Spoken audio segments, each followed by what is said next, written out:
Want to try a cup of 90% concentrated, flaming potent tea? Enjoy a luxurious liquid amber.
My dad is an ace pilot! He finished the free sky route in 12 courses!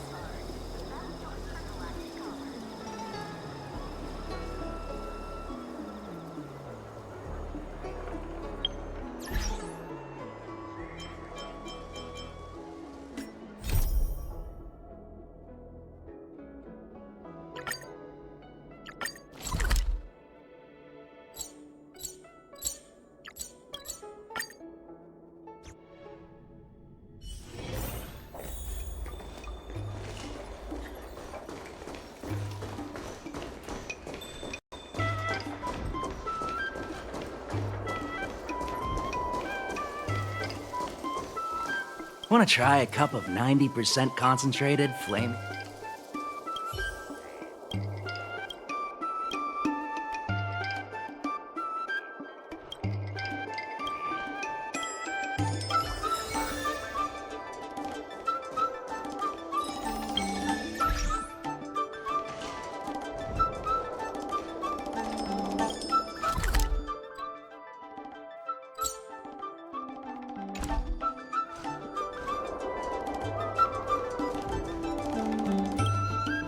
Star skiffs!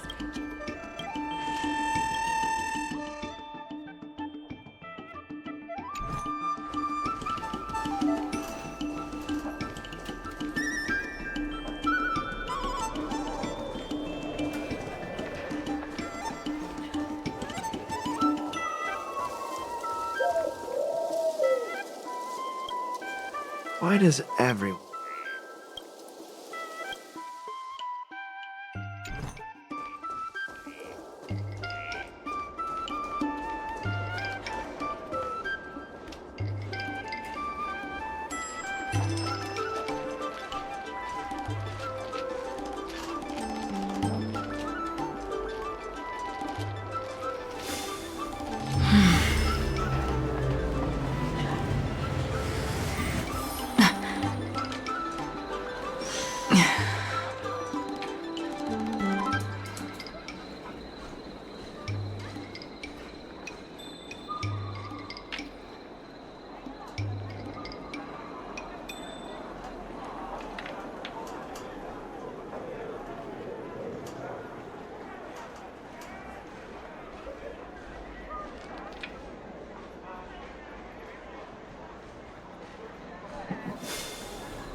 Mr. Sprague has everything in his database.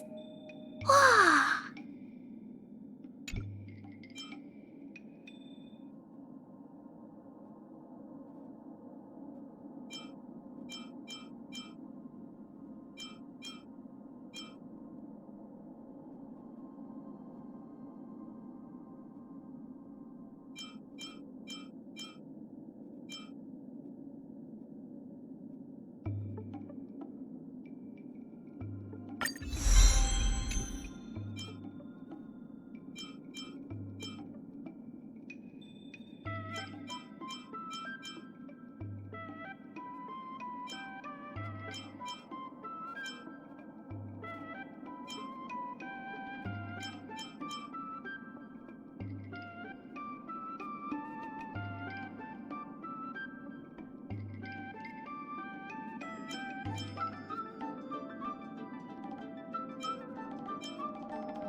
Star skiffs, Jade Ab.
Ah, friend. My expression wasn't much better than yours when I first saw this.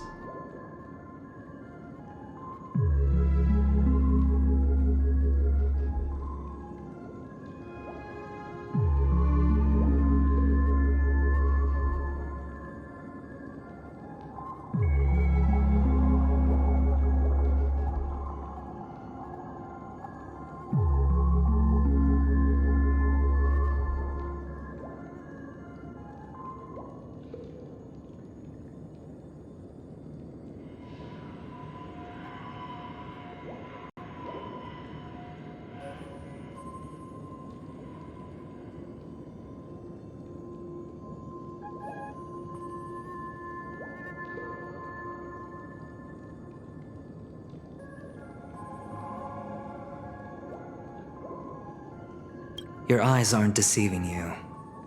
It's her. The famous singer, Robin.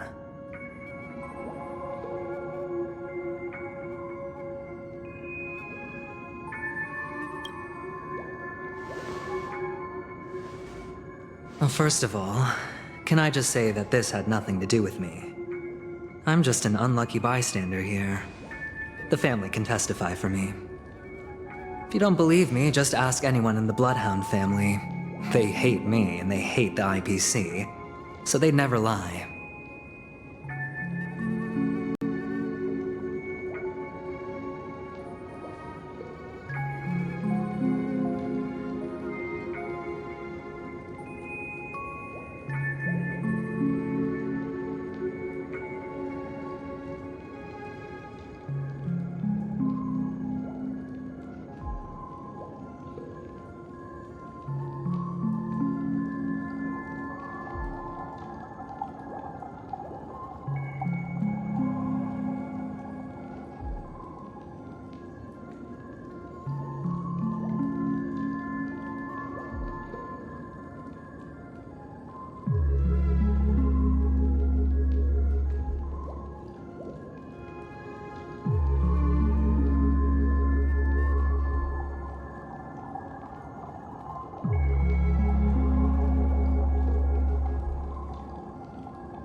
This is not where the crime happened. What I showed you was a memory. The most basic light cone manifesting tech. Authorized by the Garden of Recollection and owned by the IPC. Did you really think the Galaxy Rangers were outsiders this whole time?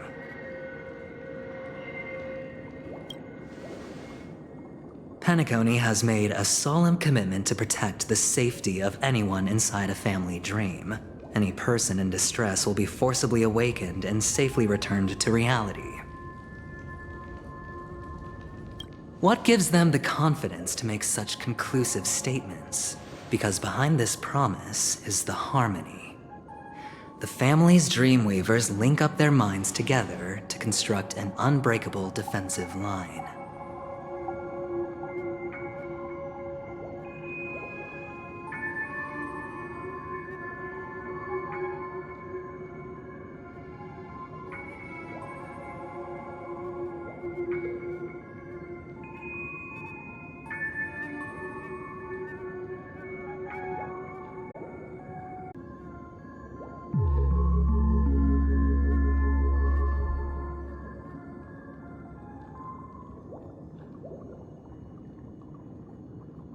breaking through this line of defense to create death in the dreamscape. Not even a memo keeper could do that without the family's permission.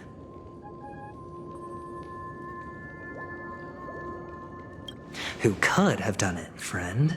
The only one is her. The girl who calls herself a Galaxy Ranger. An imposter, an unsought guest. An emanator who hides her true identity.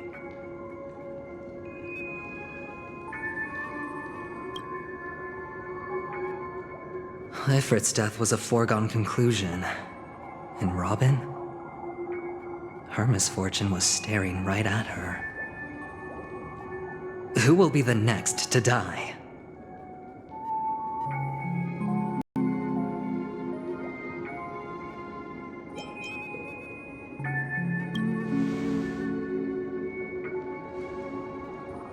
It's fine. Listen to your gut. Building trust always takes time, and I'm willing to wait.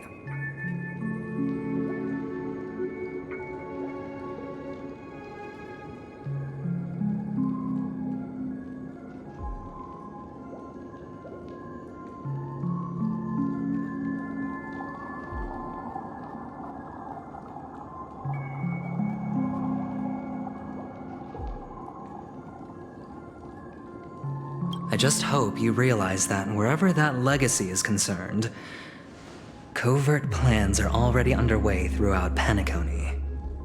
Everyone's got their own agenda.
Careful you don't get stuck on the wrong side. If I were you, I'd keep my distance from Acheron. After all, any schemes out in the open are always going to be better than a monster in the shadows, right? Who's to say there isn't an even deeper conspiracy lurking beneath the surface? Memo Keeper, I think our little deal is finished. Aventurine is telling the truth. This memory is a real one, and there's no sign of any distortion grafting on.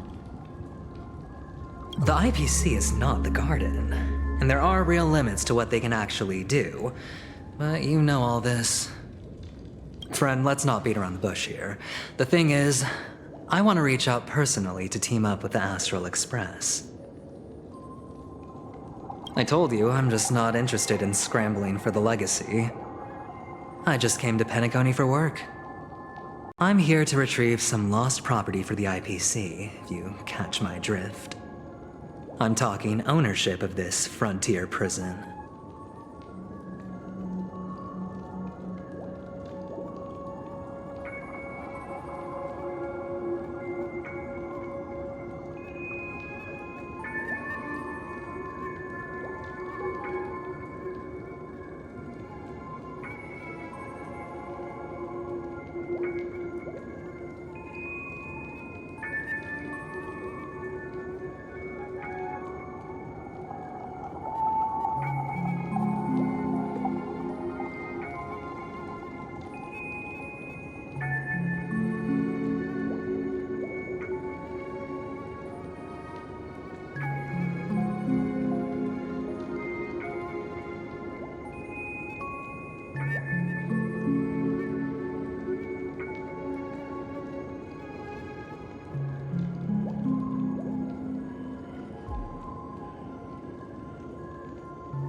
This has all become a bad debt thanks to the cancer of all worlds. The IPC has tried sitting down for negotiations time and again, but the family wouldn't even take our calls.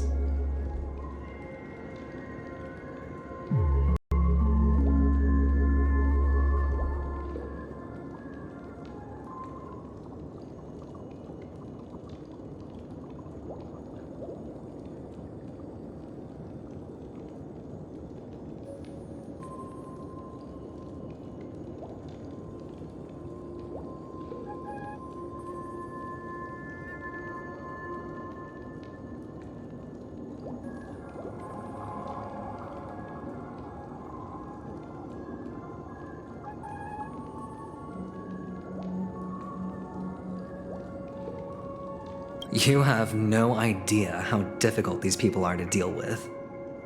Put it this way, they've hushed up the existence of death before, so they can definitely cover up any news about Robin's death.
It'll just quietly float off like a bubble and pop. Nobody ever being the wiser. That's not fair, right? So then, friend, I need your help.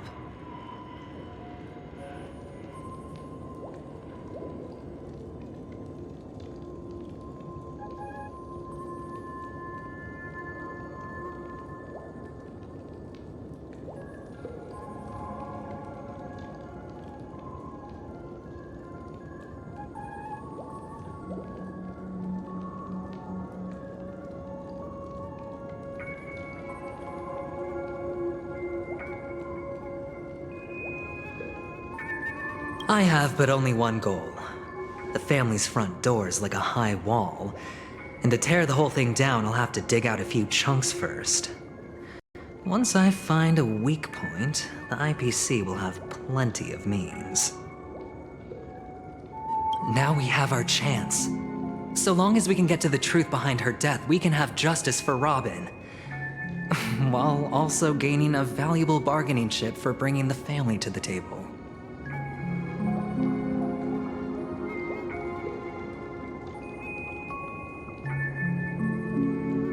Truly a once-in-a-blue-moon opportunity. I've been investigating and making lots of friends all over Penacony precisely for this very moment. This tragic news would be extremely bad for the family, so they'll be doing everything they can to stop it leaking, especially to the IPC. But I trust that there are still a few factions that remain exceptions, and that's why I need you all. The reputation of the Astral Express precedes you, and the Harmony will give you the fairest of appraisals. You get to find out really what happened and seek justice, and I get to put it toward completing my mission for the IPC. It's what you call a win-win situation.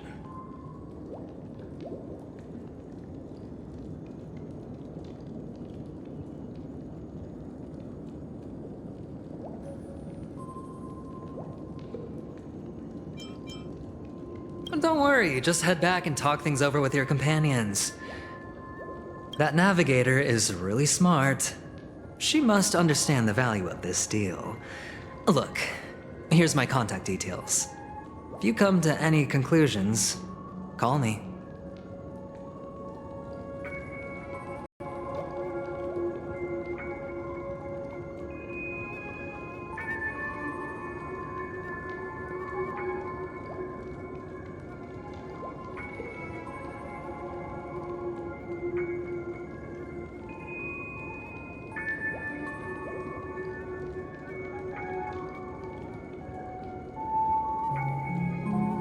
Oh, and take this.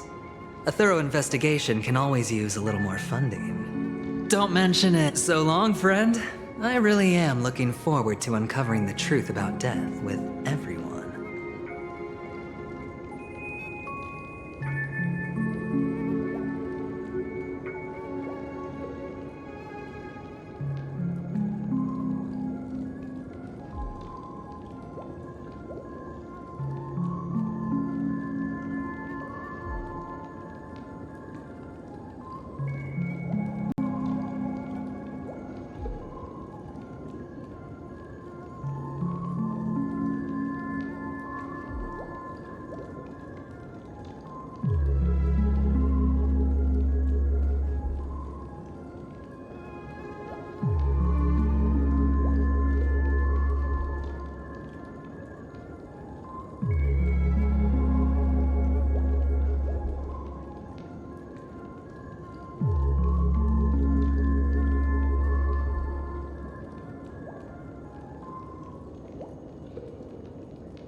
Aventurine just sauntered off. He really doesn't mean to force it, but something still seems off.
What now? What are your plans?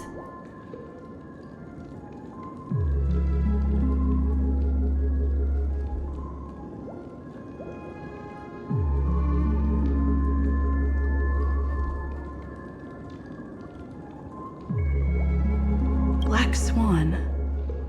What is she thinking?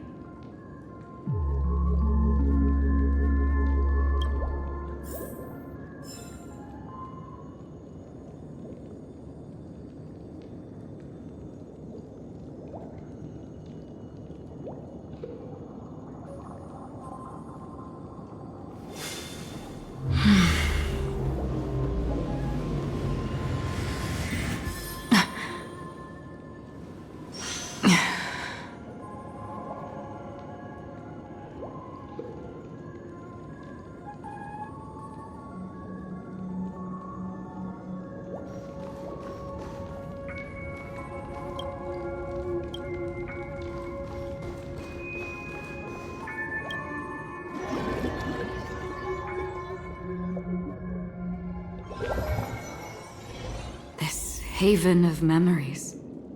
Every touch, every moment is like a thorned rose.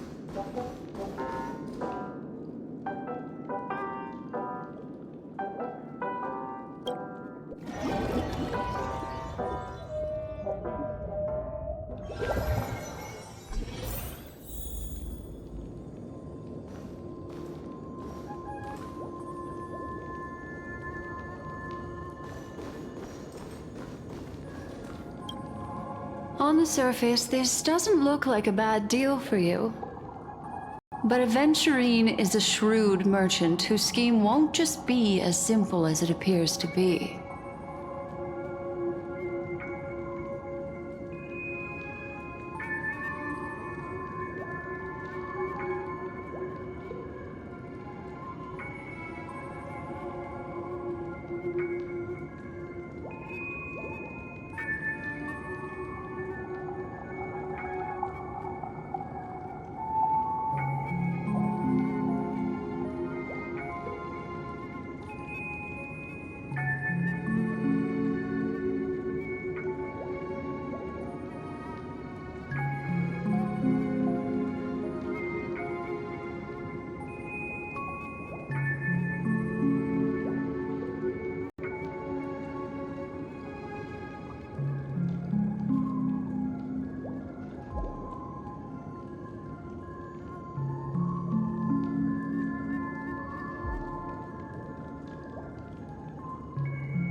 He doesn't know about Miss Firefly yet, but judging by your reaction, he may have noticed something going on and deliberately shifted topics to the truth of death to try and pull you in line with his way of thinking.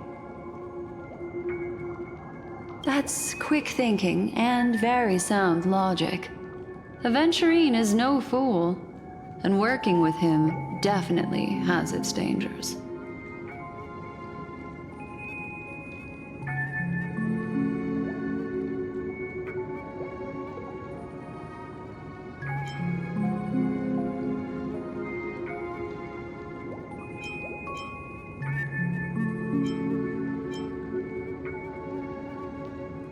That is something I agree on. Anyway, be careful out there. There's more than one way to blaze a trail. In a dark forest beset by wolves, ensuring your own escape to safety should be your primary concern.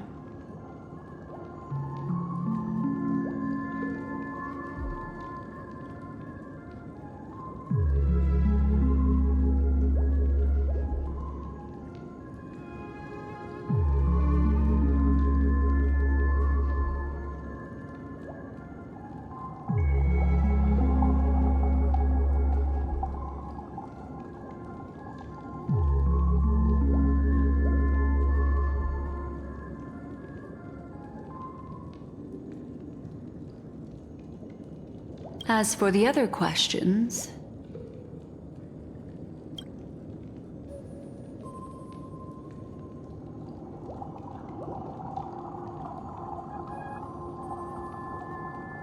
I'm not sure the two cases were committed by the same culprit, but that massive wound looked like its winged blade. We've all witnessed it in action before.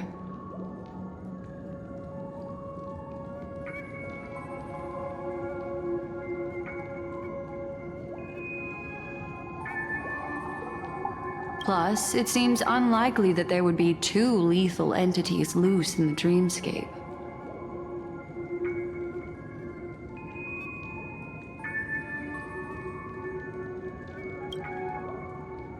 Sorry, I can't answer that question. That ranger is shrouded in mystery. I'm afraid no one is capable of providing an answer.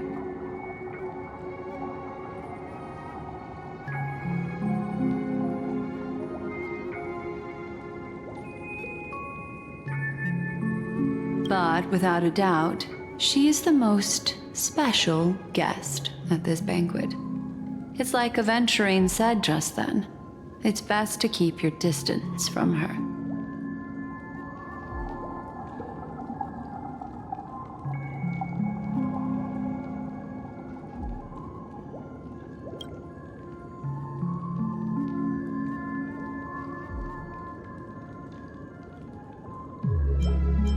Two victims appearing one after the other in a very short time span, in and of itself, that's very unusual.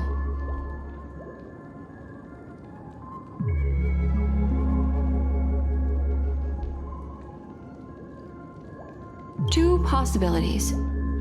The collapse of Penacony's dreamscape has started speeding up, making death extremely agitated and weakening the family's protections. Or everything has been planned out and executed by someone.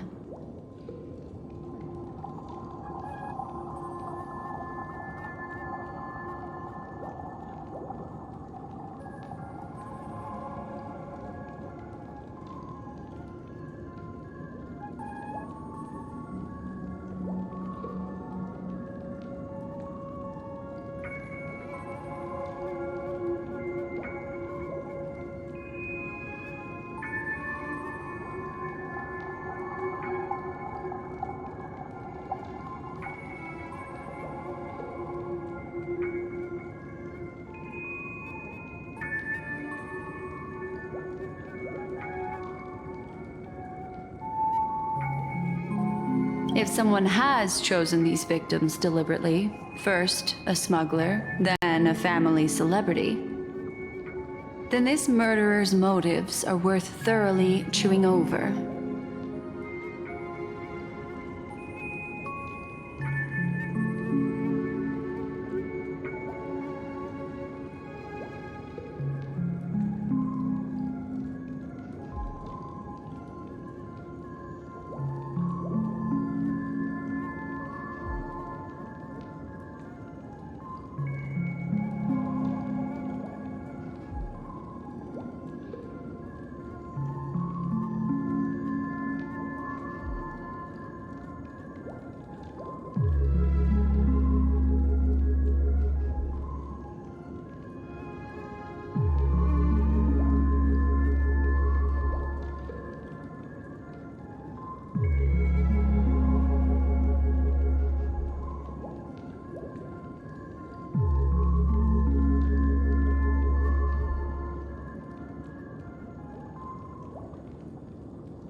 It's all happened so quickly, I can only make conjecture. After leaving here, go have a chat with your companions. I hope you can clarify the source of this confusion.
Come, this way. It's a short walk. Don't get lost.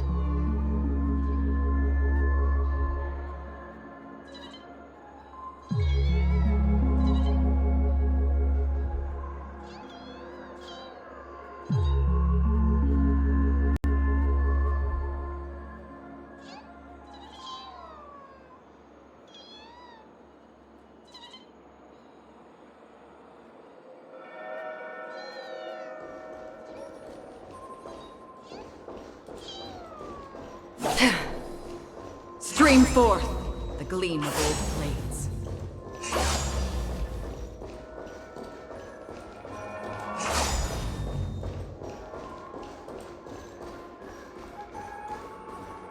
This way. This is where we part ways.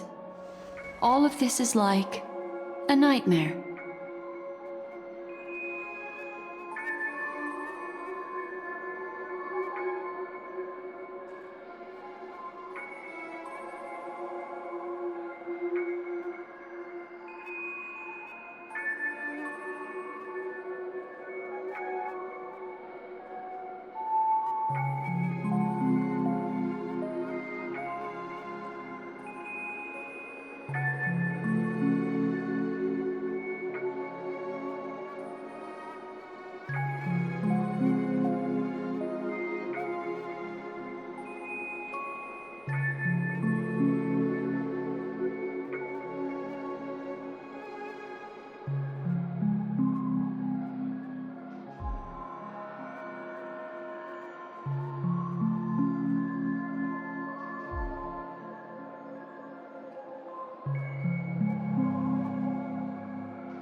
Unfortunately, the remembrance doesn't lie. What we just saw is the reality that happened, and it won't fade from our minds just because we wake up.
But follow your heart and don't be afraid.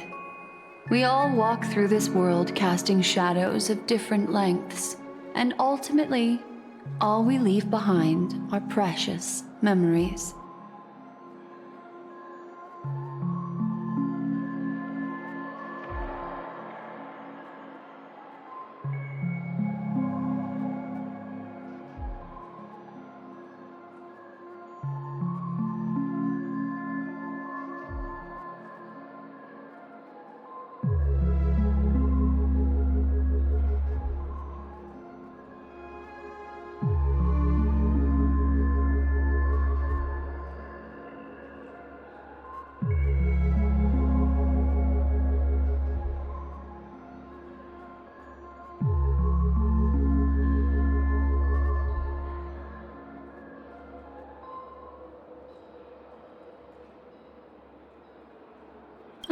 Hold on just a sec.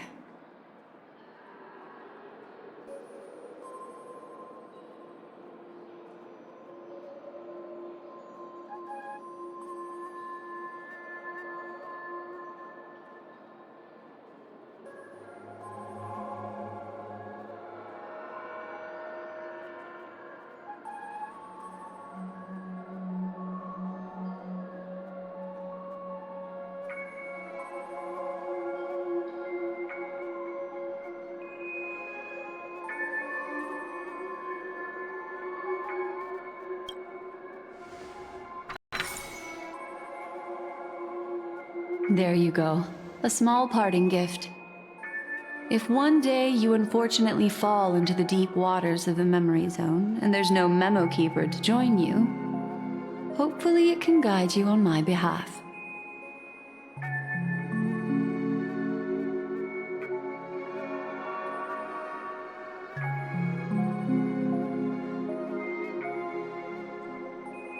I also pay great attention to the ways of the world. Just think of this as an apology from me for hiding something from you.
Then, I've something private to take care of regarding that Galaxy Ranger. Let's leave things there, shall we?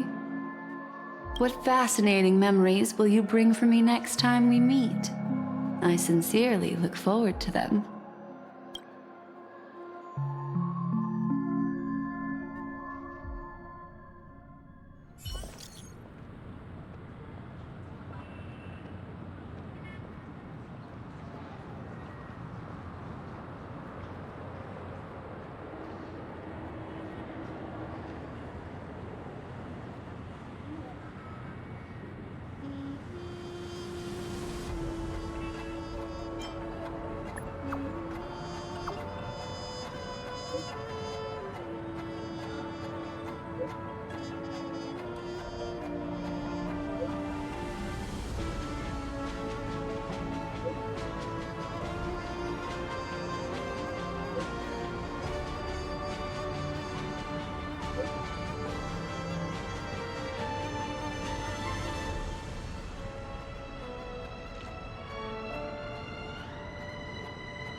A family rep.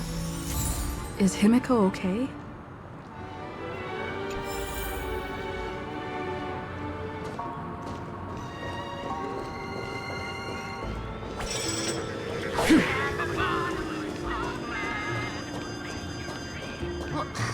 Isn't this a dream?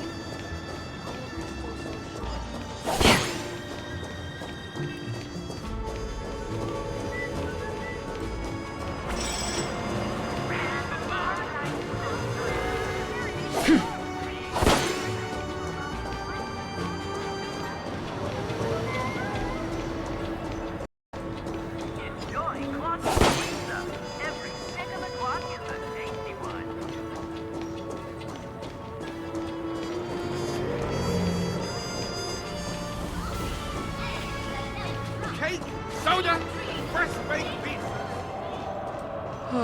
My dream is right before my eyes.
Maybe I need to consult someone too.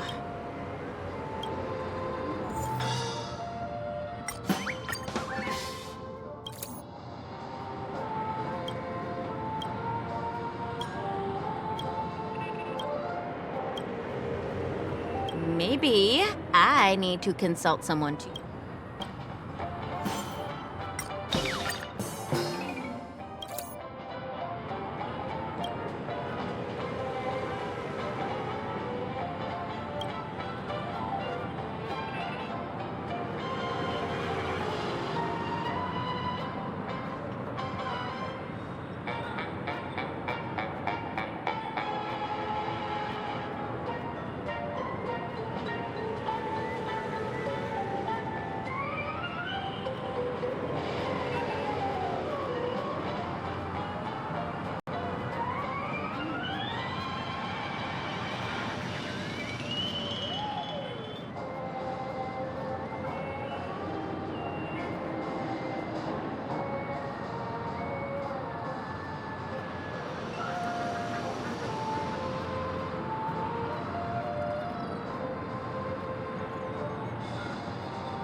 Am I really a...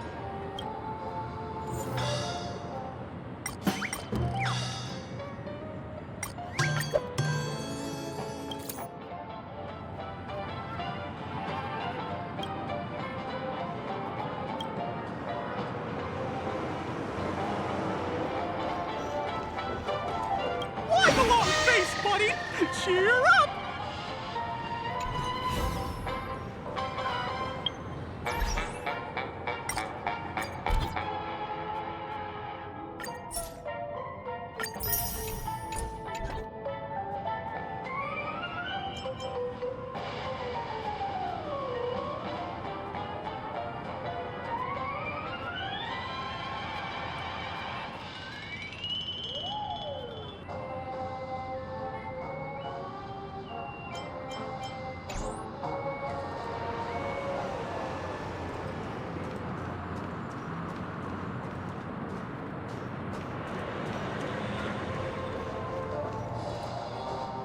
So much has happened. I should take a moment to gather my thoughts and wait for everyone to arrive.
Better unsheath that blade now, Ranger.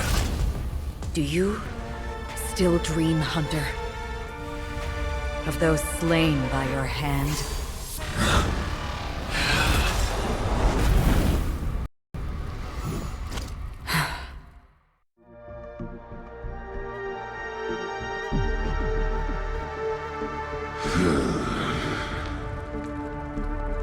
It appears the outcome has already been determined. You're still alive, as are you. You still have room to make a choice. Leave the music box behind, and then go. Choice. The bloody trail of the destruction leaves no room for hesitation.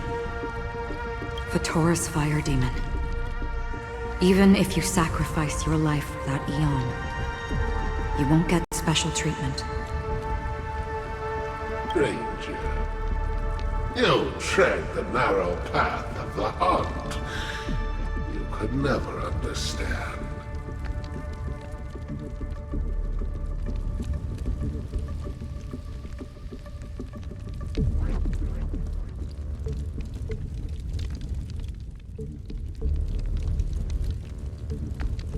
We come from the fire, and are born bathed in fire.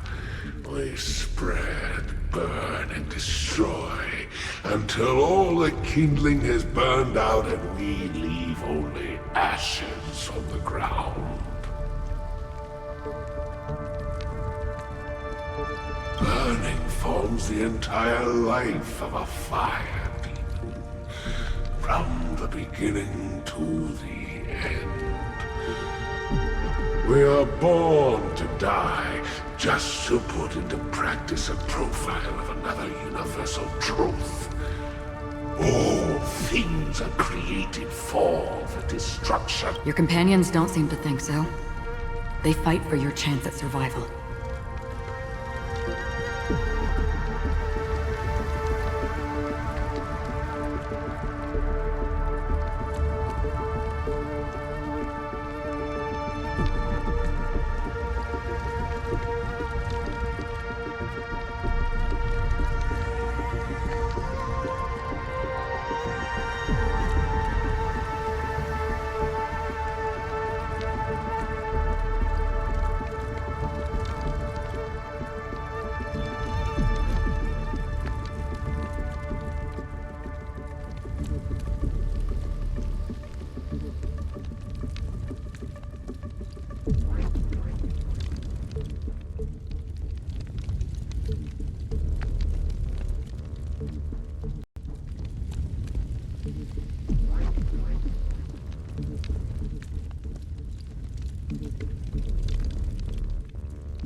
They are my children, and just as I was, they are flames that have yet to burn white hot. They're still young, and I don't blame them. But my flames are faint, and time is running out. Can you see the planet of festivities in the distance? I plan to bring Purgatory with me there, and before that, I must surpass you. Why? Because on the path they have forged, you have traveled farther than I have. Emanator. You cannot hide your true identity. Draw that sword, for we shall indeed remain here, bound to fight a decisive battle to the death, for I choose this.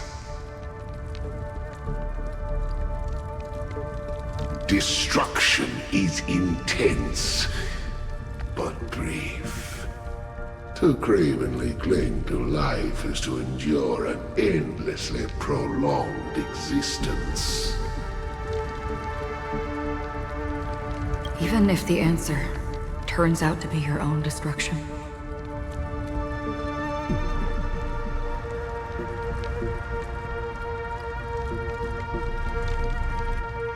What is important is not the answer, but that it exists, just as you exist.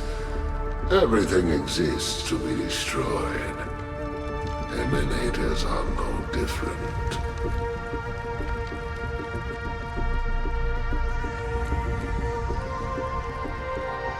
Just as even sweet dreams may be born of the void, the so-called impossible is merely something that has yet to happen.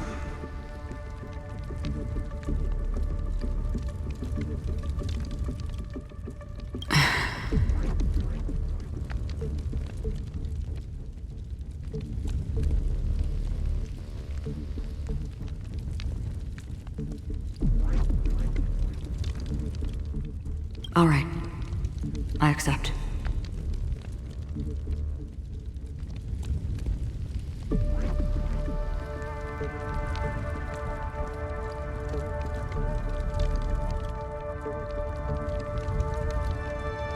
You shall witness the most brilliant and intense fire in existence. May this flame illuminate the farthest reaches of your bottomless dream.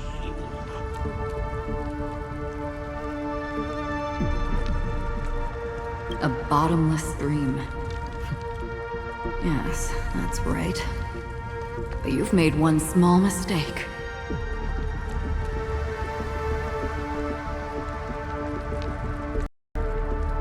This blade remains in its scabbard not out of pity or scorn. It's a personal secret that I don't want to disclose, but perhaps out of reciprocity.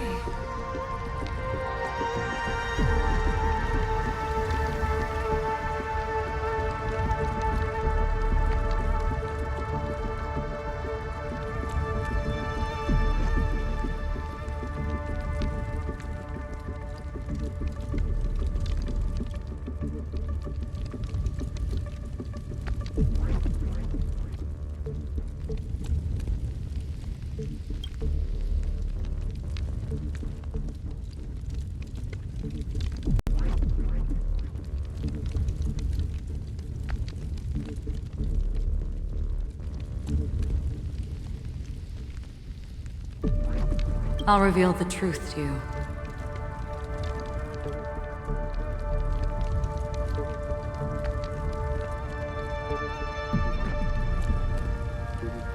The hunt is not the path I truly follow.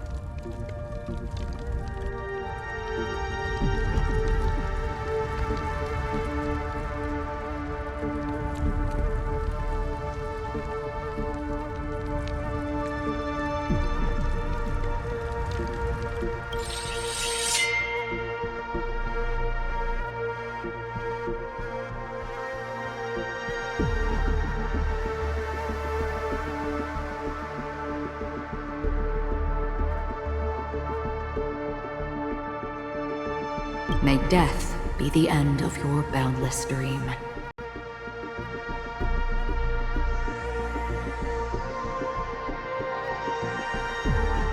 Guiding you back to the waking world.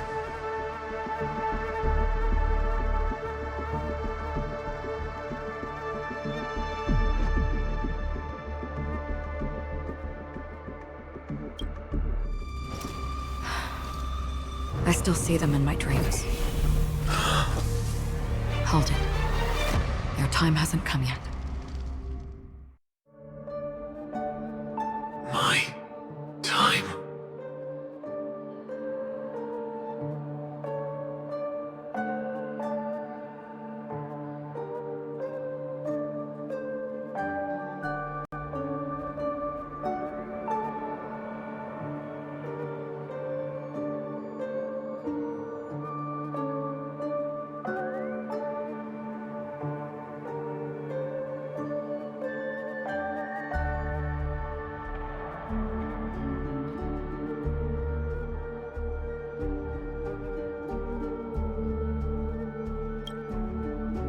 I've seen many clever disguises that can conceal appearances, but they can never cover up who a person really is.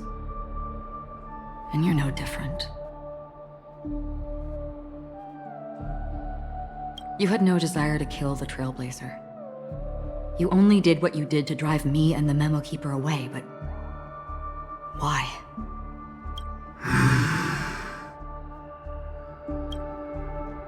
Did Destiny's slave make you do it? You know, Elio. I thought this is just the kind of thing that'd get written into your script. My script has always been brief. Other than that, anything beyond that is unnecessary. He knows my nature. There is but a single destiny from which no one can escape. And until then, I hold the privilege of choice.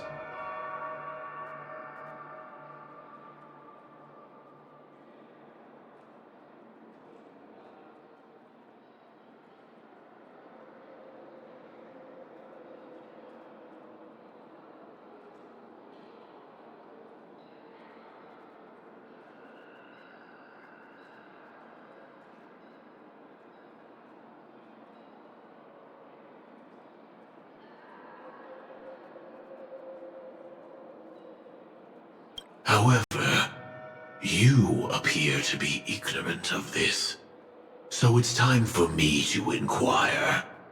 Who exactly are you?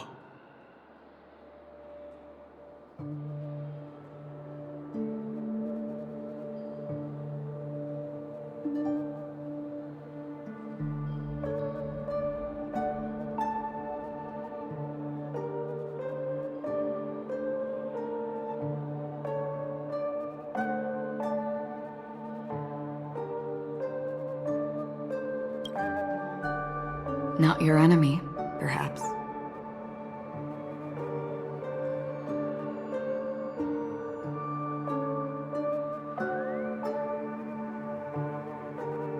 That's not what I asked.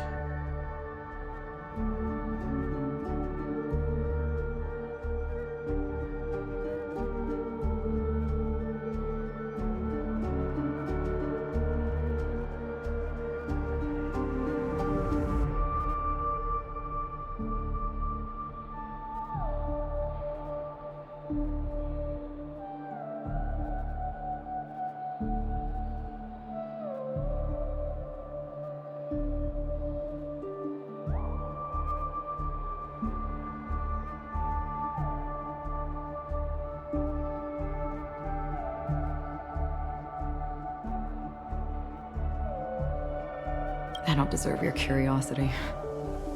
Loners wandering the cosmos always have their secrets. Take me. I'm wanted by the IPC, so it's little wonder that I know something about the Stellaron Hunters. That's all.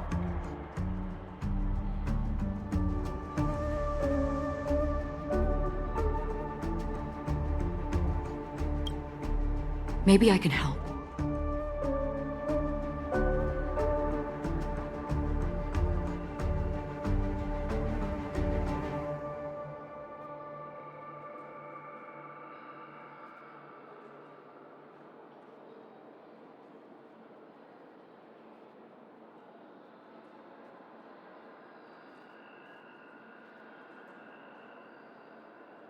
What reason would you have for doing that?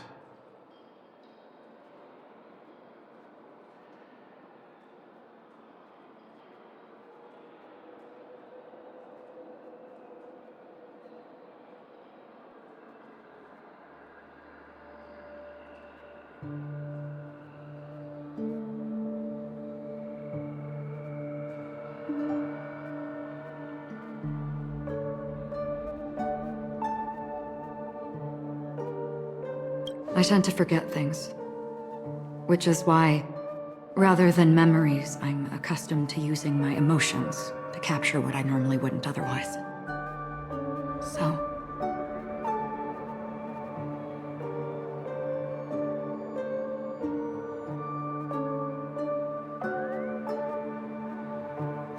I know who is inside that cold armor.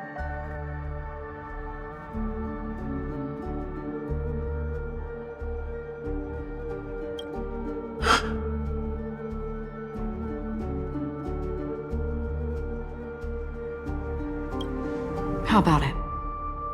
Ready to take off that armor and sit down for a talk?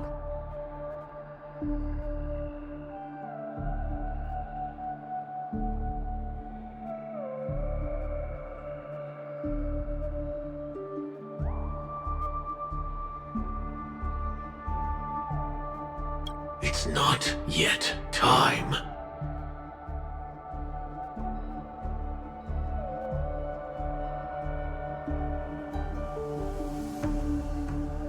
I don't need help, but I can give you a suggestion that would make things better for you and me.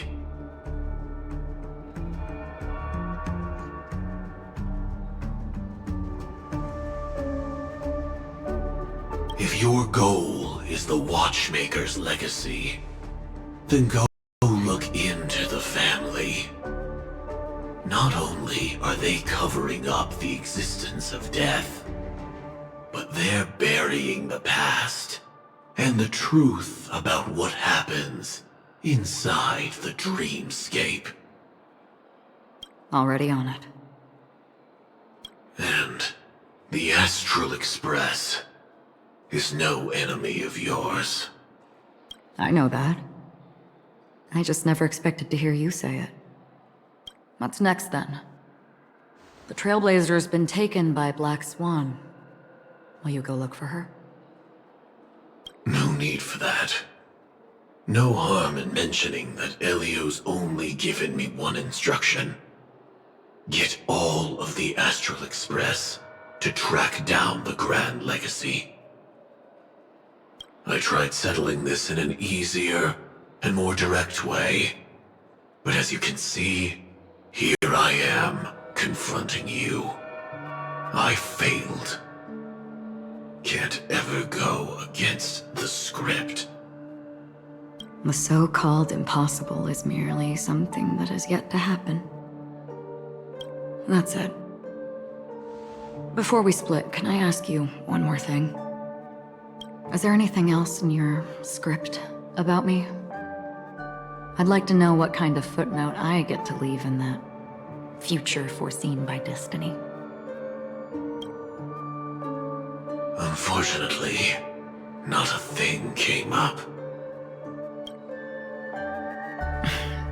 I knew it. Hang on. I don't Don't. What? Your first question was, do you still have dreams about everyone who died because of you? I don't. Never have. I was born without the ability to dream. I live for this cold, harsh reality. For a little light, and to burn, to keep on burning, until I turn to ash. So, I really envy you.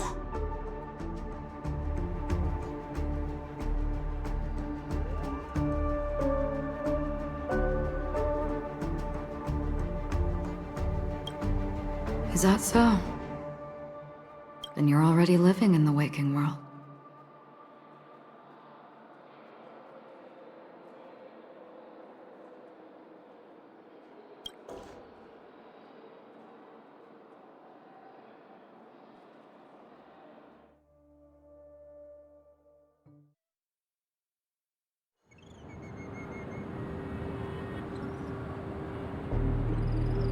We heard about Miss Firefly from Black Swan, but we never expected Miss Robin to...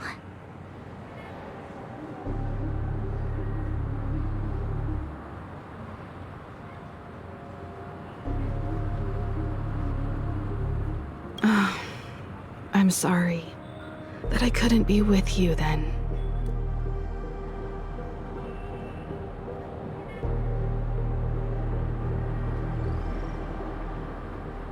Reality cruises on in serenity, while undercurrents bubble up from the dreamscape. Just like that memo keeper said.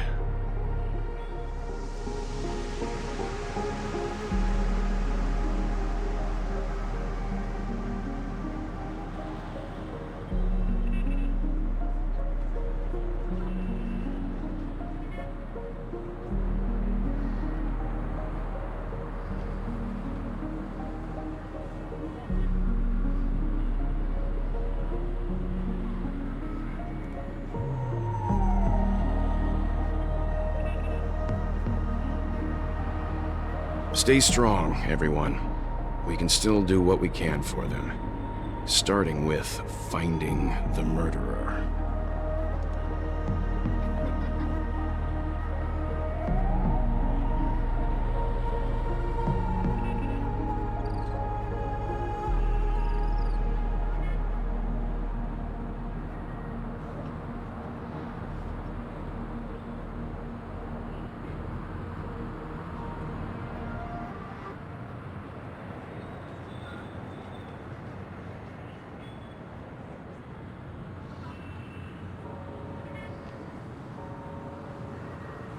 Let's recap everything then.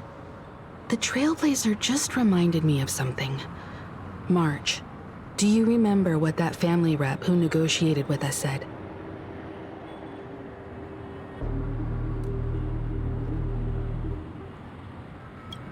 Indeed, we trust that the Nameless has nothing to do with this, and we also beg each of you to help assist the family in verifying the identity of the deceased. That's how it was put, in reference to Miss Firefly.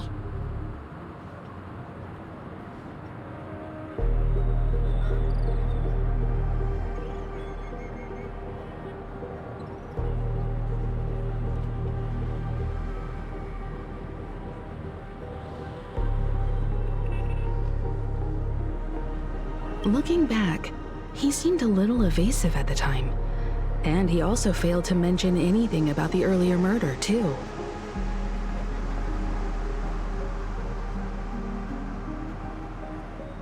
The family's planning on covering up all news about Miss Robin's death. If news gets out, Penacony's going to turn into a bloodbath.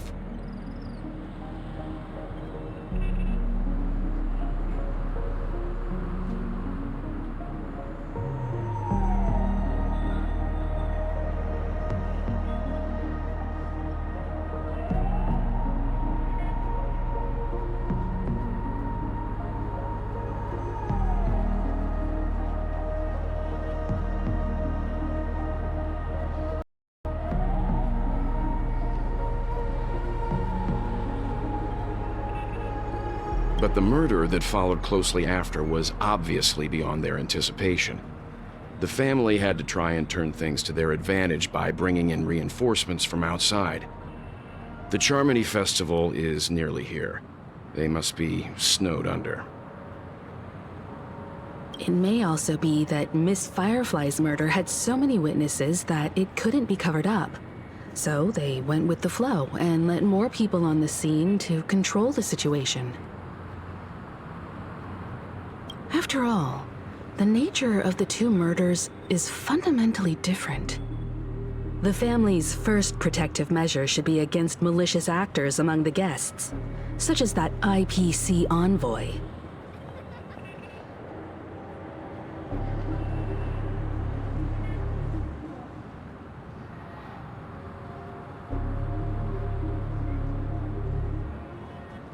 All the while accusing that Galaxy Ranger.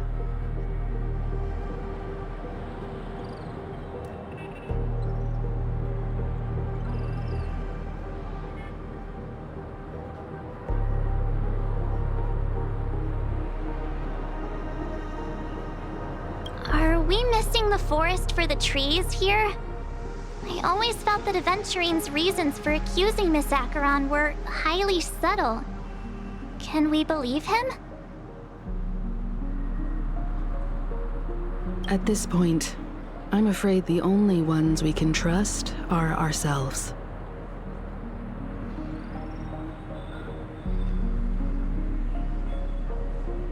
Look, let's try to gather intel first and then list all the possible outcomes we can. Then we go through them, eliminating contradictions one by one.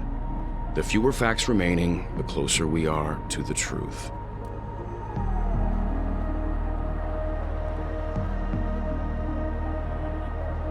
I've still got this sense of foreboding. It's like we're stuck in a whirlpool, spinning around that legacy even after everything that's happened.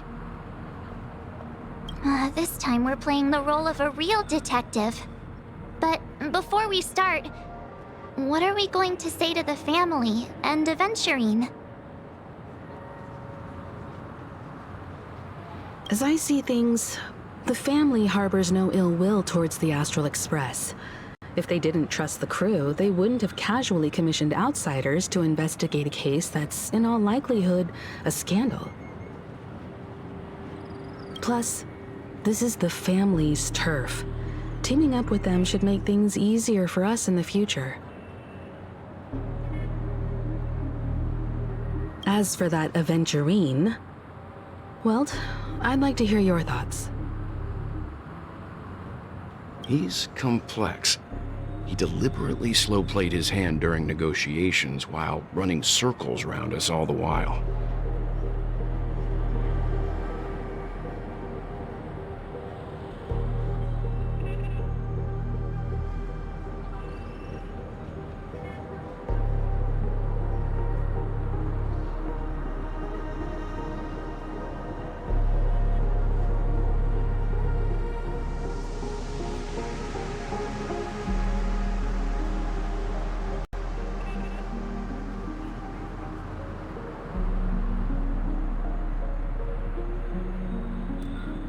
He appealed convincingly to both reason and emotion.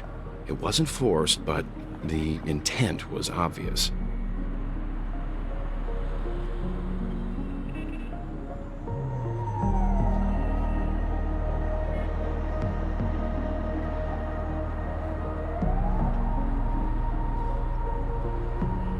Still, it's good to have contacts among all this uncertainty. Aventurine showed his skills, and as far as our interests are aligned, he can become a reliable ally.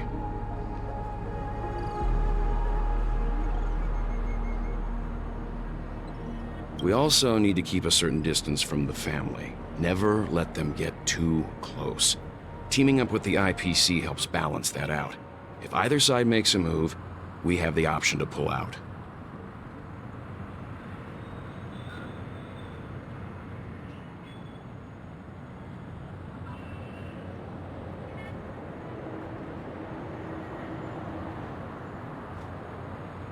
So you suggest accepting Aventurine's proposal to team up?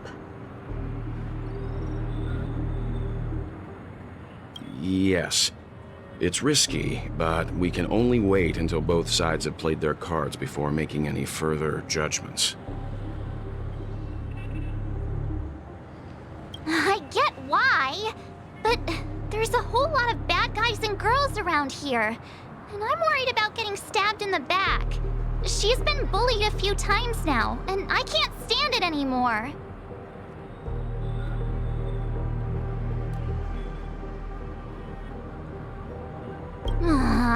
You're like a broken record.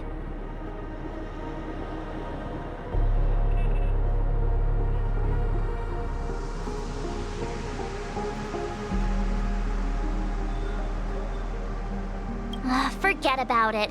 Just let me keep an eye on him. If that doesn't work, we can just turn the tables and use him instead. Then, could you please reply to Aventurine? Everyone, take this time to put together your thoughts.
Looks like Aventurine is happy with this outcome. Let's tell everyone about it.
Avengerine's goal is to try and recapture Penacony for IPC.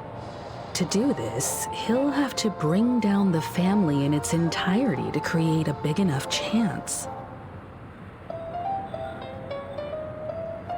The existence of death will be covered up by the family. So how does he plan on taking them down? It's gotta be something important enough that everyone will notice. But it also can't be anything too out in the open.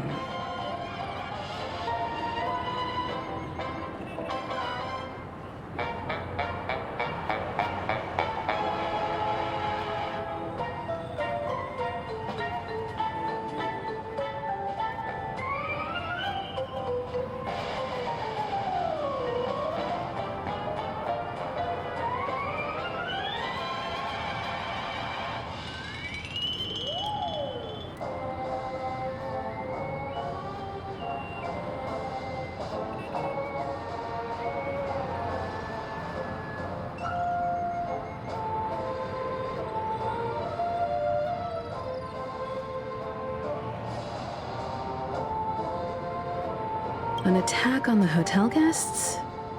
Unlikely. Penacony's guests include quite a few bigwigs known throughout the whole cosmos. People who not even the IPC would dare take lightly. Aventurine is a shrewd merchant, and there's no way he doesn't know that.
He's definitely going for the family, and it's just a matter of how. The harmony is strong in Penacony, and almost impossible to take on head-to-head. The fact that the IPC dispatched Aventurine shows that they do not intend to simply play by the book here.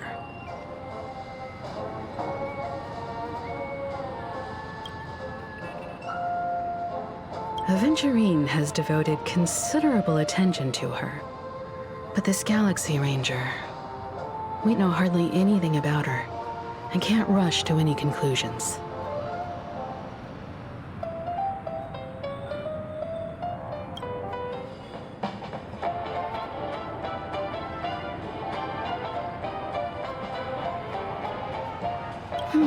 I was also considering this possibility, especially because he respects you so much and has sought you out before a few times.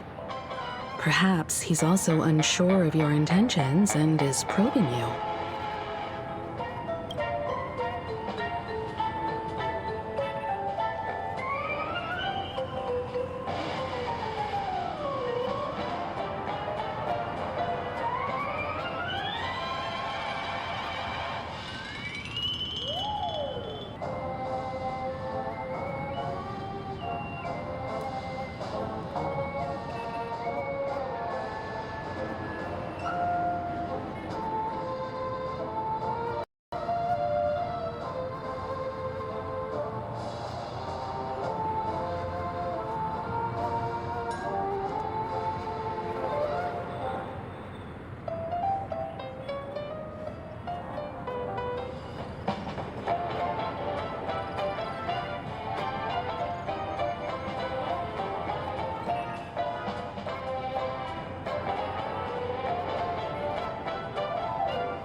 I'm just speculating. In any case, we have to be careful when handling Aventurine. He's skilled at reading people and discerning the right moment to strike. Also,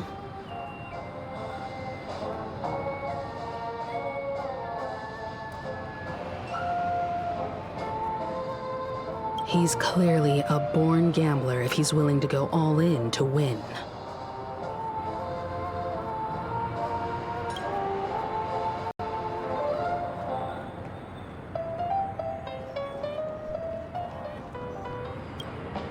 Aventurine said something that concerns me.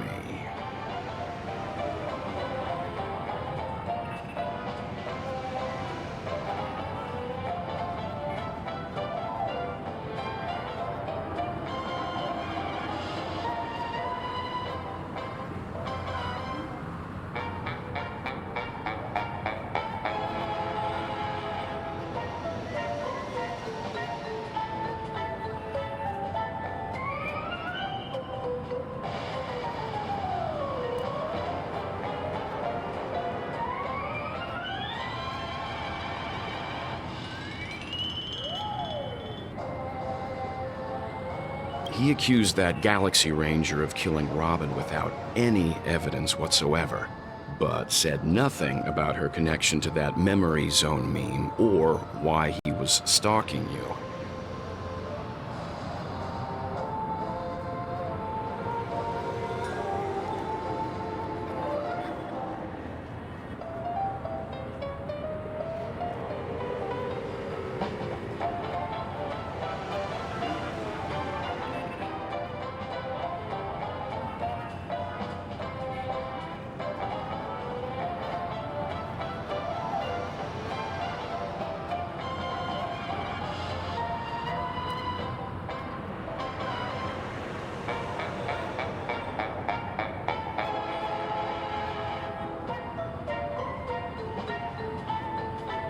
It was a groundless accusation, which only serves to make him seem more suspicious.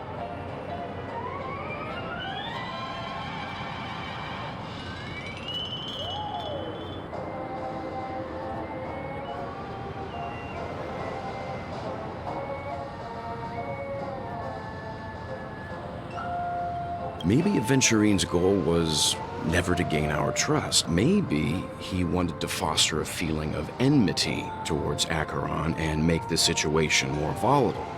Two birds, one stone.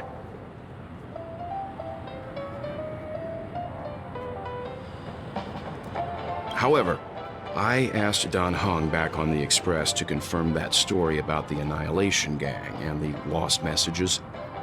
It wasn't something that Aventurine made up out of thin air.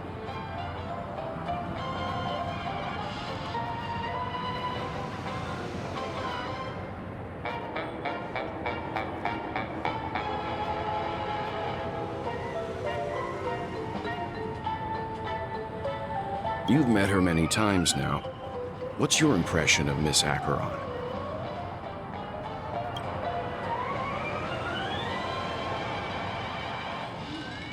That fits the stereotype of a Galaxy Ranger to a T.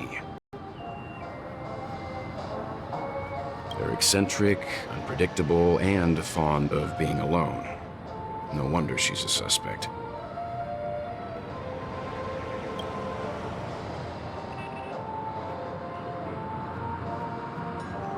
I really love Checked off the list.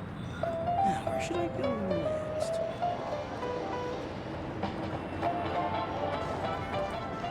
Stream forth the gleam of old blades. I hope it's not too soon to bring it up, but I feel like Miss Robin isn't actually dead, but that she's still alive and well. Somewhere. That everything's just some horrible prank.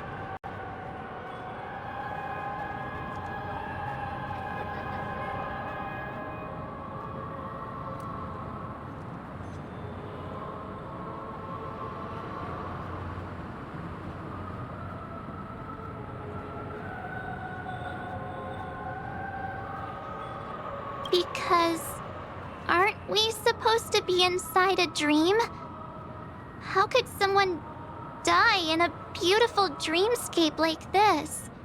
Shouldn't only good things happen here?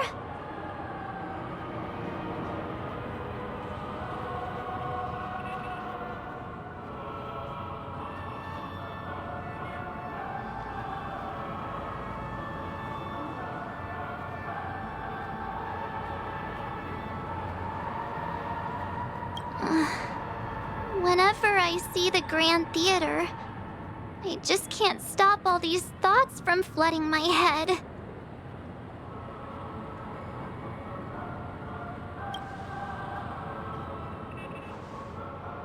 No.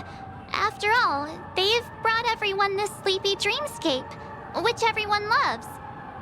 I just feel like I'm starting to understand them less and less.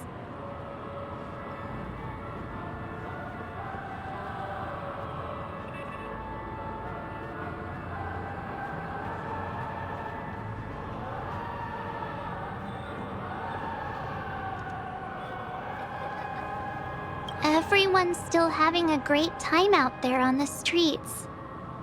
Nobody knows what's happened. It's all so unreal. As if Firefly, Miss Robin, and us were all outsiders from another world.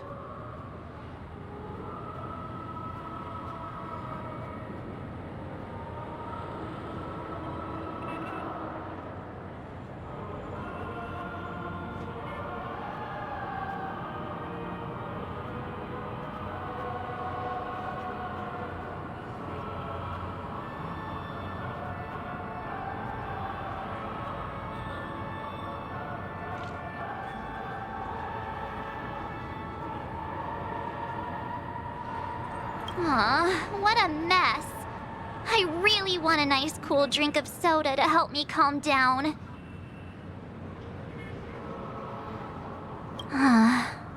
But then I'd be just like everyone else out on the streets.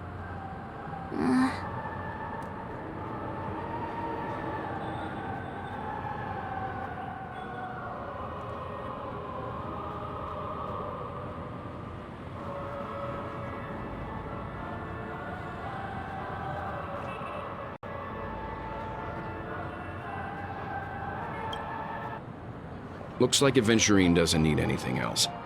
Let's turn our attention to the family's assignment for now. Himiko, what do you think?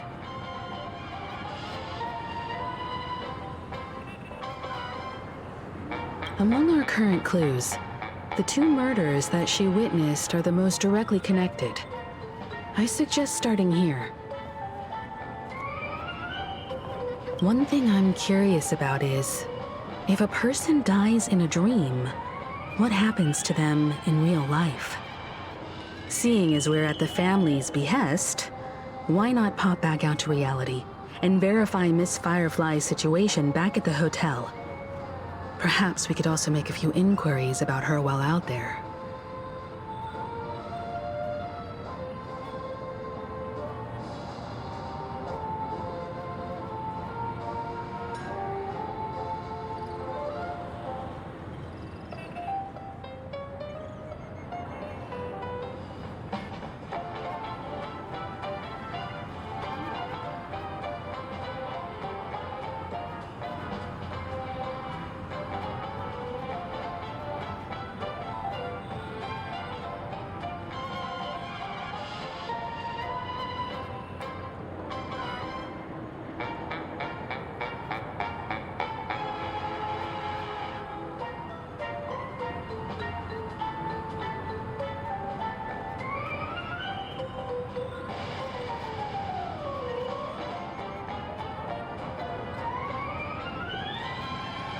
How about we split off into two groups? There are still some things worth focusing on inside the dreamscape. I'll investigate those, and we can link up again later.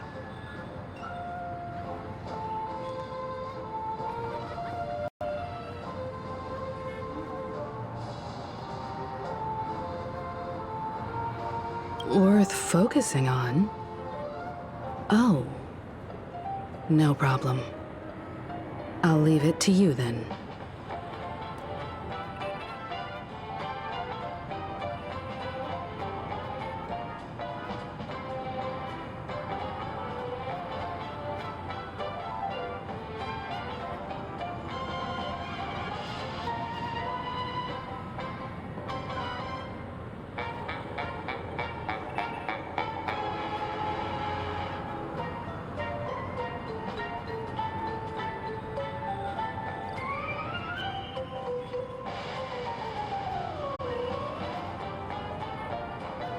Huh?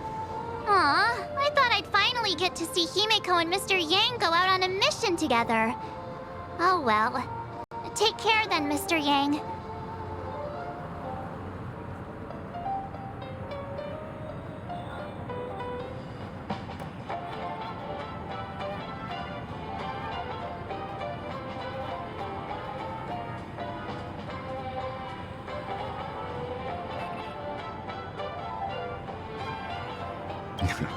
I will. Keep in touch.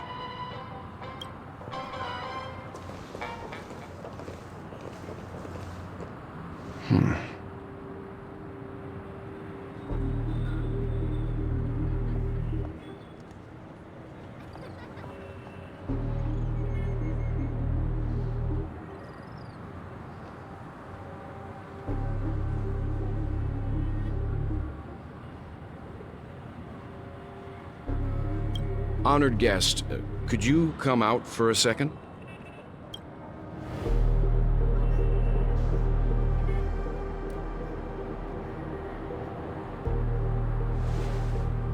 I'd be embarrassed too, getting stared at like that. Forgive me. My name is Yang. I'm one of the crew members on the Astral Express. I believe you've met my colleagues. Well. Is there something about my name?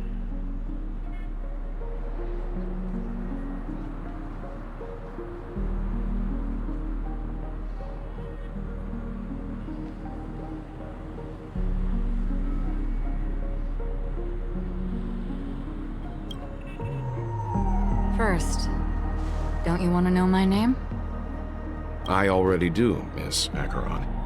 You're a prominent figure in Penacony. What are they saying about me? Some claim that you're the real culprit behind these murders, that the Annihilation Gang's tragic fate at the banquet was a result of your blade, and that you're now attempting to unleash another bloodbath on Penacony.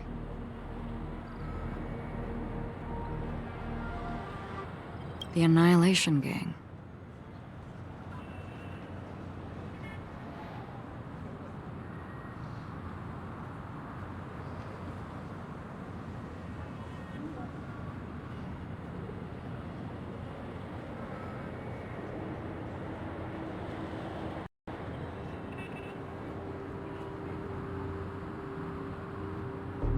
Ifrit of Everflame Mansion.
tragic fate. That Duke turned his dying body to flames and sacrificed his life as a martyr. He was a determined and heroic pathstrider. Not even a villain should be disparaged like this.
And what's more, there were plenty of suspects invited.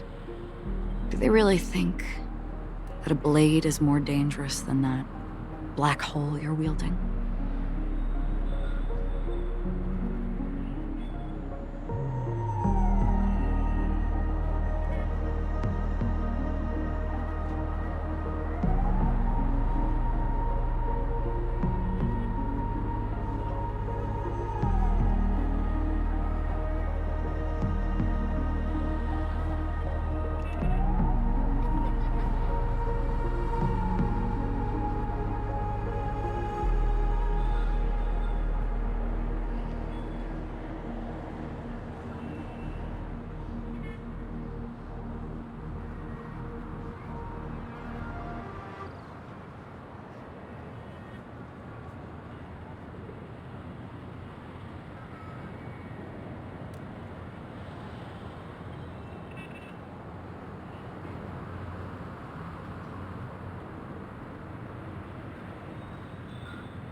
Keen intuition.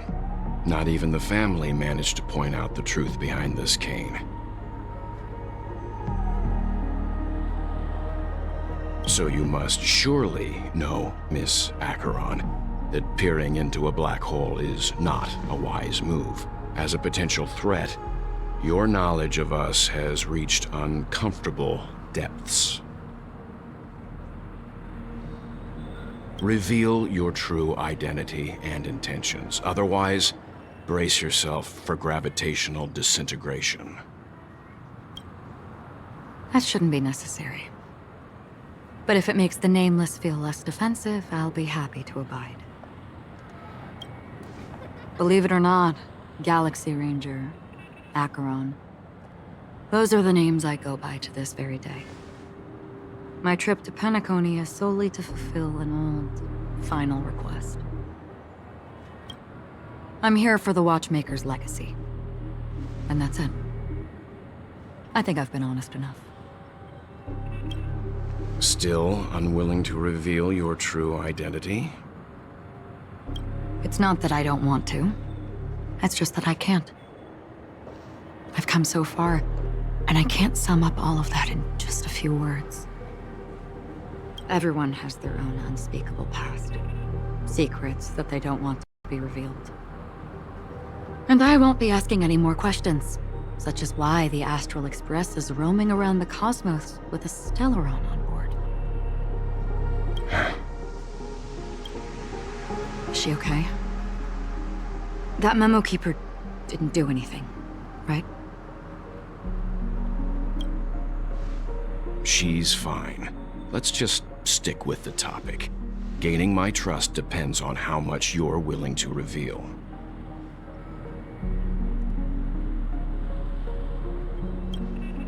I've run around many different Penacony dreamscapes just to try and find that legacy.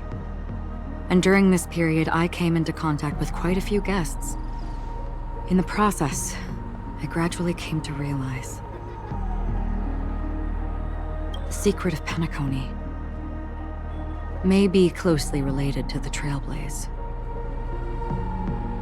That's why I've come to ask for your help. I don't have enough proof yet, but I'd like to speculate something. The source of all tragedy lies within the family. If you could trust me, we could find the proof to support this claim together.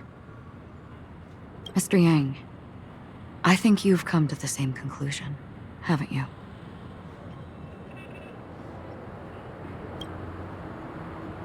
Let's leave it at that. For now, I'll choose to believe that you bear no hostility.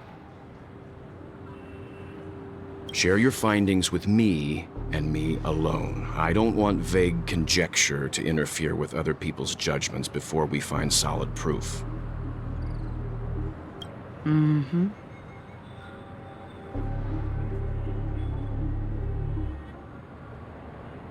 By the way, would you like something to drink? Before we go, how about 2 cups of Wake the Heck Up? No, 4 cups. Because the conversation coming up will last forever.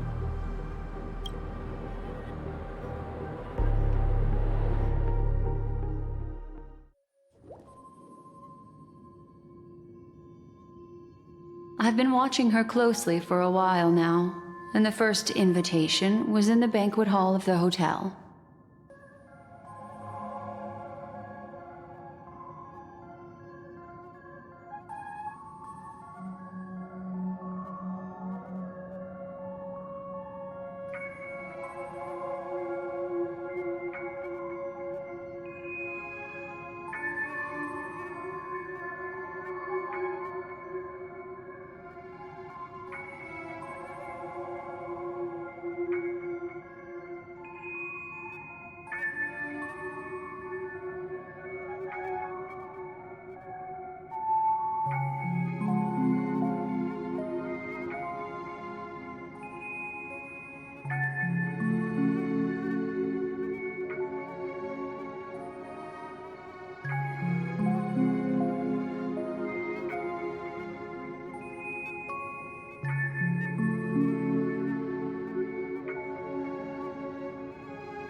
She just sat in one corner, keeping silent, chugging down a couple cups of Wake the Heck Up. I told her it's a pungent, bitter beverage, not the taste of sweet dreams. Only for people allergic to Soul Glad. And she said,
Really?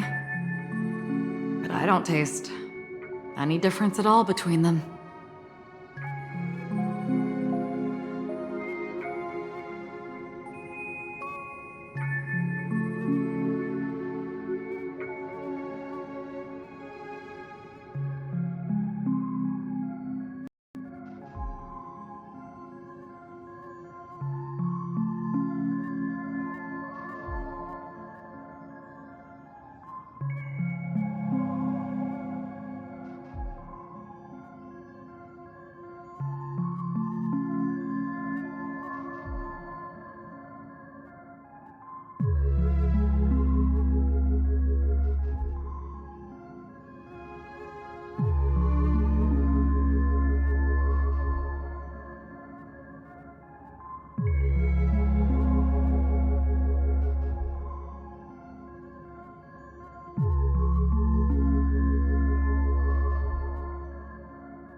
The guest rooms are charmingly minimalist.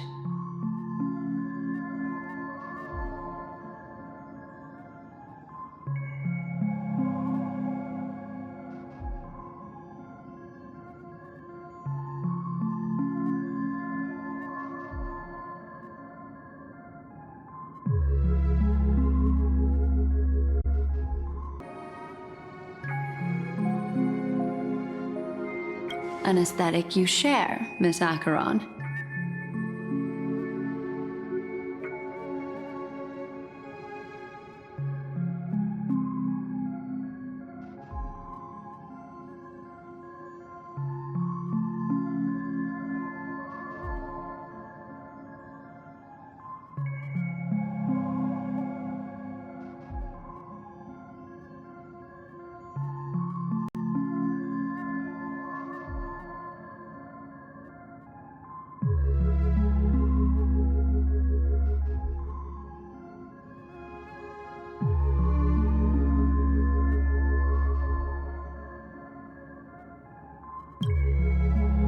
It's a cinch. This music box. The invitation received by the Annihilation Gang. There are latent memories that linger on it yet.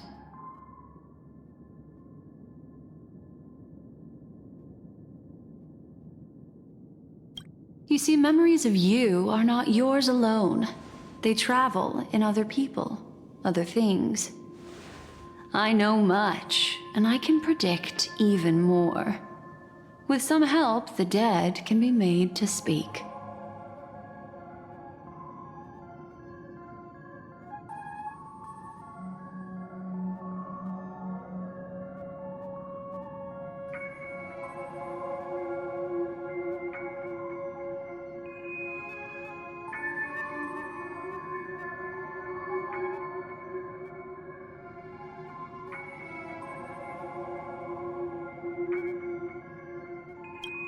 The Annihilation Gang, that band of desperados who all disappeared after meeting you.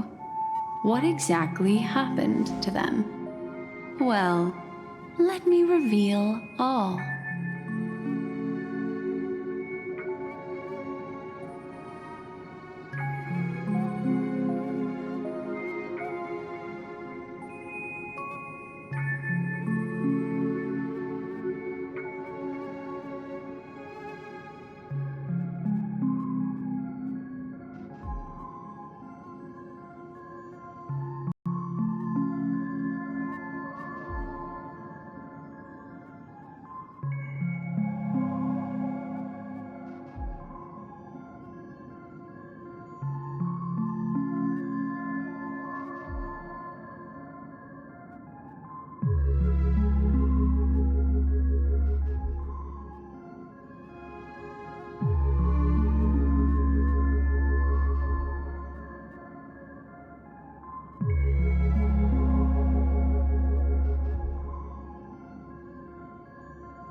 Gradation 12.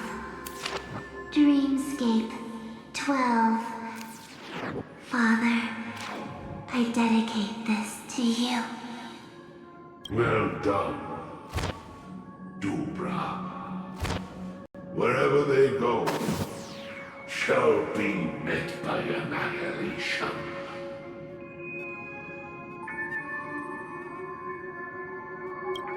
There it is. It's hazy, but it's Ifrit's voice. The other one is probably his progeny.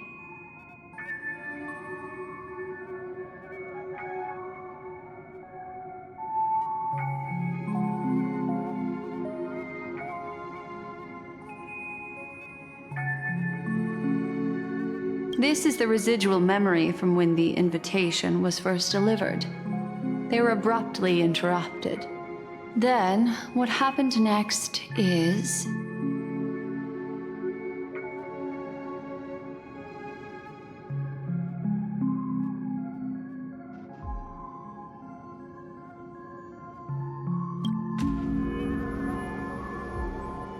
They sought refuge in a land of sleep, merely wishing for undisturbed rest, away from the storms. Children of the flame, this marks your rite of passage.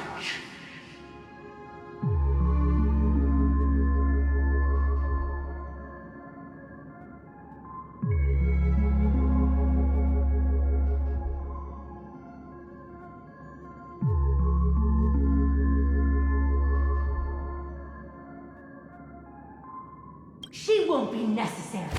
I alone am enough. When have those on the path of destruction feared death? The Everflame Mansion has set out on a journey.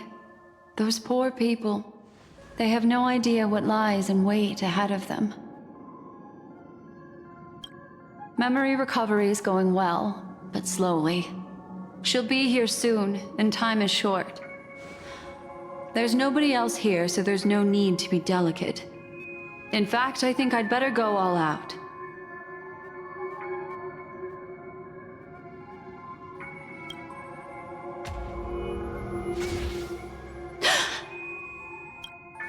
What happened? The memory after that is blank. How is that possible? This music box fell into Acheron's hands, and she brought it to Penacony.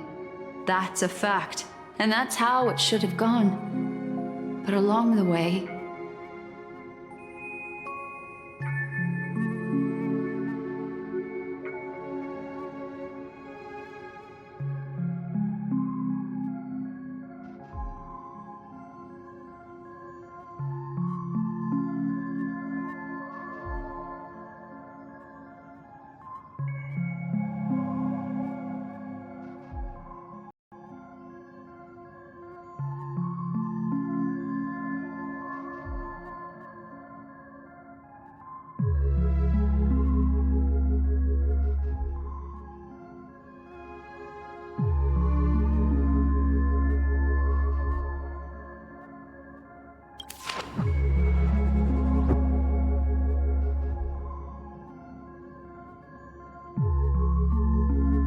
It's like it's been erased. Who's done this?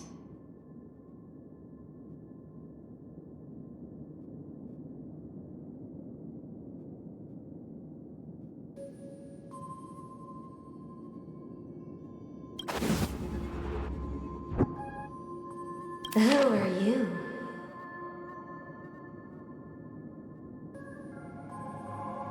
Who are you?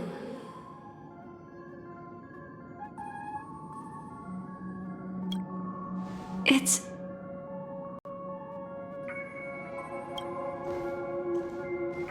No. Is this not a memory?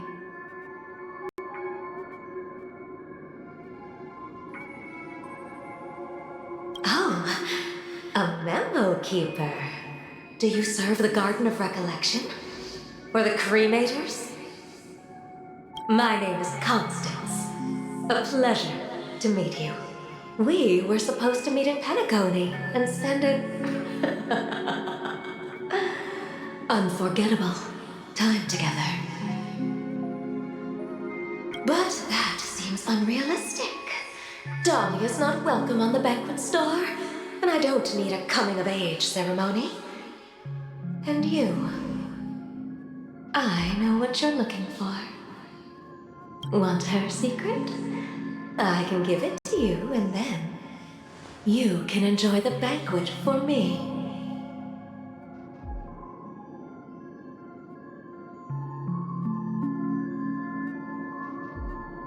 I wish you unforgettable memories. Oh. A phone. Wanna listen in?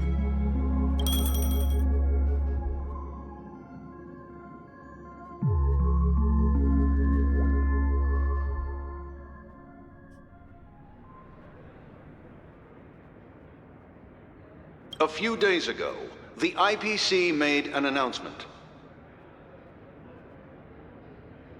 Under the watchful guidance of the Marketing Development Department, and in accordance with the Interstellar Peace Charter, the independent Sigonian sovereignty has hereby been established, and shall take a legislative seat at the Interstellar Congress.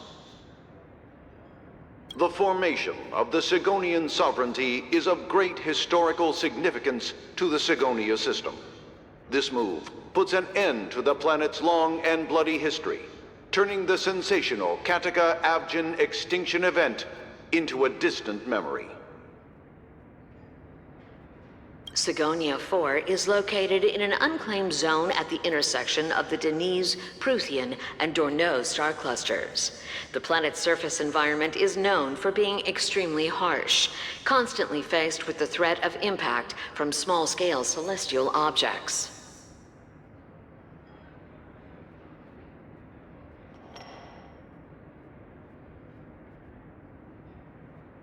This is why very few intelligent species have made this planet their home, dividing themselves into several tribes to eke out nomad lifestyles as they struggle to survive the arid desert wilderness. They have developed their own folk beliefs that are independent of the Eon belief system.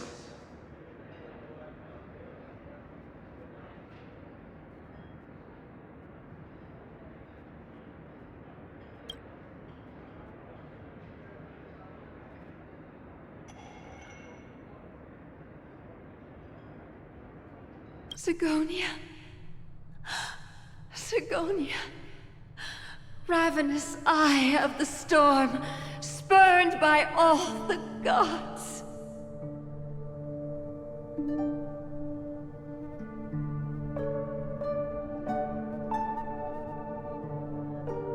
Land of rock, but not water. Lightning, but not rain. Blood, but not tears. You beat us with your falling stars. You lash us with wind and storm. You chew us up with the cracked earth.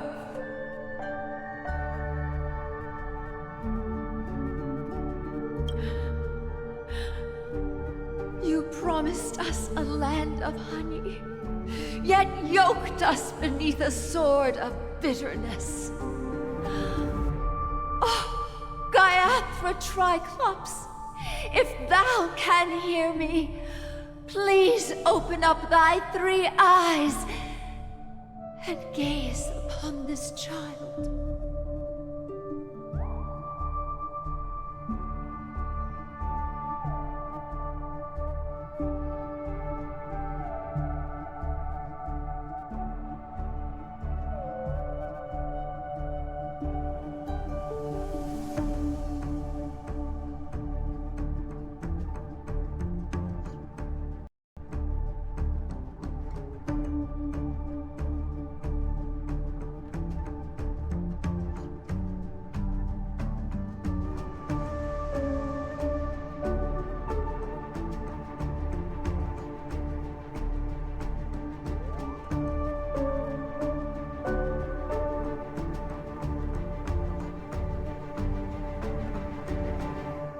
When you took his father, my child was still sleeping in my belly. And where my husband went, I too soon must go.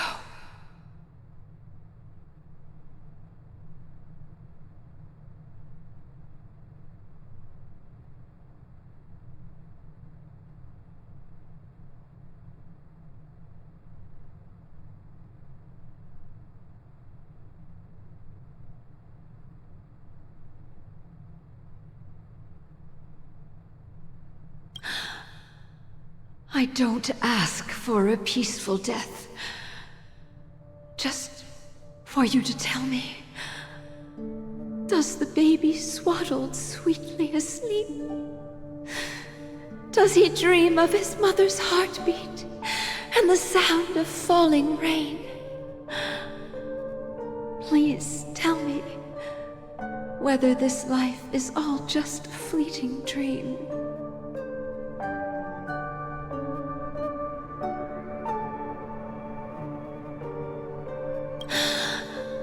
Otherwise, why would this child be born to face impending death?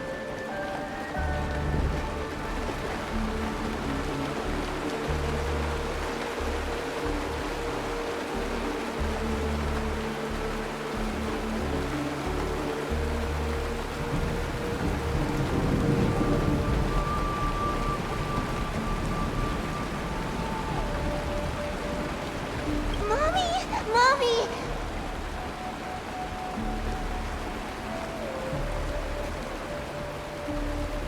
Mommy, the rain. It's raining.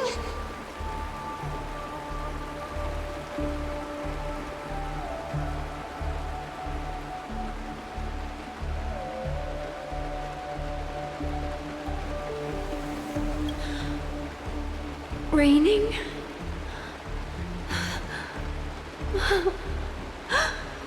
Raining.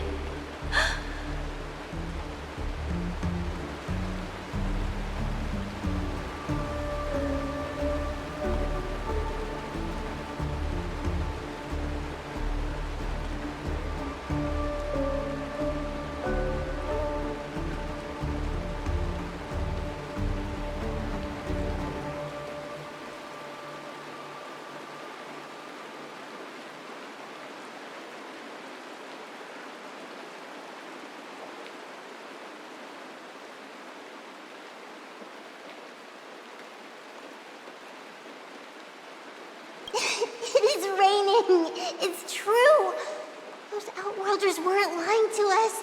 They really did summon the rain. Mommy, we can leave here. We can go back home.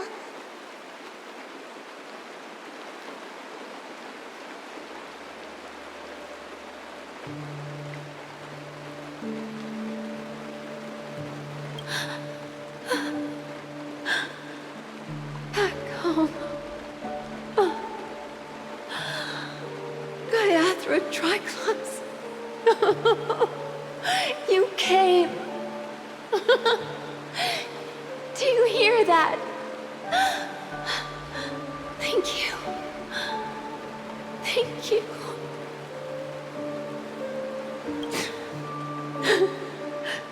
Darling, listen. This is the sound of rain. On the day you were born, the sky also sent down a gift like this from Gaiathra.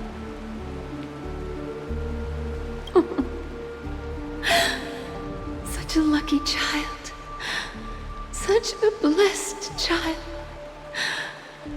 Just like your name. A gift from them to Avgen. My boy.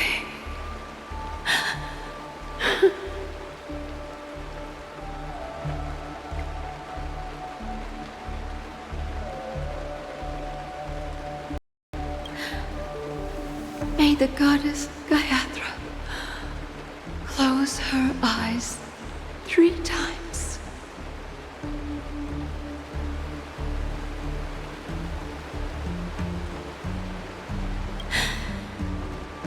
Your blood eternally pulsing.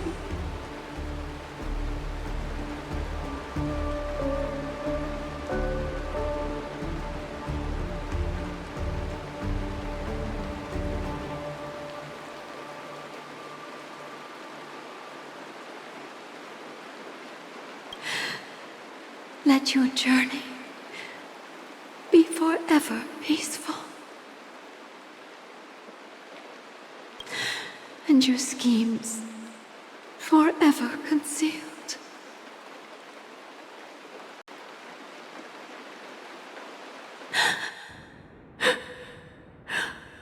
Welcome to this sad world, Kakavasha.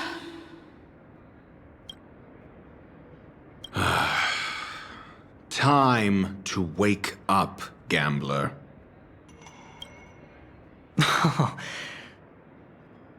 Oh, heavens.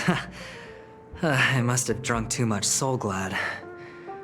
Didn't expect you to be back so soon. How is it? Find anything? Just as you guessed. Nobody outside knows about Robin's death. There aren't even baseless conspiracy theories. They're still streaming the rehearsal for her ceremony, using a stand-in, I guess. They must be dreaming. Of course. Who could imagine that death would actually descend upon the idyllic dream created by the family? Let alone that the victim would be the female lead of the Charmony Festival.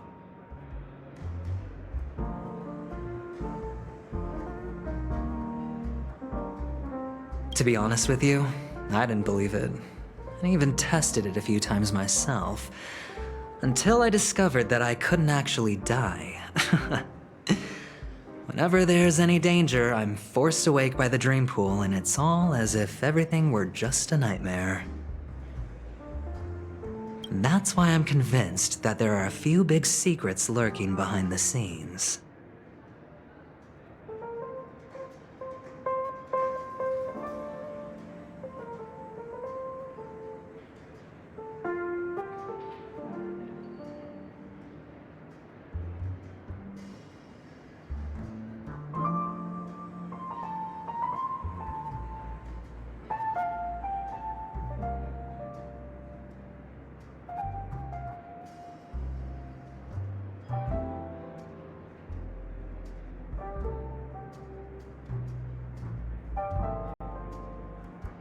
Then you must have heard about the Memory Zone meme.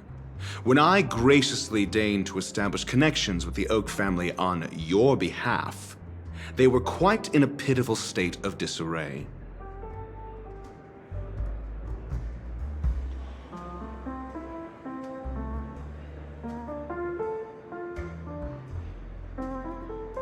Besides Robin, there was another body. I don't know the exact details, just that it was a stowaway.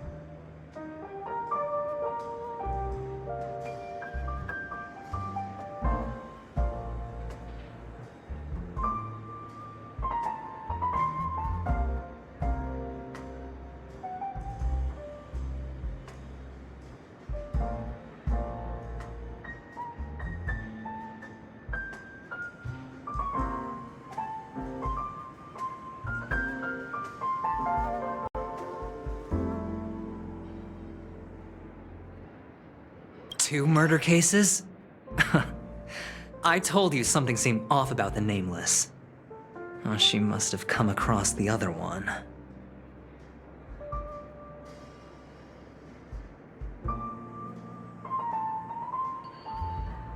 This murderer is a psycho. But I have to admit, the case should be easy to crack. We can leverage the family's malfeasance and let the IPC use this as a reason to intervene.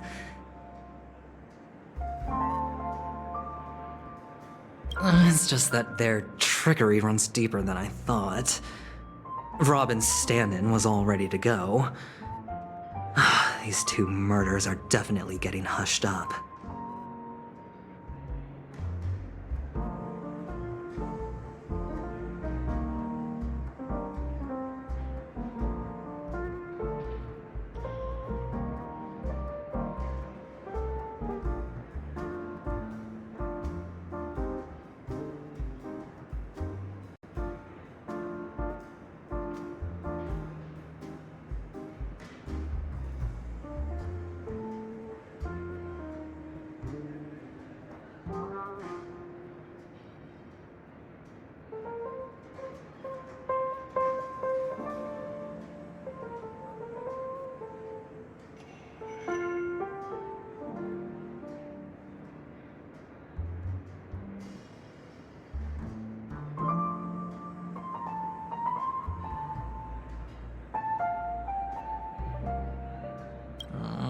what should we do? Let me think. It's too rare an opportunity to miss out on, so I gotta be careful.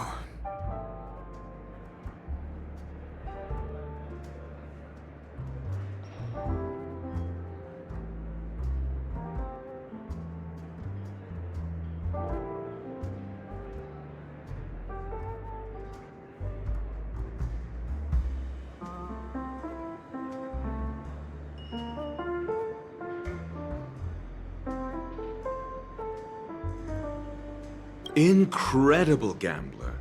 Have you already exhausted your limited repertoire of tricks so soon?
There are plenty of chips, but it'd be best to choose carefully.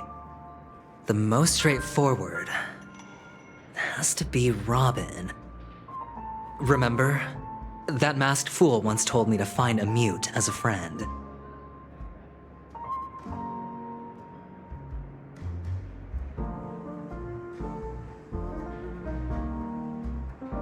Robin is what she calls the mute. She has lost her voice, and while most people can't pick up on it, you and I cannot mistake that sound. Not produced by any voice box, but rather by the resonance of the harmony.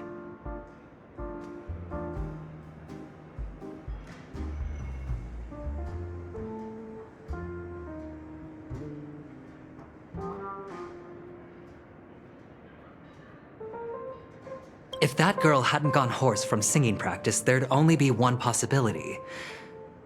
Something was up with the family. Or Robin herself. To get to the bottom of this, I tried every way I could to meet her.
But she died. Right before my very eyes.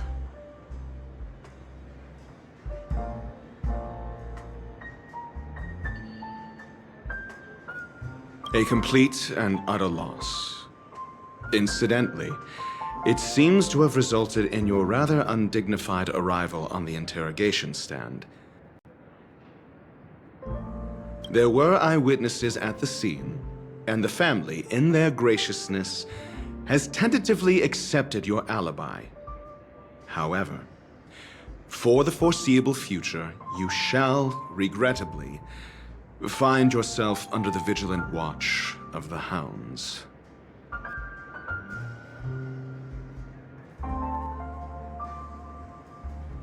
Well, things aren't looking too optimistic, Doctor. I'm starting to break out in a cold sweat. Do you reckon... there's still any chance of a comeback given how things are.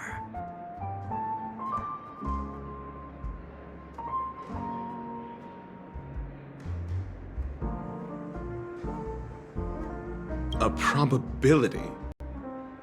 Yes, it exists, but it verges on the infinitesimal.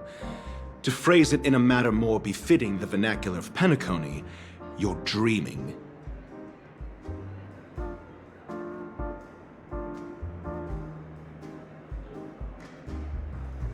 But if you simply can't control yourself and want to try your hand, then there just so happens to be a suitable candidate.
That man wants to see you again.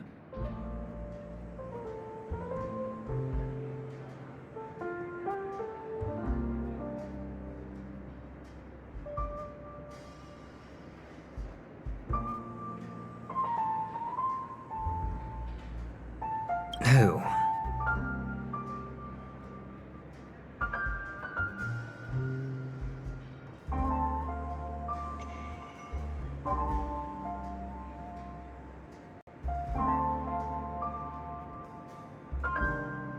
Sunday.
Is this a public hearing or a private trial?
If it were the former, it would hardly befit my stature to stoop to the role of a mere messenger.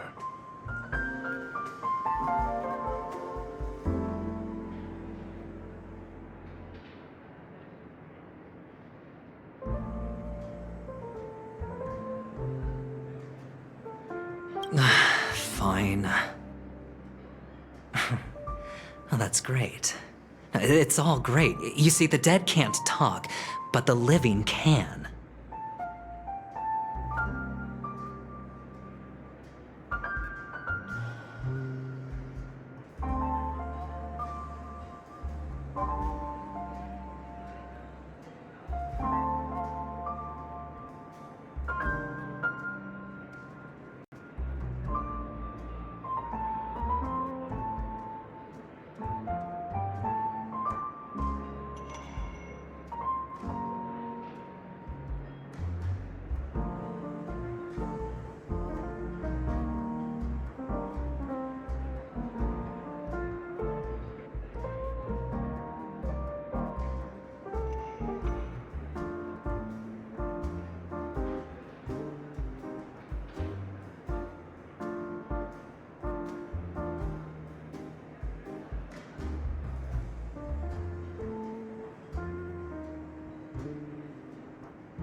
Ratio, I'm convinced now that there must be something wrong inside the family. Oh, just you wait and see. Batman's sister has died. He can't sit on his hands.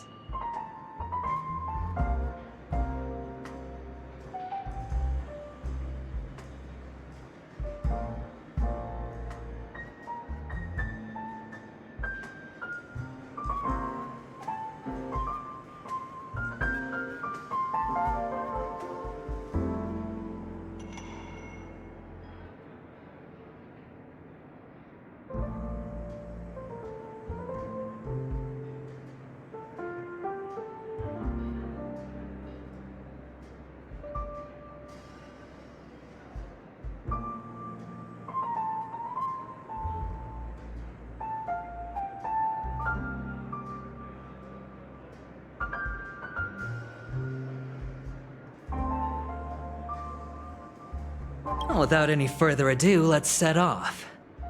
Lead the way. The show is about to begin.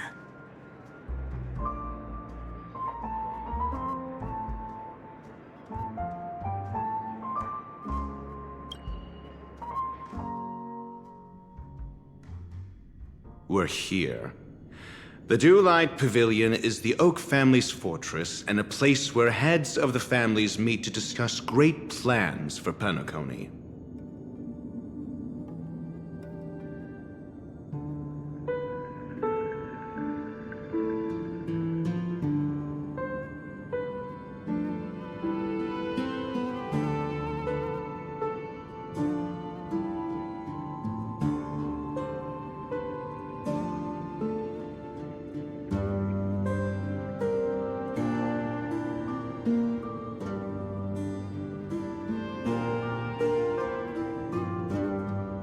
Fortress? I like this metaphor. I dealt with the warlords of the Amanicus star system not long ago, and their synchronized orbital manor wasn't this heavily guarded. This mansion nominally belongs to Sunday, and is very befitting of its owner. Without his express invitation, the likes of ordinary guests would never grace these grounds in their lifetimes. Look around while you still have this moment of freedom.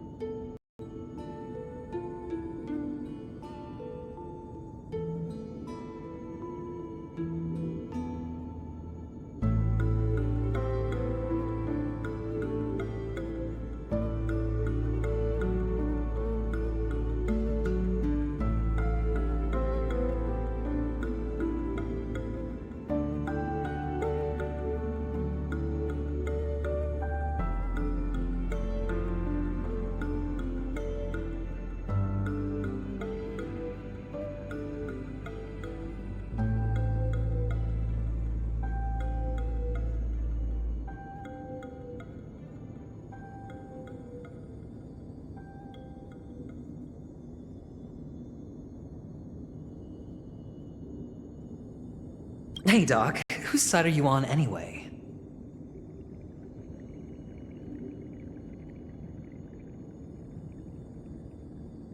Who's to say I won't sell you out?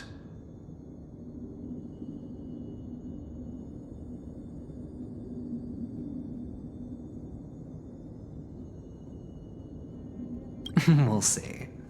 When we meet the authoritarian master of the Oak family, I'll pry an answer out of him.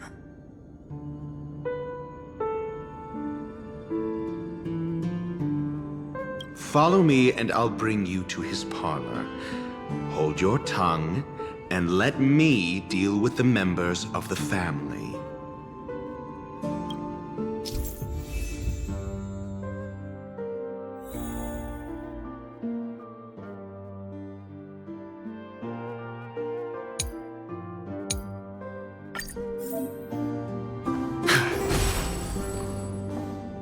Feeling lucky.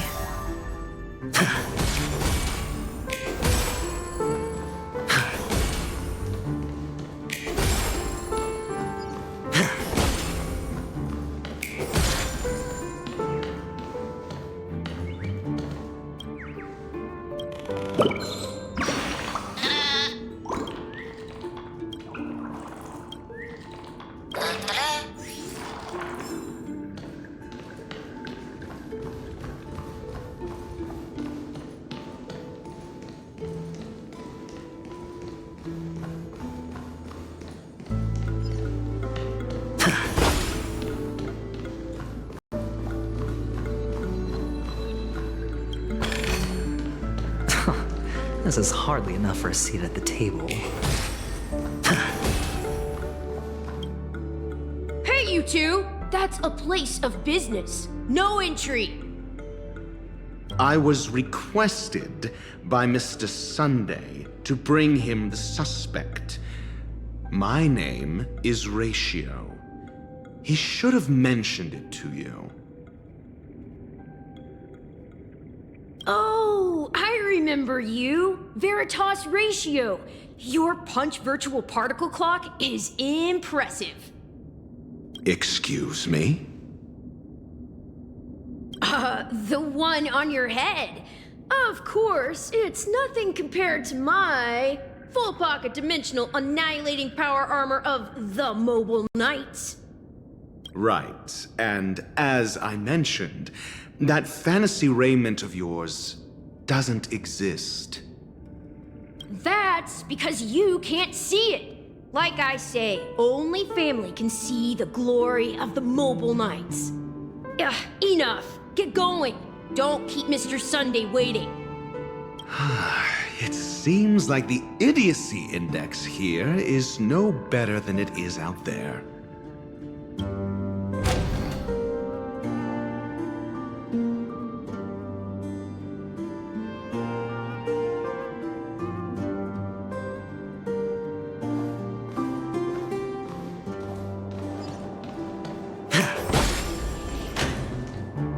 A dead end?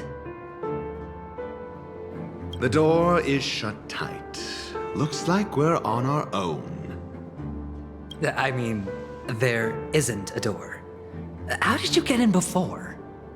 For security reasons, the family built the administrative site deep in the dreamscape, with the mechanisms hidden in these nightingale statues. The direction of the statues can be controlled.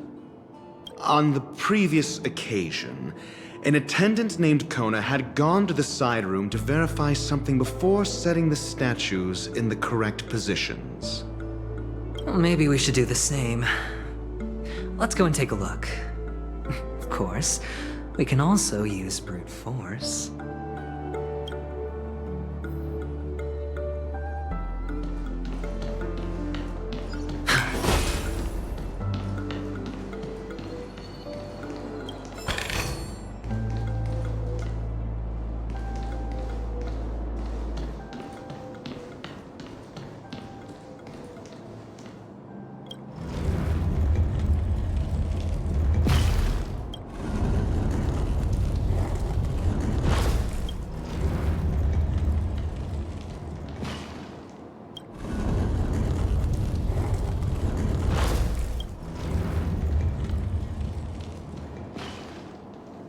Solving a problem by brute force doesn't prove your intelligence. The side room. Don't let me repeat myself.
Still waters of oblivion. Hide. No dirty tricks, all right.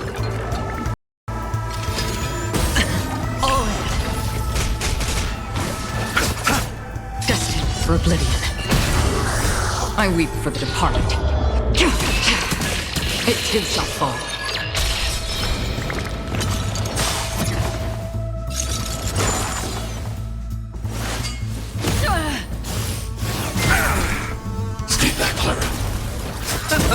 On the still waters of oblivion. Annihilate. Again? The dead return! Destined for oblivion. It's on me. Help me, Mr. Toro!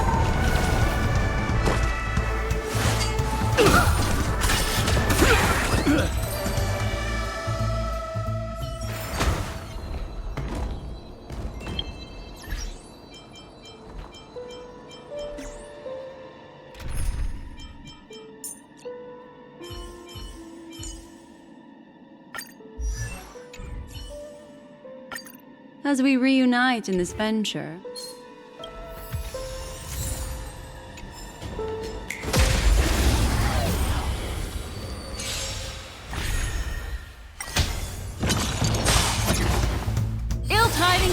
manifest! On the still waters of oblivion.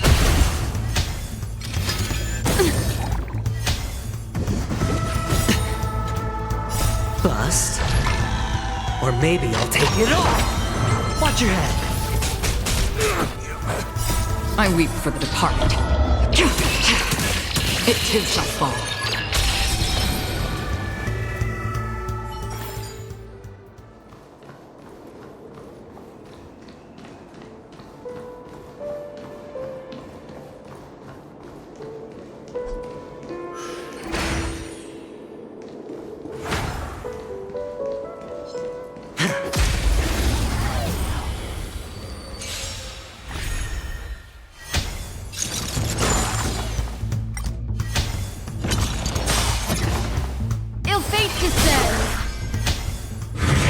No dirty tricks.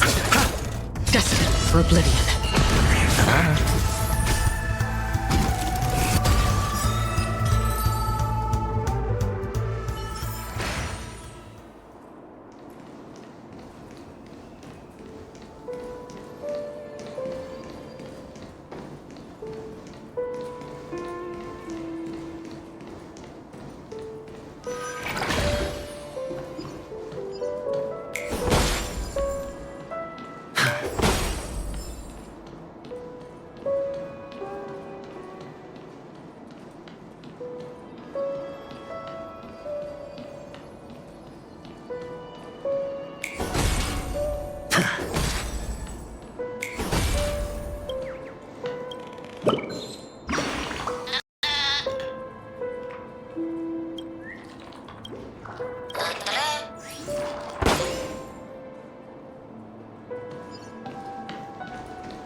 Six nightingales facing in different directions. An obvious hint.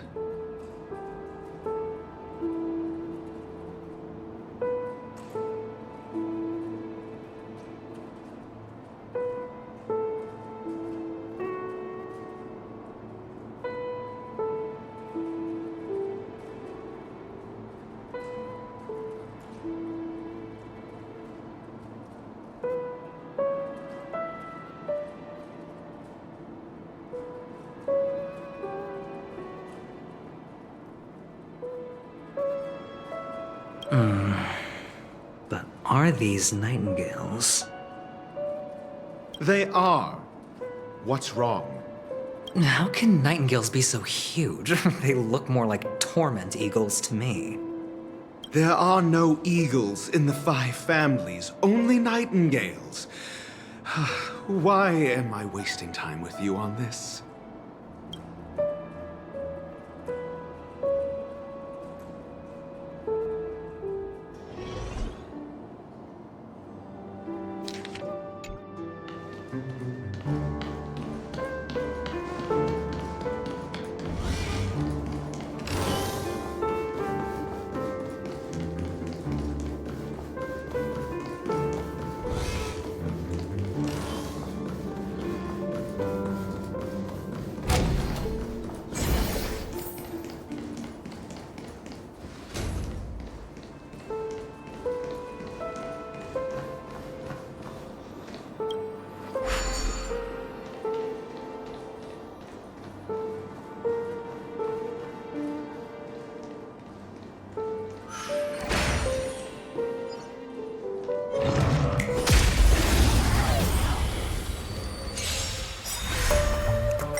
Beneath the waters lies an endless abyss!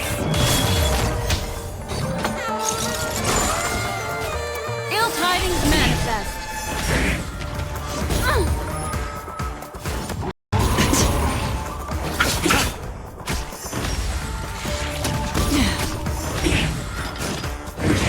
Again? Watch your head! Still waters of oblivion. I weep for the departed. It too shall fall. The dead return! Ill fate descends! Familiar. Bust. Or maybe I'll take it all! Destined for oblivion. Bloom. Repay. Ill tidings manifest. Beneath the waters lies an endless abyss. Still waters of oblivion. Ill fate descends.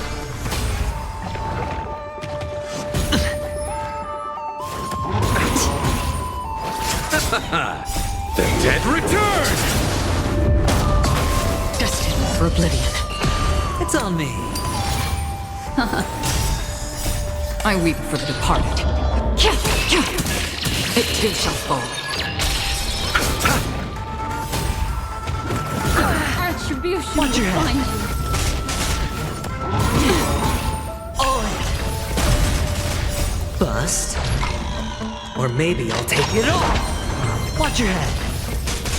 Ill tidings manifest. Still waters of oblivion. Ill fate descends. Beneath the waters lies an endless abyss. Destined for oblivion. Ill tidings manifest. The dead return!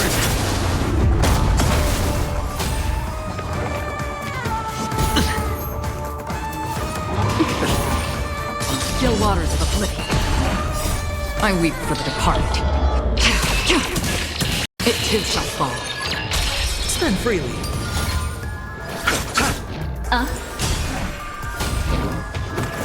Familiar. Bust. Or maybe I'll take it all! Watch your head! Destined for oblivion.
Fortune follows luck, just like it always does.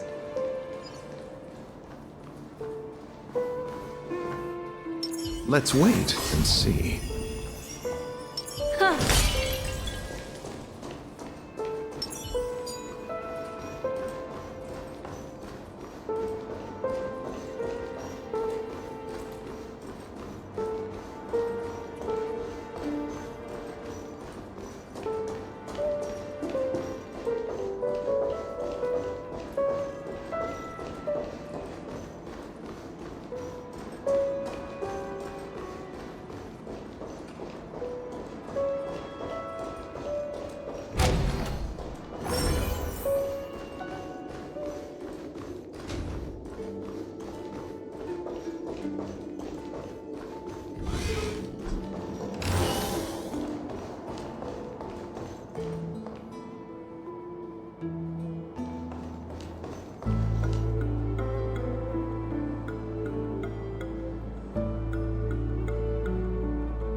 As I thought.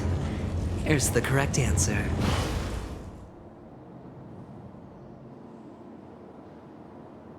A truly miraculous discovery. Perhaps I should offer you the chance to join the Genius Society.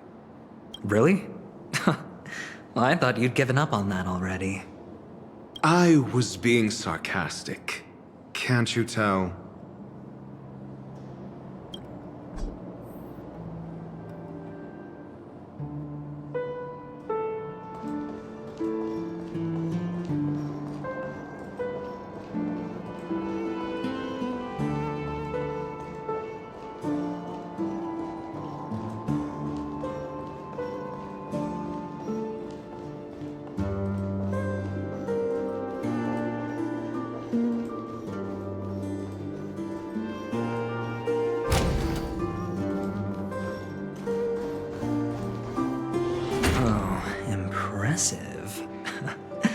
So much for Mr. Sunday's reserved, virtuous image.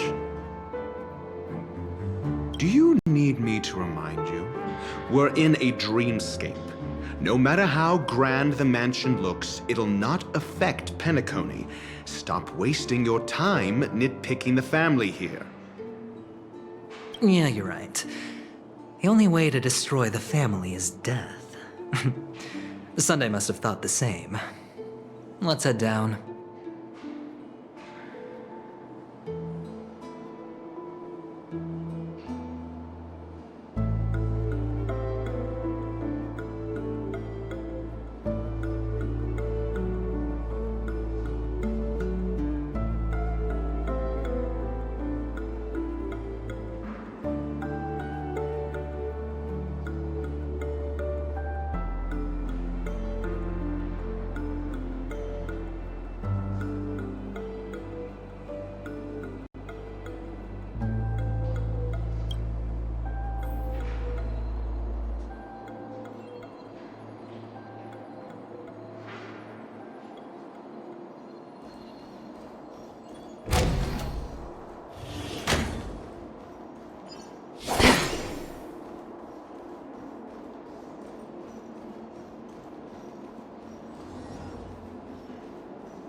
Repay!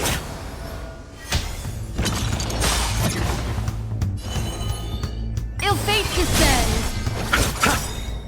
The dead return! Destined for oblivion.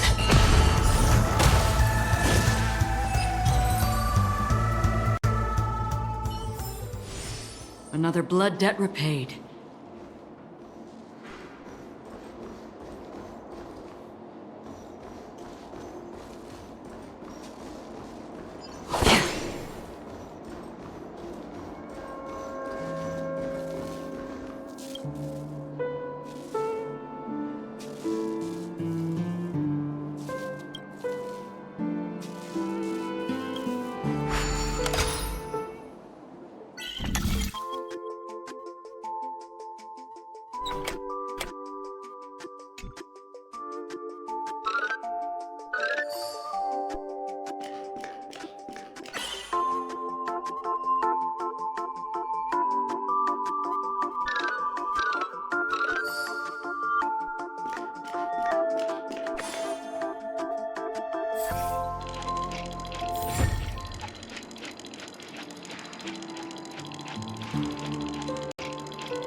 Don't forget to let your friends in on the action.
Perhaps there's more than one right answer.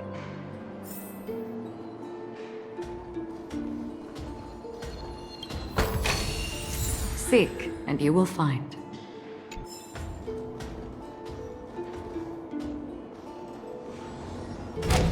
Stream forth the gleam of old blades.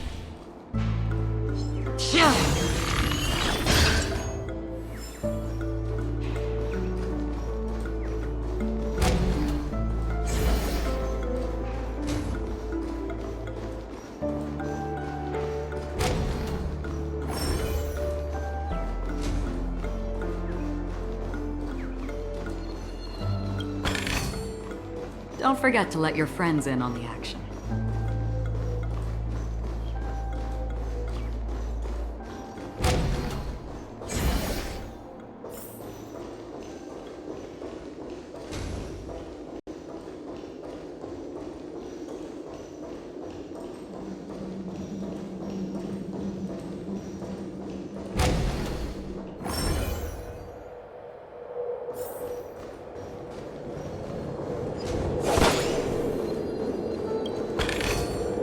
Seek, and you will find.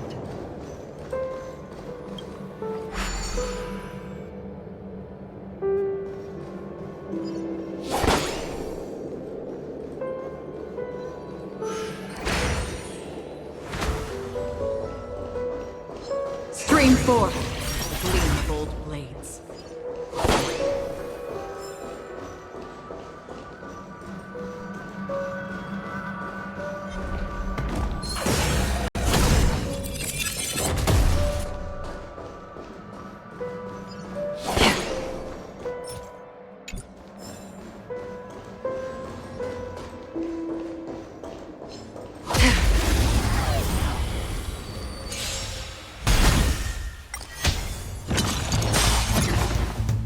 Tidings manifest. Beneath the waters lies an endless abyss.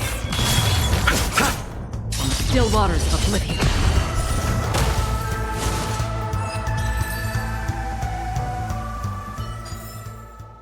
Another blood debt repaid.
Ill tidings manifest on the still waters of oblivion.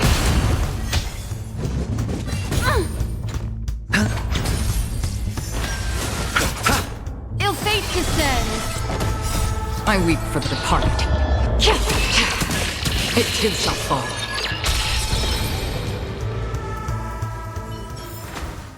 Another precious memory to hold on to.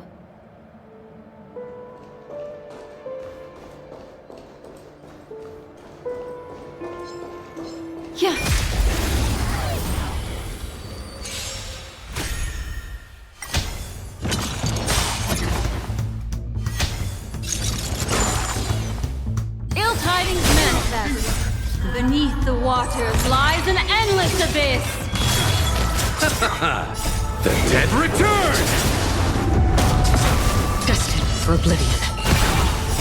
I weep for the departed. It too shall fall. Ill fate descends on the still waters of oblivion.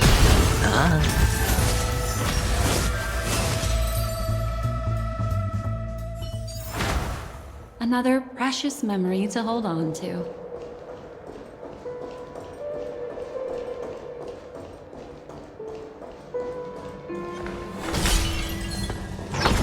Stream forth.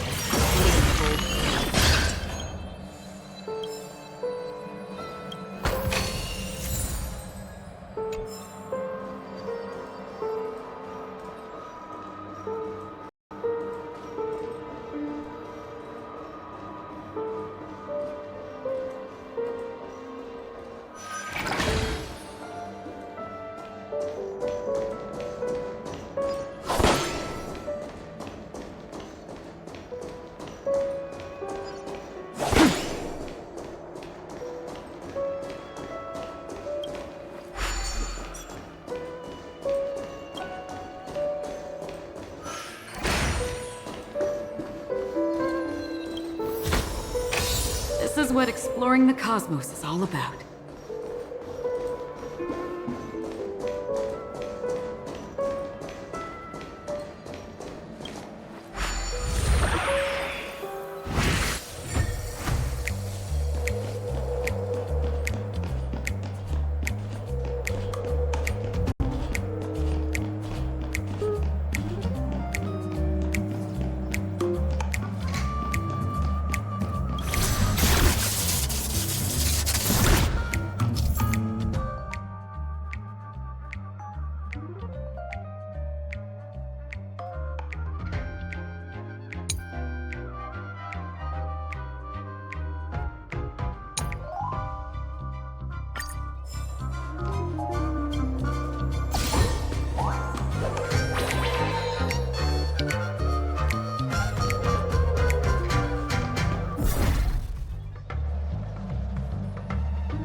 Hold on. Huh? What's wrong? Are we heading the wrong way? No, but this door is locked. My friend? Did you really make an appointment with him? It's a trial. You got to prove your worth to Sunday before you can speak with him. If I'm not wrong, we need to find a way to open this door in the hall, or this place will be our prison. Oh, an escape room. My favorite.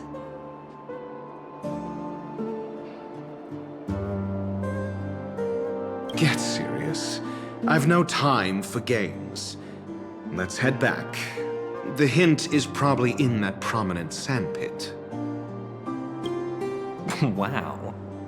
That's an enormous sandpit. I'd love to build a tall building for myself. Once I have enough savings.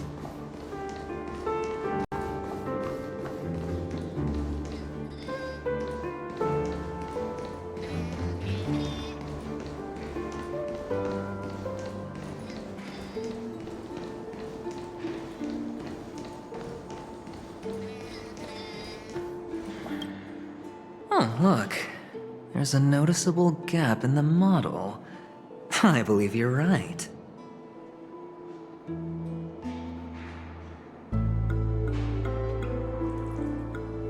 There wasn't a gap before. That man must have done it intentionally. Well, with your brilliant mind, you shouldn't have any trouble recalling what was here last time. Right, Doctor? Of course. Let's look around. When I see it, I will know it. Fine. Fine. Why do I feel that we're pursuing a degree in burglary now?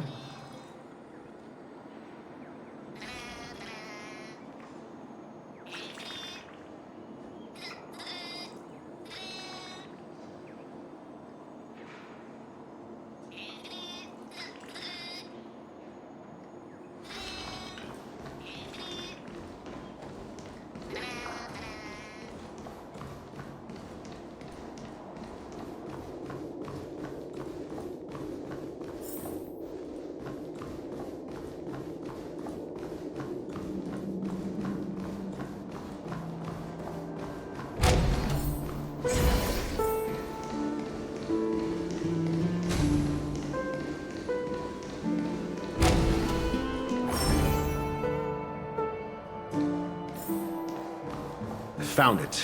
This is it.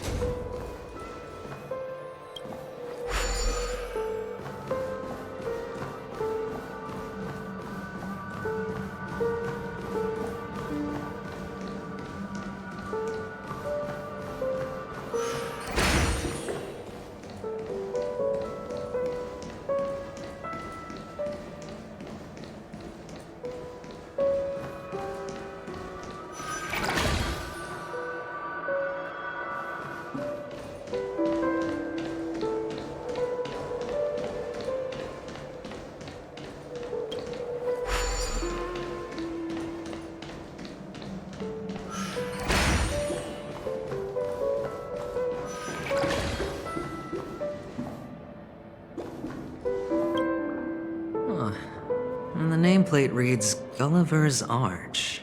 Well, I'm amazed you can remember something this tiny. You know, this reminds me of a tunnel I once saw that could shrink people who passed through it.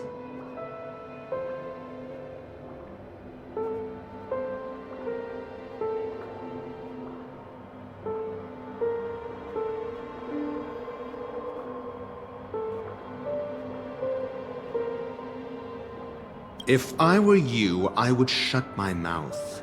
It's wise to remain silent when you should.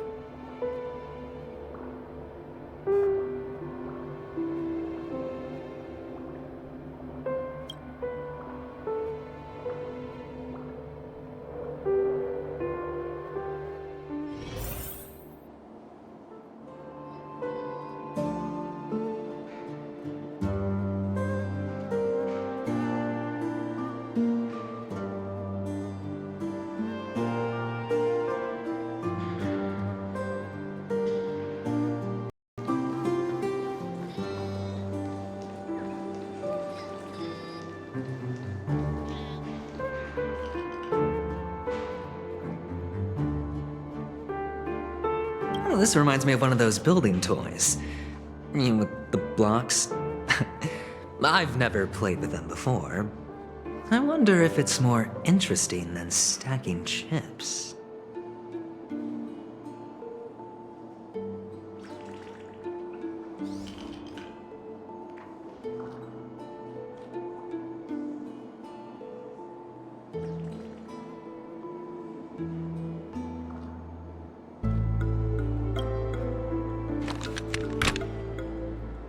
Oh, look. The gap is closed. And it fits perfectly. So, what's next?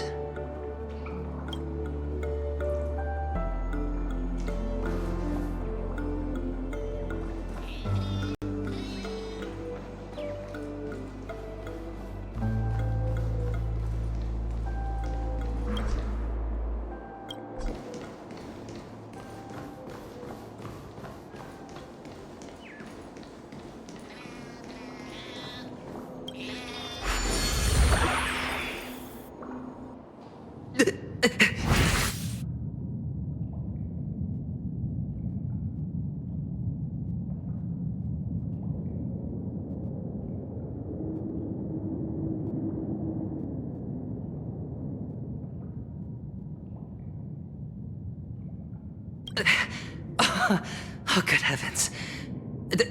Did I shrink? Am I still in a dream? Indeed.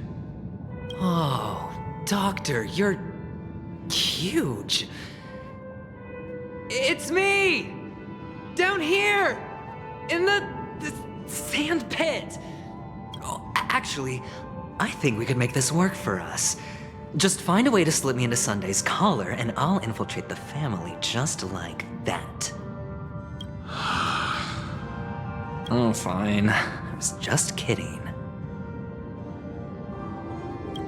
Let's find a way to open the door.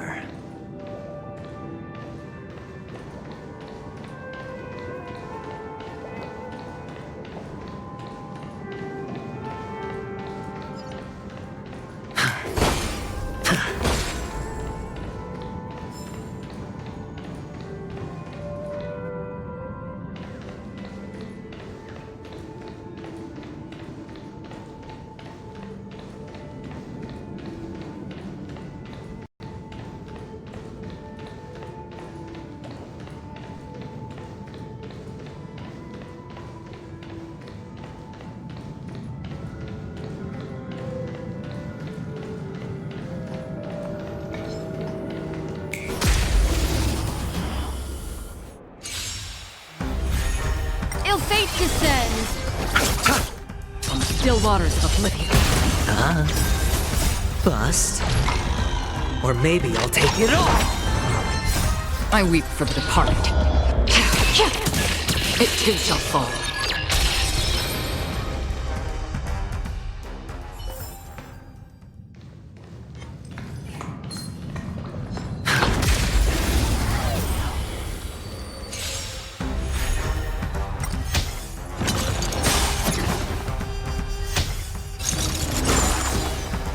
Ill tidings manifest. Destined for oblivion. I've lost my way.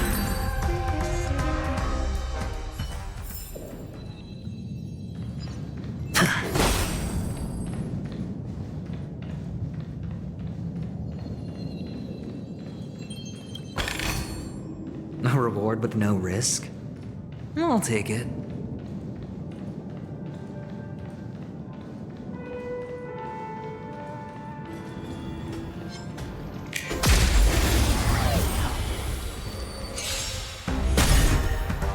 Ill fate descends.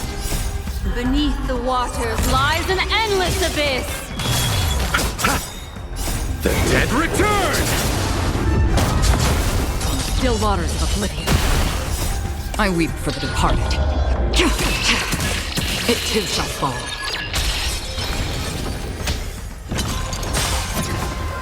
Ill tidings manifest. I underestimated.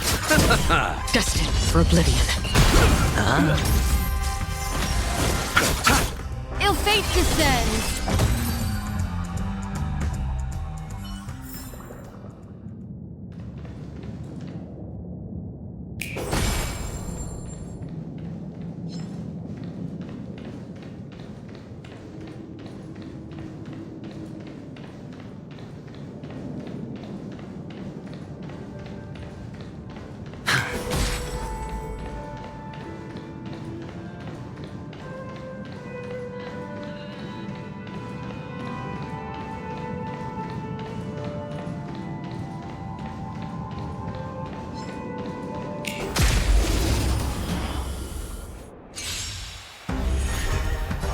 Ill tidings manifest.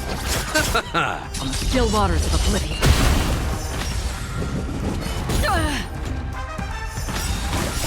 Beneath the waters lies an endless abyss. I weep for the departed. It too shall fall.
reward with no risk?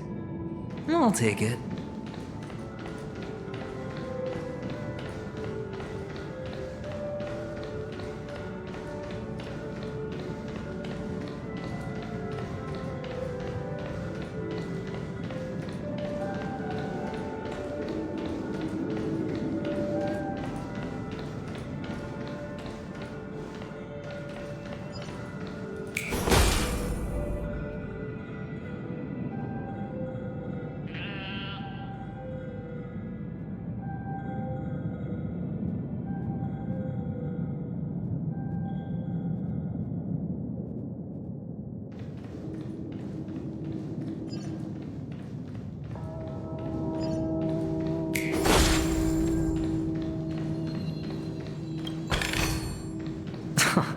This is hardly enough for a seat at the table.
The dead return!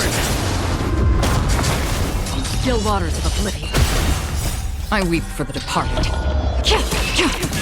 It too shall fall. Ill tidings manifest.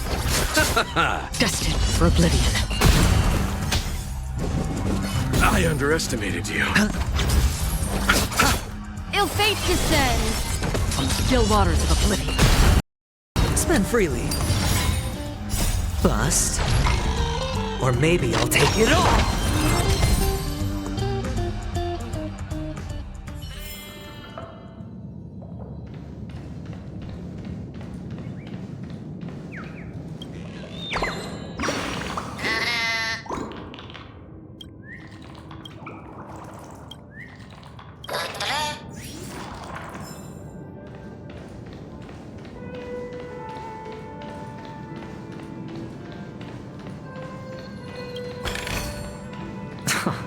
This is hardly enough for a seat at the table.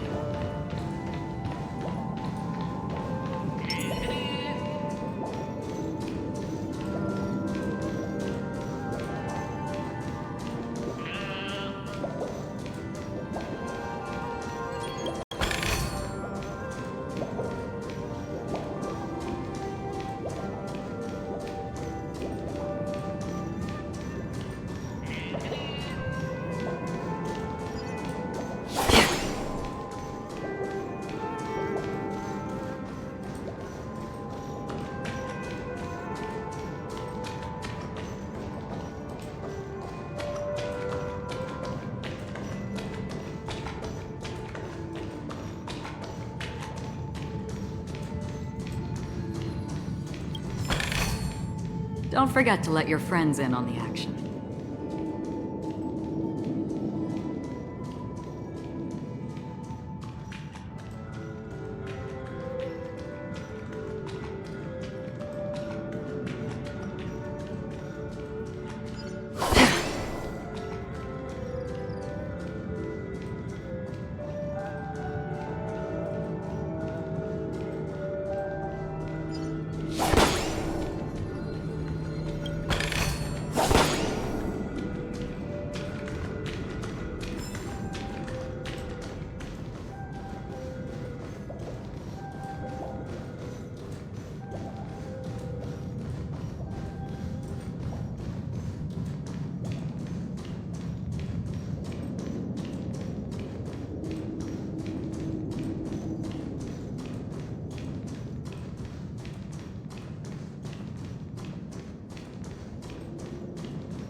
Speak, and you will find.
Don't forget to let your friends in on the action.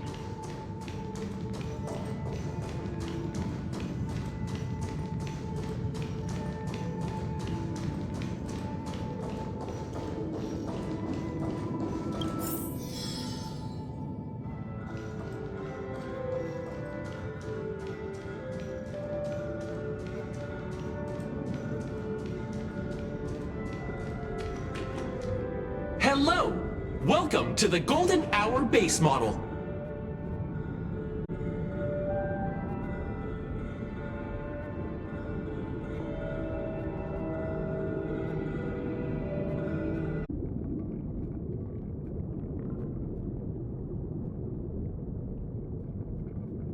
I am an Oak Soldier. I will be here to guide you through the tour of the base model. Happy to be of service. And tell me about the tour.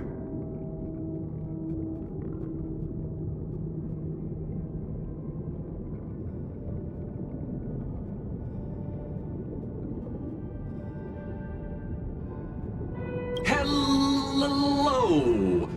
Welcome to the Golden Hour base model. I am an Oak Soldier. I will be here to guide you through the tour of the base model. Happy to be of service.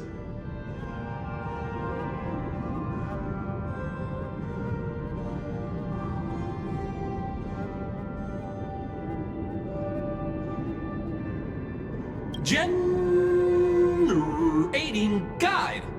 Please wait patient.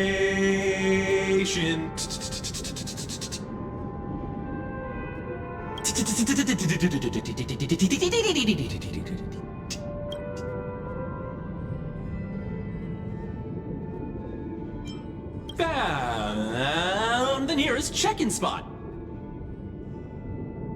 Please look behind me. A capsule machine model.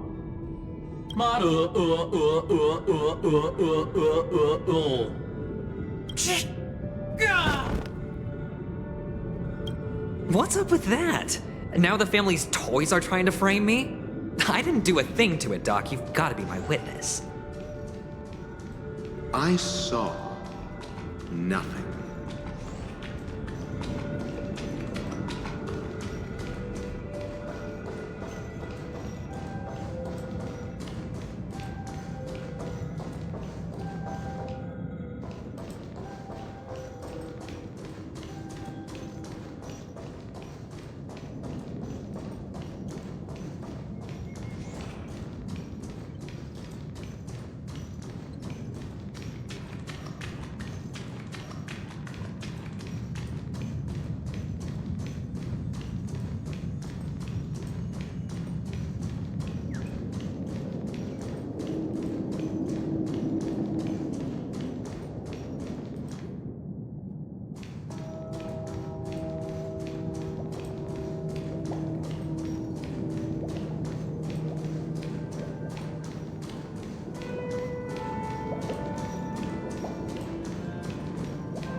capsule machine. There's no mechanism on the floor. Could there be one at the top? Doctor, do me a favor.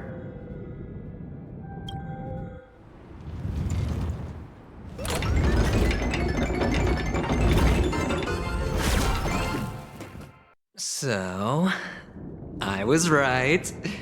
These models have interiors that look exactly like the real buildings. The only difference is that no one lives in them. Funny that Sunday puts a miniature that makes him seem like a giant by comparison right where he can see it first thing in the morning. Insecure much?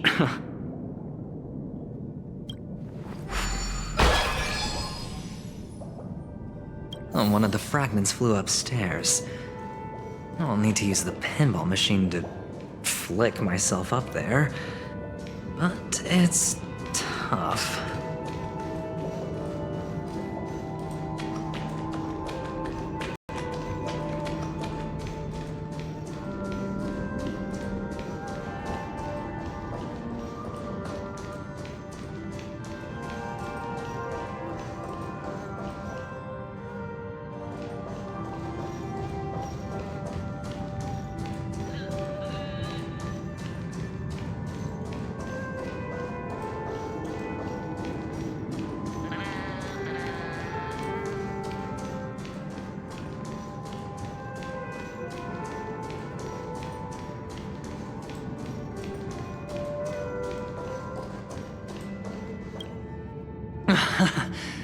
Oh, great.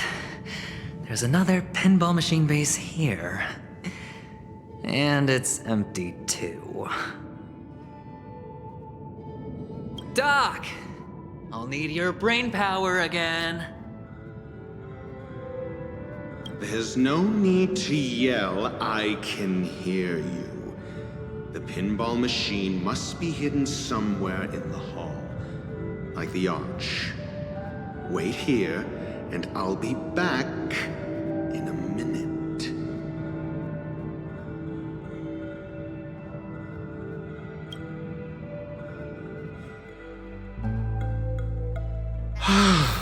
Finally, a moment of peace.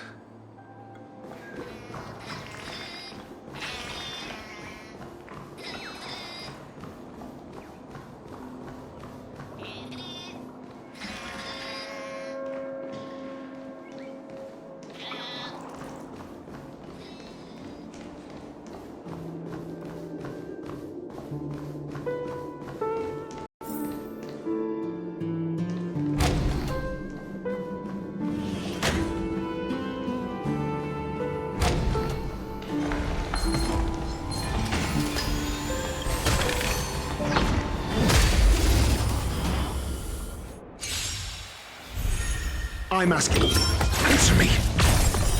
0 points. The dead return! Still waters of oblivion. Stay back, Clara.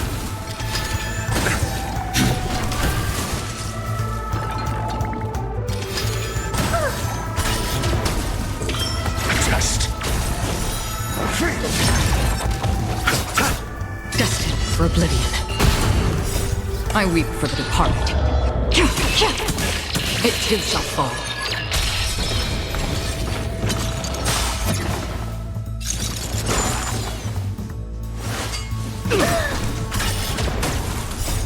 Help me, Mr. Toro!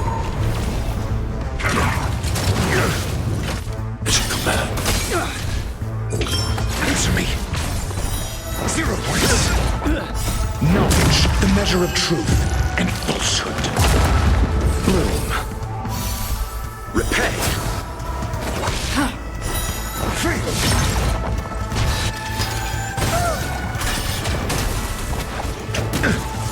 Hide.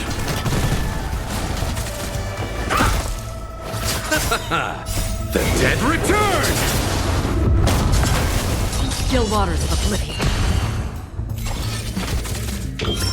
Test. 0 points. Destined for oblivion. Are you all right? I'm okay!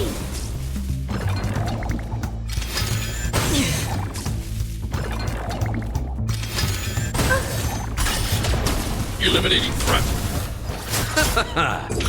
Answer me. Faith. Knowledge, the measure of truth and falsehood.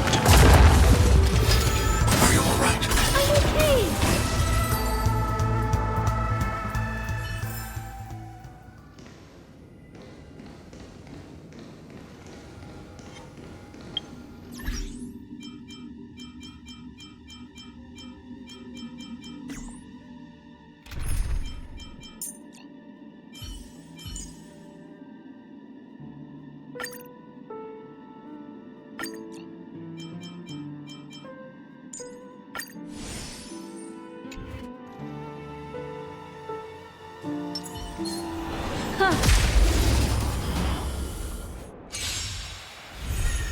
What do you want to know? Ill fate descends. Beneath the waters lies an endless abyss. Just 0 points. Still waters of oblivion. I weep for the departed. It too shall fall.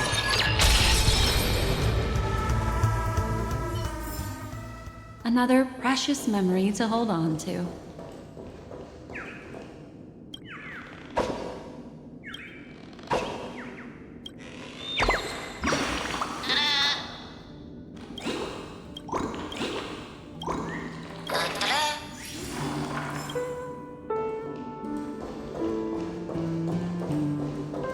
That's it.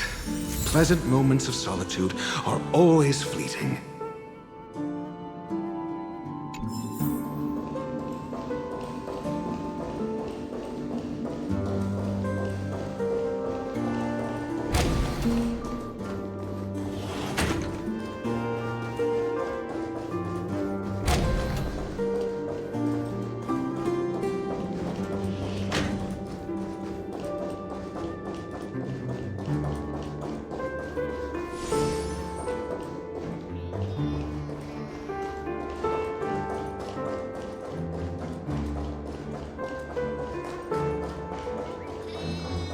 Oh, you're back.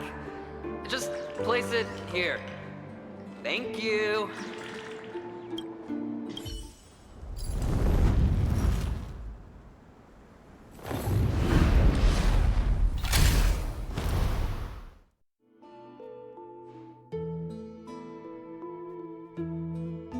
Thanks, Doc.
Horatio, you should come in here and take a look. The view here is breathtaking.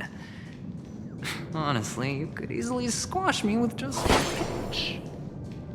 If that is your wish, I will do so without a moment's hesitation.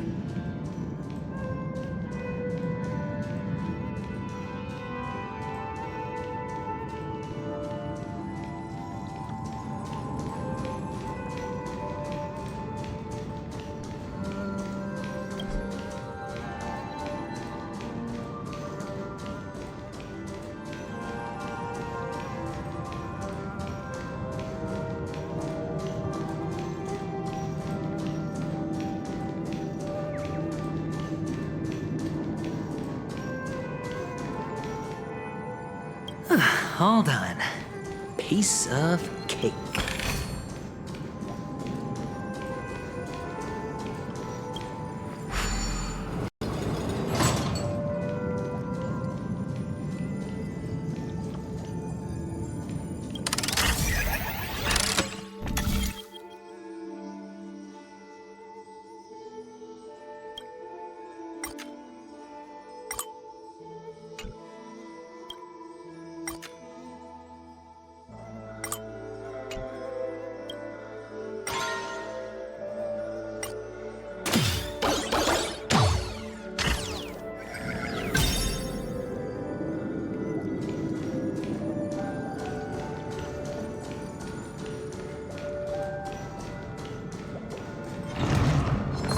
forth, gleam of old flames.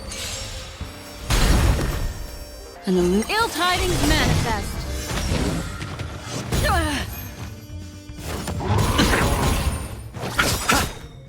The dead return! Destined for oblivion. It's on me. Ill fate descends. I weep for the departed. It too shall fall. I underestimated you. Watch your head. Mind your manners. All in. On the still waters of oblivion. Ill tidings manifest. Destined for oblivion. Bust. Or maybe I'll take it all. Ill fate descends. Beneath the waters lies an endless abyss. The dead return!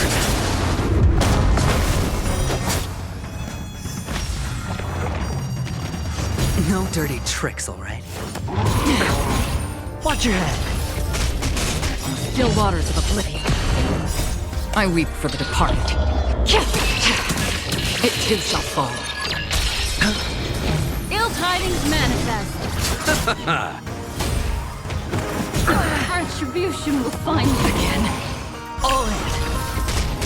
Destined for oblivion. Ill fate descends. The dead return! On the still waters of oblivion. Ill tidings manifest. Beneath the waters lies an endless abyss.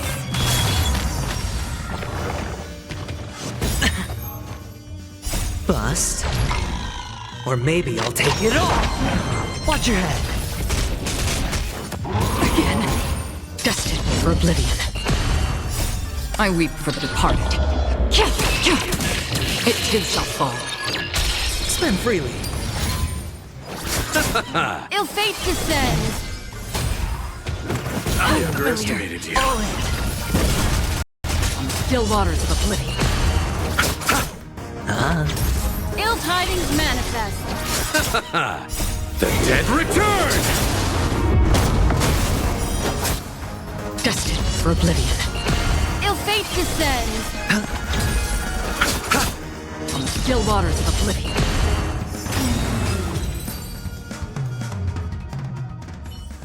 All done. Piece of cake.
forth the gleam of old blades.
Stream forth the gleam of old blades.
And the joyous tour of Toy City has come to an end.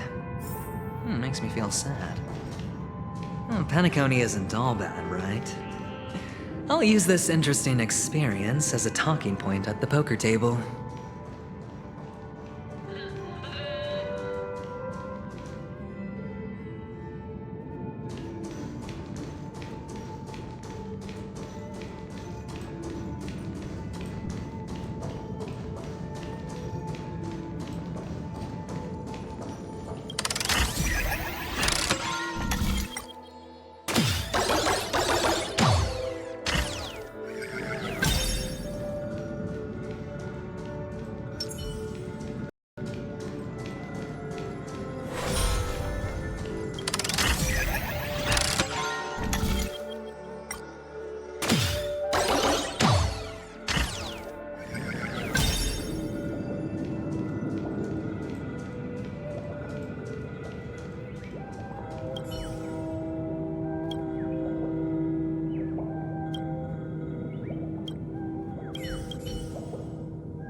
It's a pity you made it out of the sandpit alive. Sunday is just beyond this door. From my limited understanding, he's not someone easily handled. Are you prepared? Yeah. Only I believe he's the one who should be prepared to face me. Tell me about your plan. I don't have a plan. I'll just play it by ear. There are only two kinds of bargaining chips when dealing with people. Benefit or fear. Looks like sincerity isn't in your dictionary. Am I not sincere enough? There's no need to emphasize it. We've got to make good use of death. That man's sister is dead. He won't be able to turn a blind eye, and that's fear.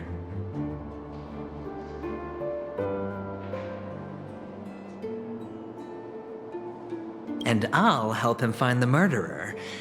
He can't do it due to his status and position, but I can. And that's benefit.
On what basis do you believe he's incapable, necessitating the delegation to someone from a rival faction?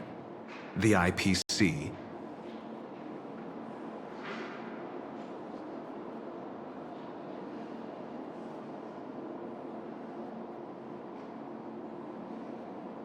Simple.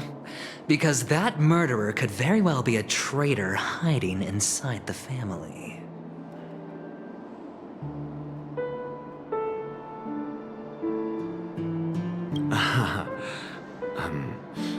Do you mean the Galaxy Ranger whom you accused previously?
That was just an excuse, good doctor. There's something wrong with that woman, and we need someone who can keep her in check. It's better to minimize the variables outside our control while we execute our plans.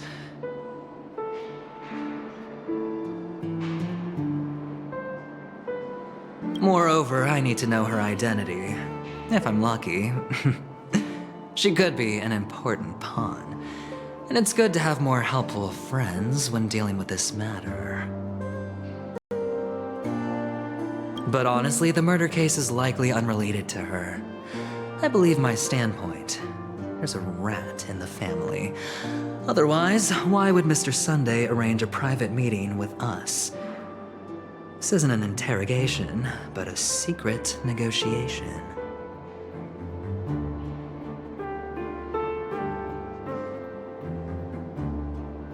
We'll see. Using Robin's death as a bargaining chip, I'll win back my freedom and power. In the end, I'll ruin this beautiful dream and create the grandest death. If the chance of winning is just beyond this door, even if that chance is close to zero, well, you can't win if you don't play, right?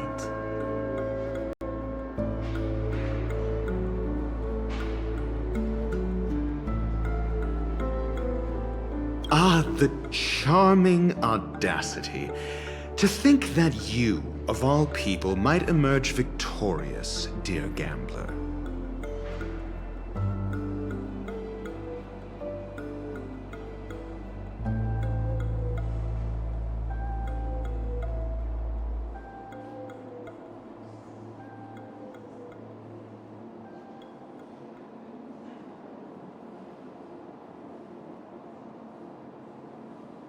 Three chips are enough.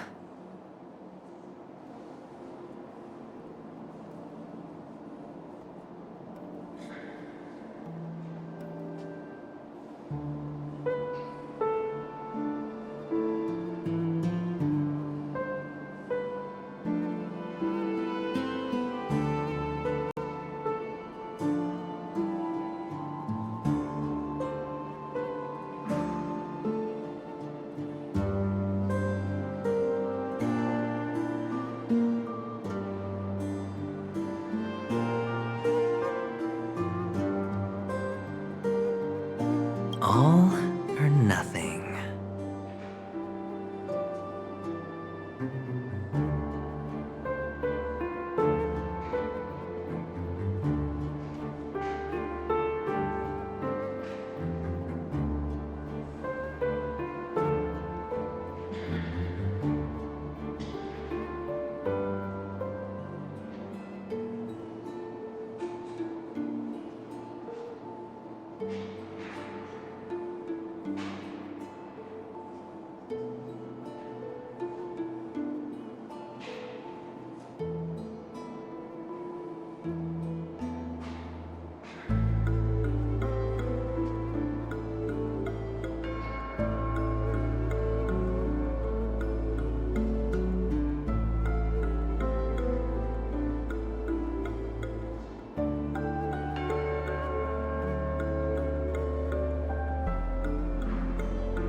Discard your worthless destiny.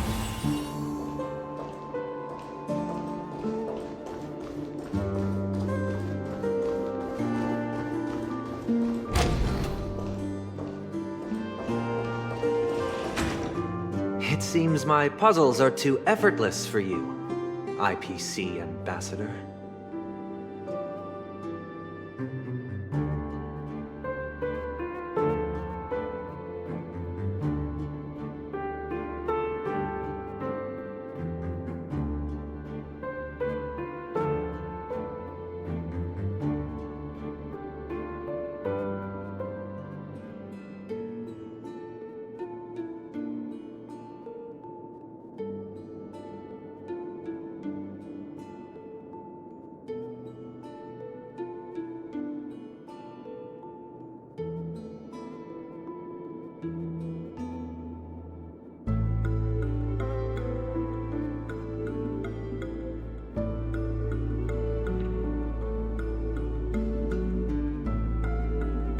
I appreciate your words.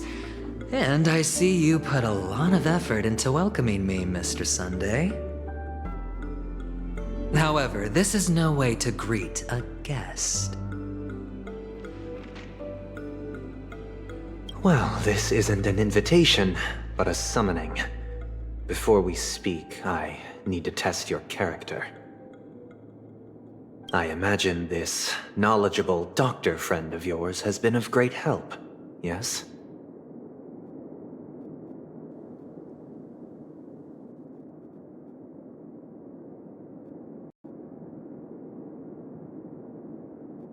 Certainly. You ought to know this better than I do. He's already faithfully fulfilled his duties, hasn't he?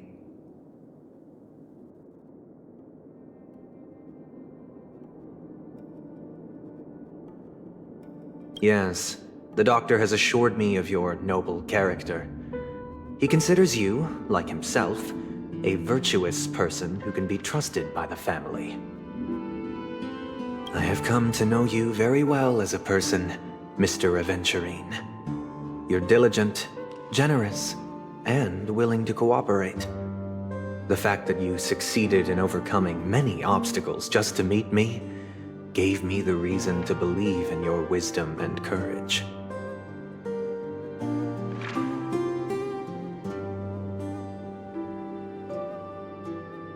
But there's one thing I must ask you.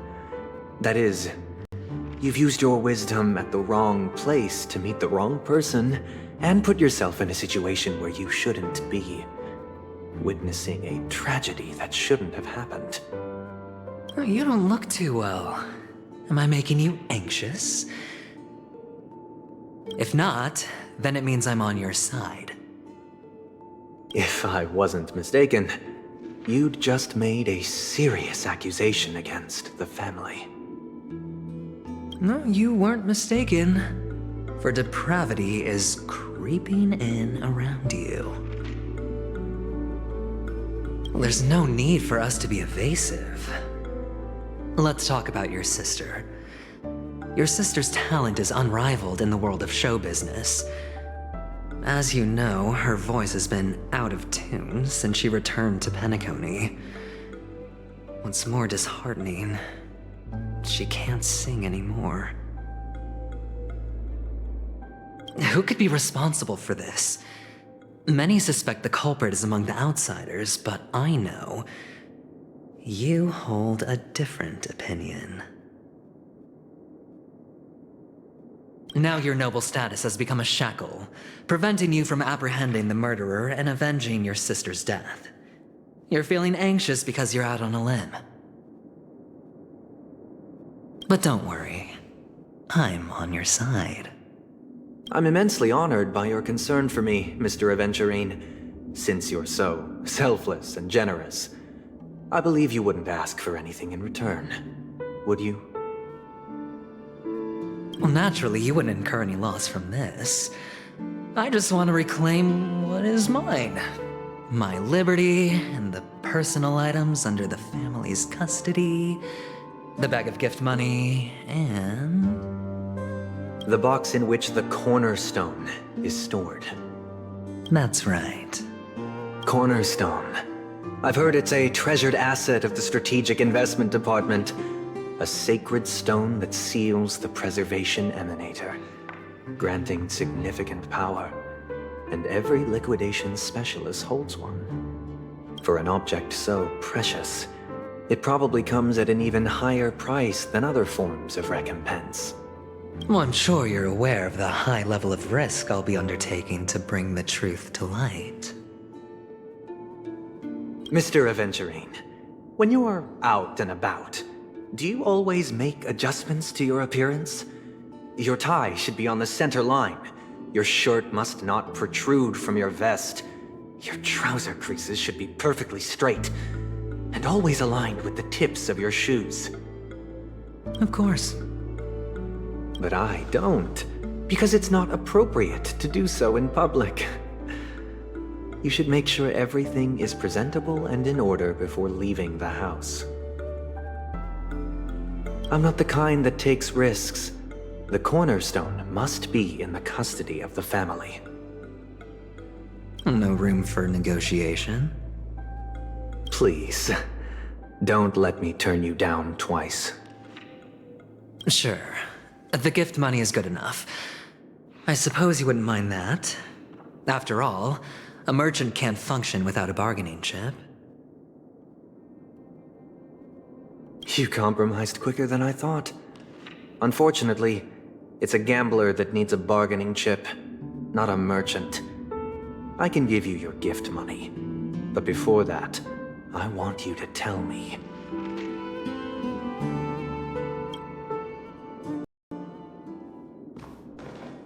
The fact that you can decisively forsake the box you asked for, what exactly is stored in it?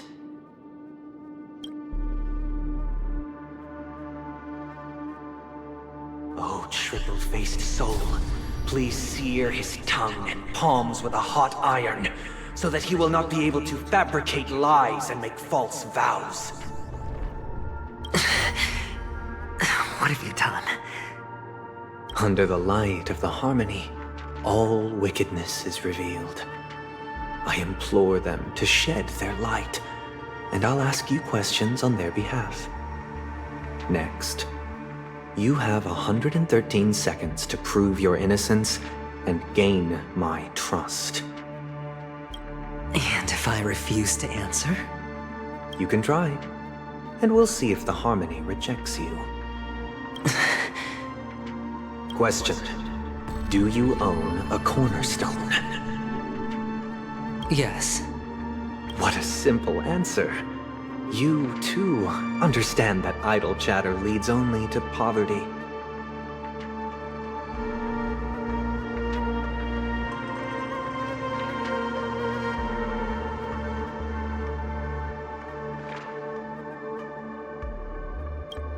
Did you hand over the cornerstone to the family when you entered Penacony? Yes. Does the cornerstone you handed over to the family belong to you? Yes. Is your cornerstone in this room right now? Yes. Is your memory free from any kind of tampering or deletion, encompassing but not restricted to the techniques of the Garden of Recollection? Yes. Are you an Avgin from Sigonia? Yes. You even know about that? Do the Avgins have any ability to read, tamper with, or manipulate one's own or another's mind? No. Does it matter? Do you love your family more than yourself? Yes. All the Avgins were killed in a massacre. Am I right? No. Are you your clan's sole survivor? Perhaps. Do you hate and wish to destroy this world with your own hands? I don't know. Interesting. Now, the final question. Can you swear that at this very moment, the Aventurine stone is safe and sound in this box?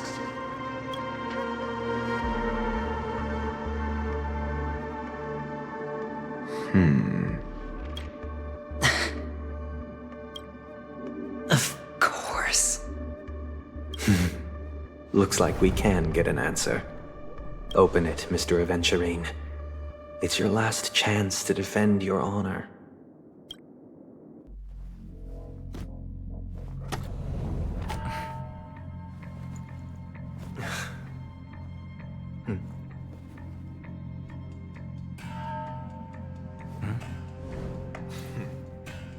Please.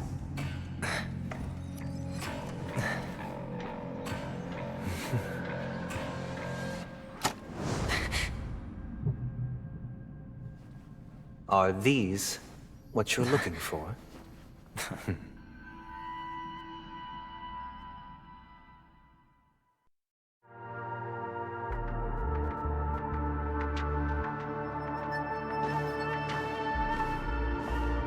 Since you came as promised, learned doctor, does this mean that you are willing to take the side of the family in this farce?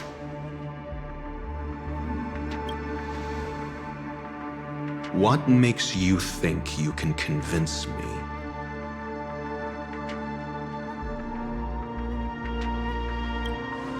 I've heard you haven't enjoyed Mr. Aventurine's company. I also understand that you're an avid learner who sees the pursuit of knowledge above all.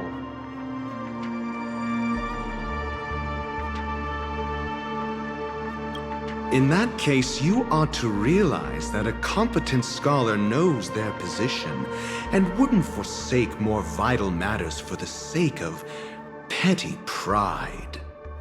If you agree to assist the family, I'll share our research findings on the Stellaron. You must be quite aware that, besides the family, no other faction is willing to share such information.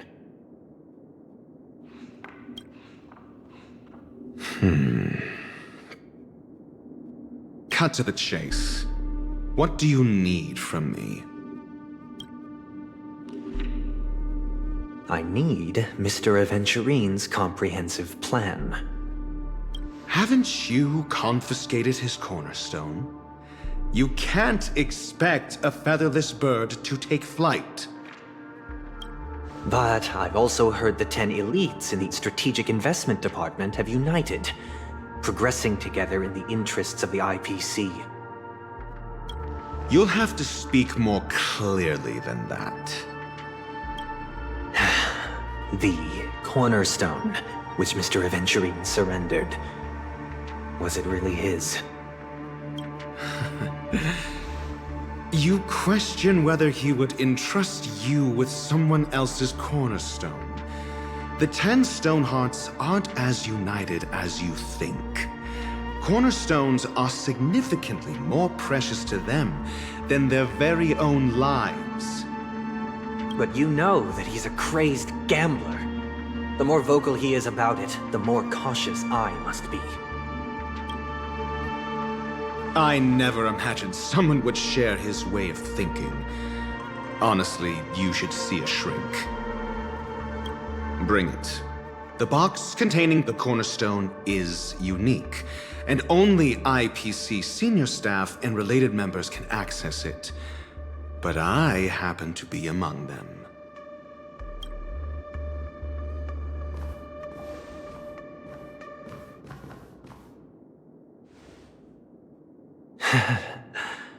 I appreciate it.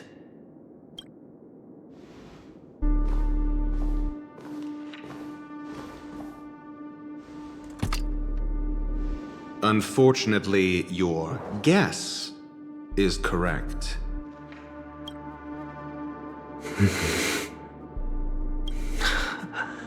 The golden stone. Its color and glow are similar to that of Klepoth's body. This is the very ruse he intends to use to fool you. He won't reveal to you that the 10 Stonehearts chisel their own will into the cornerstones, granting them an unparalleled radiance. And this golden statue is also known as Topaz, not Aventurine, and it belongs to Topaz. So, do you wish to confront him? Not at the moment. I'm more interested to know the location of his cornerstone. The safest place somewhere you'd never think of. Because he never intended to hide it. In fact, that cornerstone has been in your hands from the very beginning.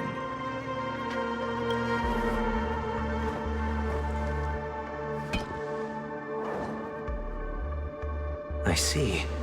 This bag.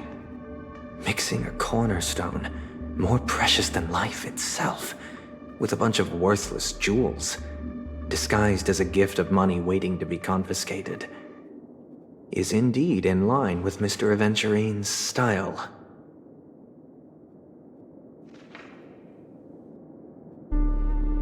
Then he makes up some trivial excuse, downplaying the matter, and requests the gift money.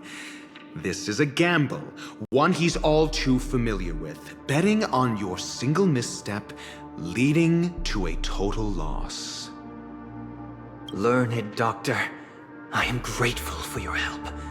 The family will surely reward a righteous person like you.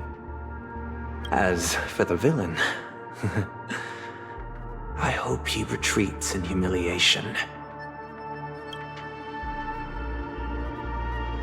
It was all thanks to your friend with a keen eye that I could add a blot of utter failure to your storied career. Ratio, you wretch.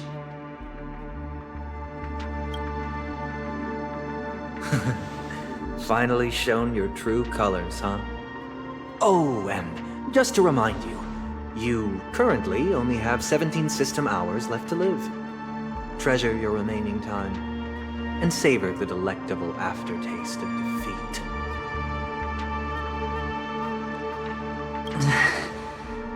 You might as well explain yourself a little more clearly. What I performed on you just now was the Harmony's consecration. You were to show allegiance beneath the illumination of their grace. Yet you acted willfully, uttering nothing but falsehoods, transforming the consecration into a trial. I genuinely see no reason to absolve you from it. Is this what the harmony represents? But is it built upon constraint and coercion? You misunderstand, Mr. Aventurine. Punishment is meant for the irreverent. But I have seen your resilient spirit, and thus I offer you the possibility of a new beginning.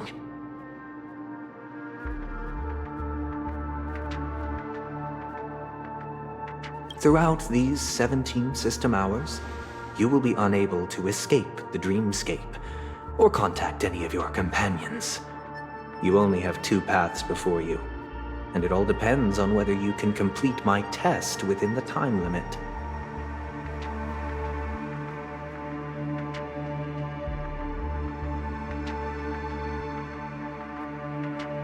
Should you succeed, you will be able to coalesce into the harmony and be with your family.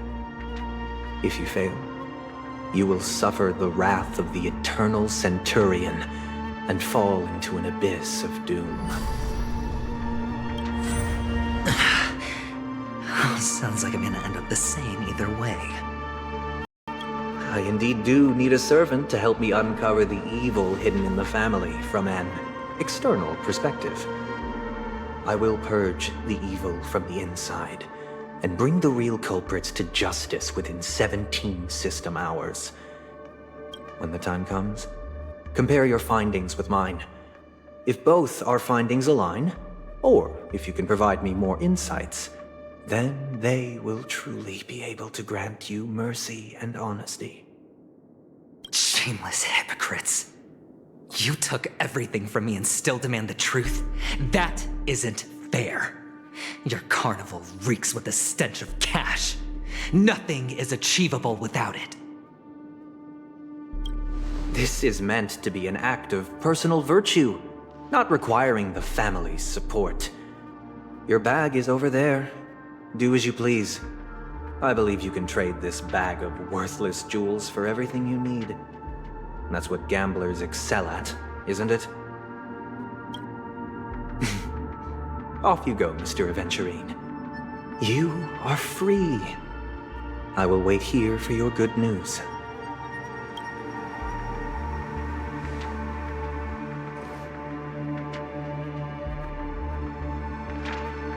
This meeting isn't an interrogation or a negotiation.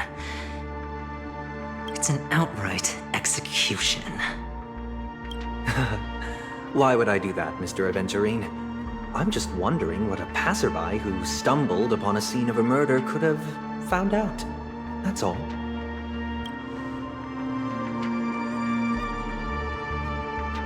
By the way, before you go, I have a personal question. What is it now? Do you truly wish to bring about the destruction of this world?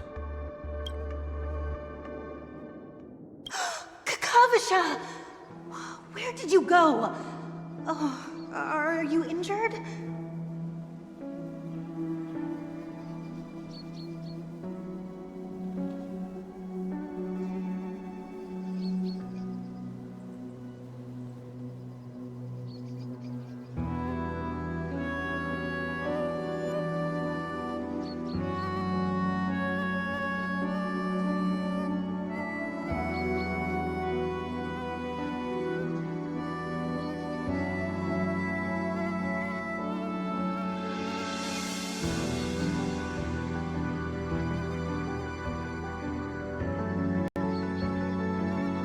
I got it back, sister. You went to look for them? That's too dangerous. It's just a necklace. It's neither food nor water. We can survive without it. But I can't live without you, little brother. Promise me not to look for those catechins again, okay? Sister, don't be afraid. The catechins are fools, but I'm smart. I played a game with them, and I won. Won? What happened exactly? Tell me.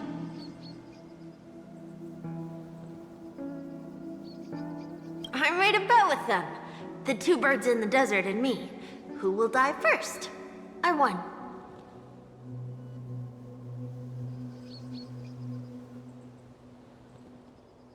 They suspected me of cheating, but I didn't. I won fair and square. Of course. Of course you'd win. You've always been a lucky child. Gaiathra Triclops must be watching over you. But that's no reason to push your luck by going up against those bloodthirsty, cruel catechins. Have you forgotten how Mom and Dad...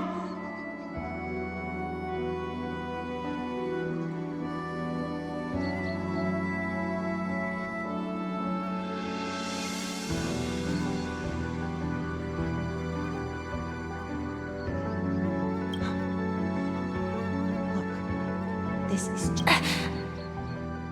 I'm sorry, sister. I thought you'd be happy. Because Mom left you this necklace.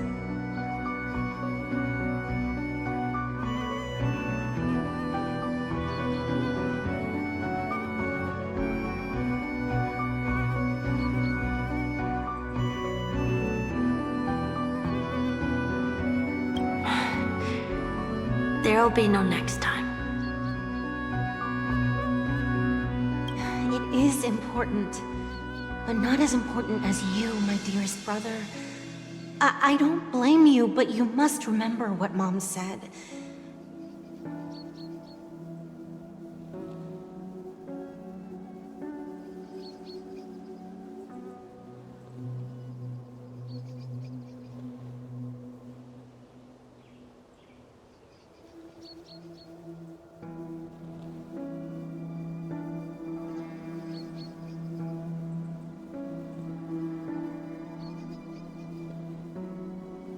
Pain and poverty are the trials of Gaiathra Triclops.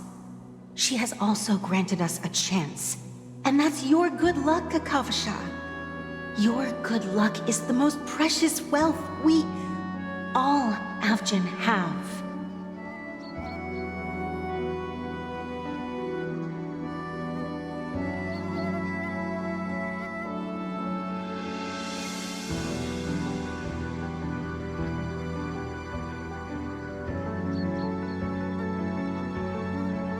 You're a child blessed by Gaiathra Triclops and can lead the clan to happiness. So always remember to protect yourself and never resent the pain and poverty you're going through, all right?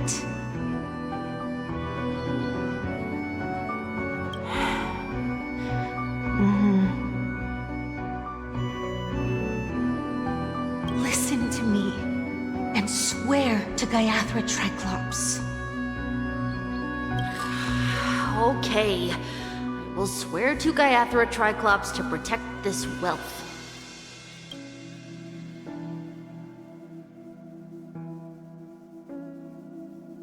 But sister, if Gaiathra Triclops was really watching over us, Then why did she not protect Dad when he was swept away by the quicksand? After all, Dad went to the Catechins' land only to prepare for Gaiathra Triclops' offerings. And where was Gaiathra Triclops when Mom was shivering in our arms? Mom was still pleading for Gaiathra Triclops' forgiveness under her breath, until the moment she closed her eyes. Sister, everyone praises me for being smart, but I don't get it. If every rain pour was Gaiathra Triclops' forgiveness and grace, then how bad were our sins? So much so that we were born in this world of death?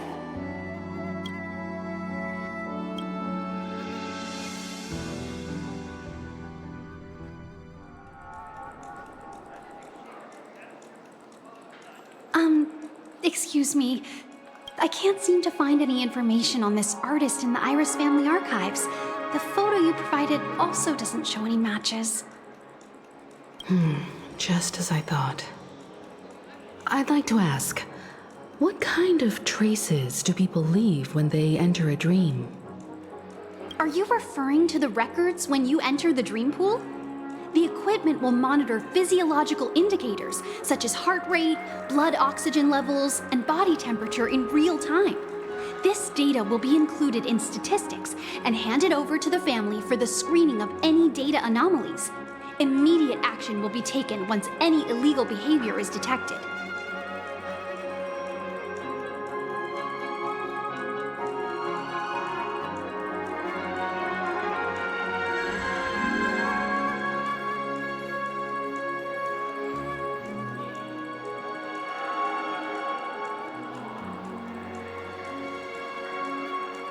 I apologize. The hotel does not have access. This information is managed by the Bloodhound family. We can only gain access if there's a problem.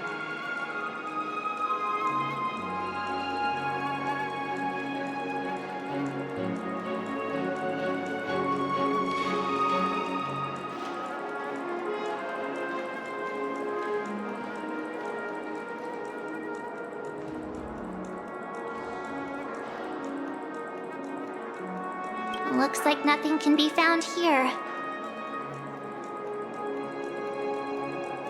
At least we know who to look for next. We can ask the Bloodhound family for information. Thank you for your assistance, Miss Allie. By the way, is Miss Robin doing fine? We are looking forward to her performance. Fine? What does that mean? Is there something wrong with Miss Robin? The preparations for the Charmony Festival have been proceeding smoothly, so I guess things are pretty good. I believe she will be able to put on a spectacular show for all of you. I'm sure.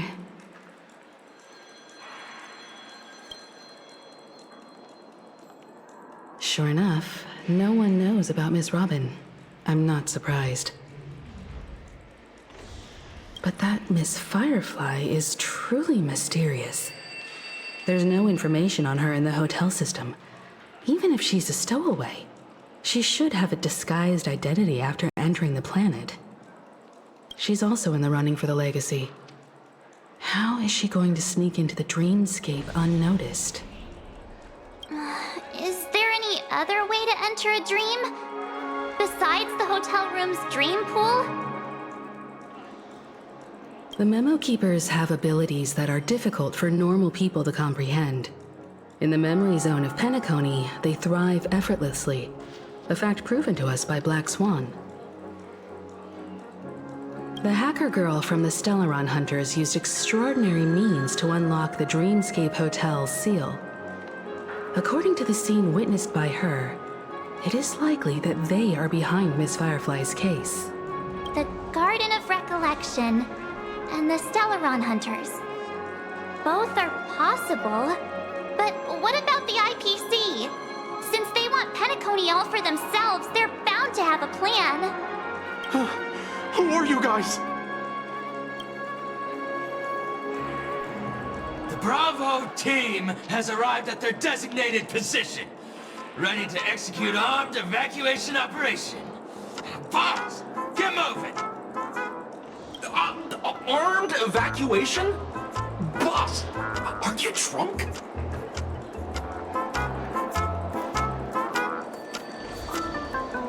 What do you know? It's more efficient this way. Just don't let the director find out. Act first, report later. Understood? Help! Help me! I spent all my year-end bonus on the snowball!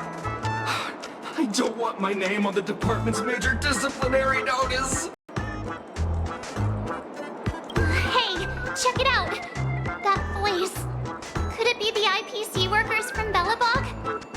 To all guests, the IPC will be conducting special operations within the hotel. Please follow the staff in charge of evacuation to the designated safe zones, or compulsory measures will be enforced.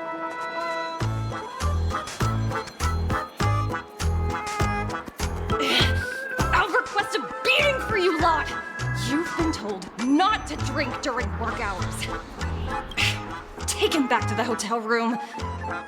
I'll organize a meeting later to properly go over how this incident report should be written.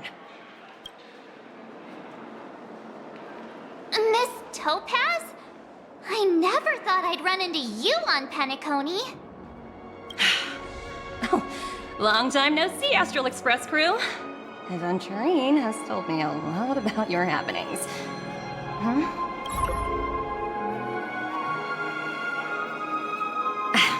It's fine. Do as they ask, and try to avoid any conflicts with the family.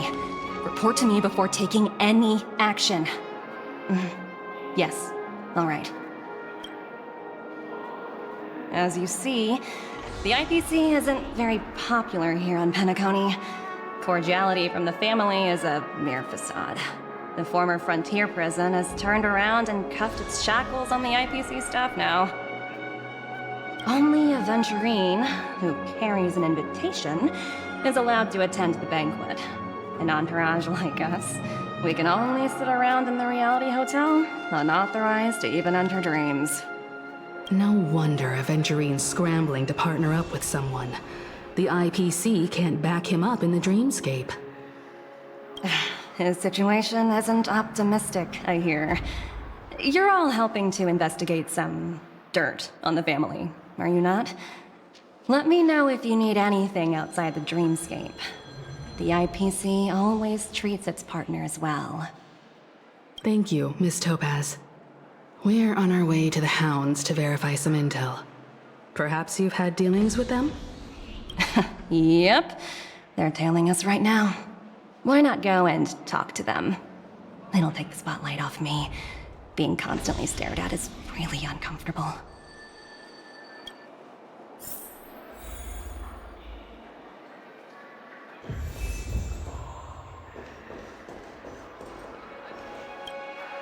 How does it feel to be in business with Aventurine? I bet you're not used to it. That's just his style. All or nothing is his mantra. He's always cozying up to his clients while egging them on to undertake some dangerous assignment with him. But everyone has their merits, so I won't comment further. But Aventurine's luck has always been good. He's always closed all his cases without a hitch, and basically never lost a gamble. Which is why, on the issue of retaking Penacony, I'm watching with keen interest. As for the two cases, apologies, but I don't have much info on them either. All I can do is ask you to keep digging for more details.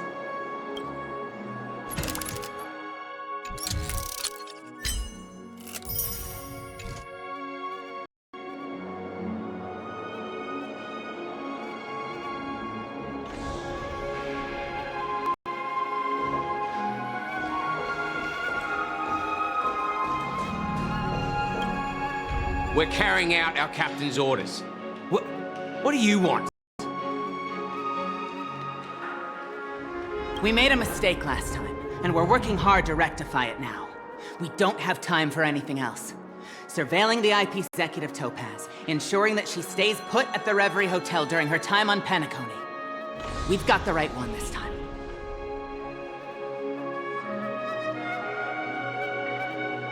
So that's it. They were the pair who were after Firefly at the time.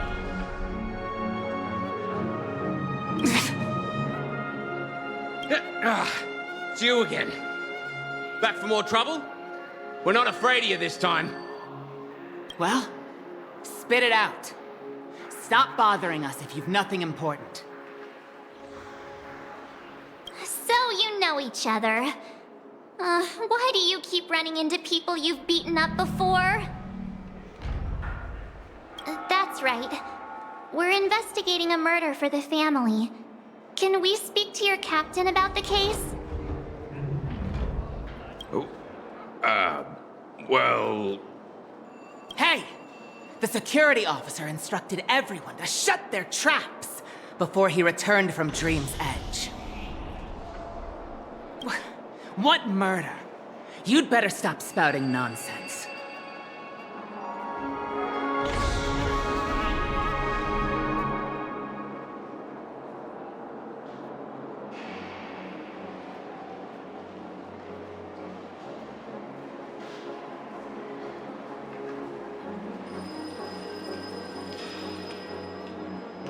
Yeah, that's right. We have nothing to report. Please leave.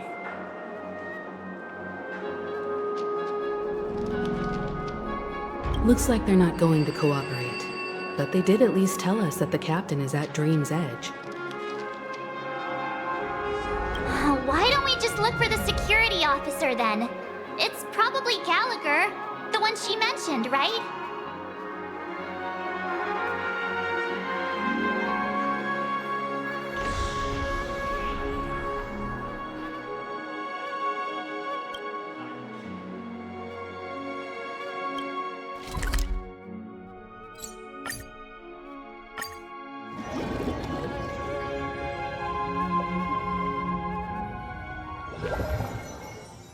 Such tight security. I bet they're stumped by the case as well. Gallagher. Gallagher. Where could he be?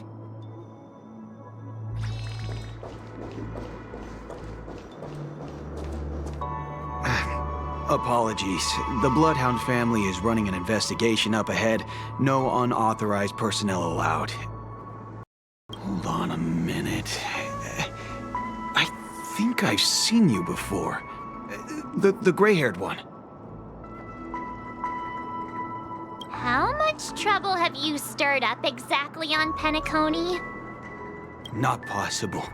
It was you the last time, yelling about some clockwork friendship while beating me up with that silver-haired girl.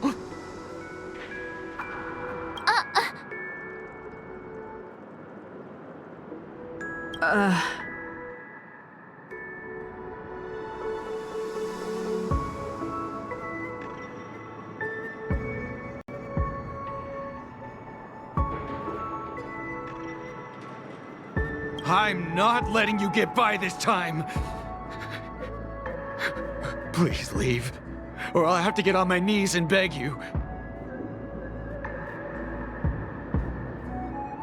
Huh? What kind of heinous crime have you committed now?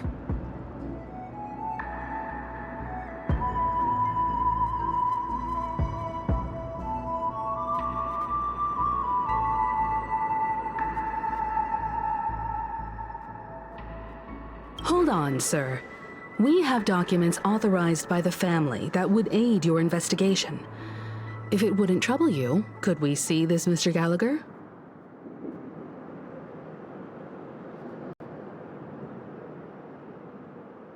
Who exactly is this Gallagher you keep talking about? There's been a few people mentioning this name. Even the one with the gray hair.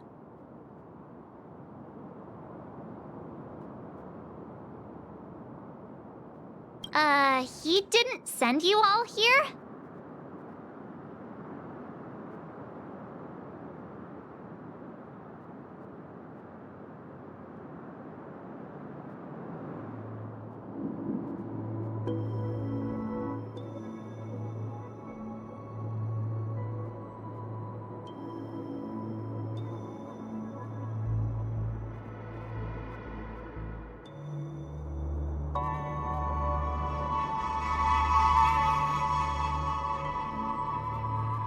It was the security officer who dispatched us? That's all I can divulge.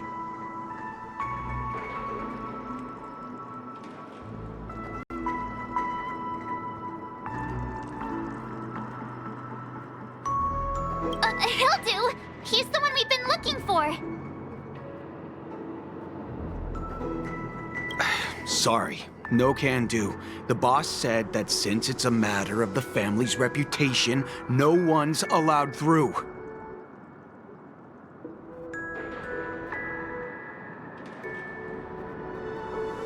Everyone, please leave. There's really no need for us to make things difficult for each other, right? We're really sorry for troubling you. Let's think of another way.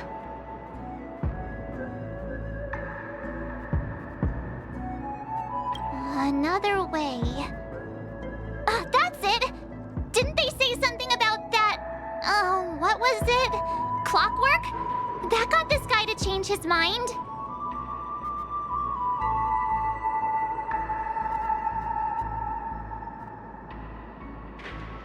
Can you perform it again? That, clocky magic.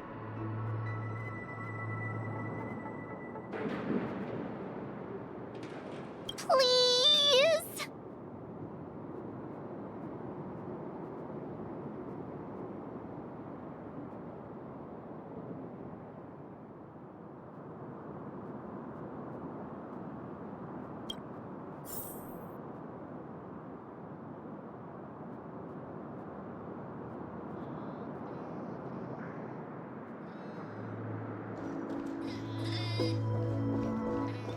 Guests aren't supposed to be here.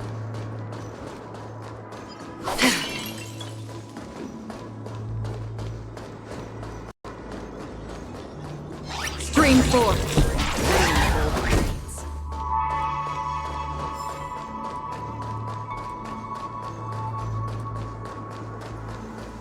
Guests aren't supposed to be here.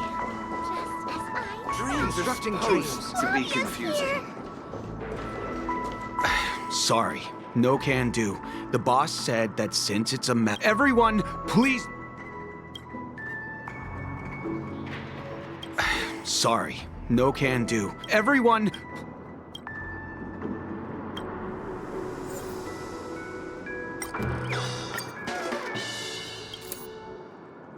You punk.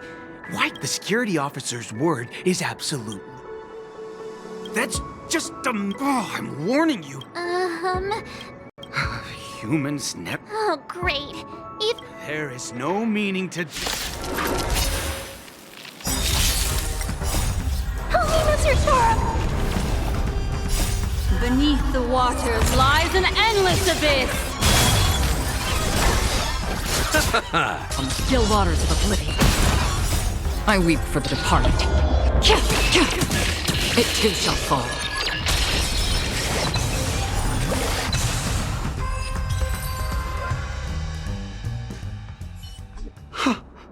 Am I destined to relive this outcome? Looks like you and I have been plunged into a cycle of despair.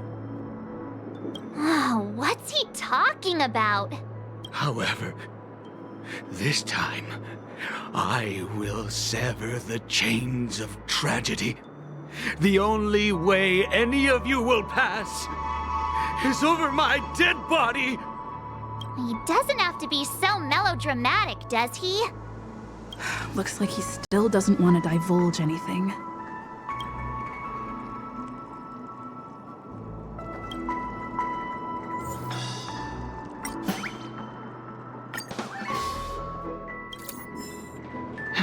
Let me see what time it is now.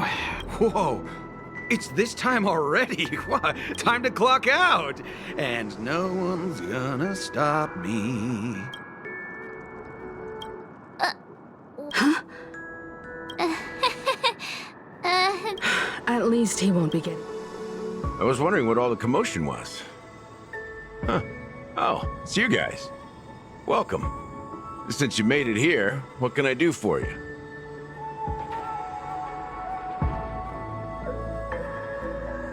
Hello, Mr. Gallagher, sir. Judging from your tone, it sounds like you were expecting us.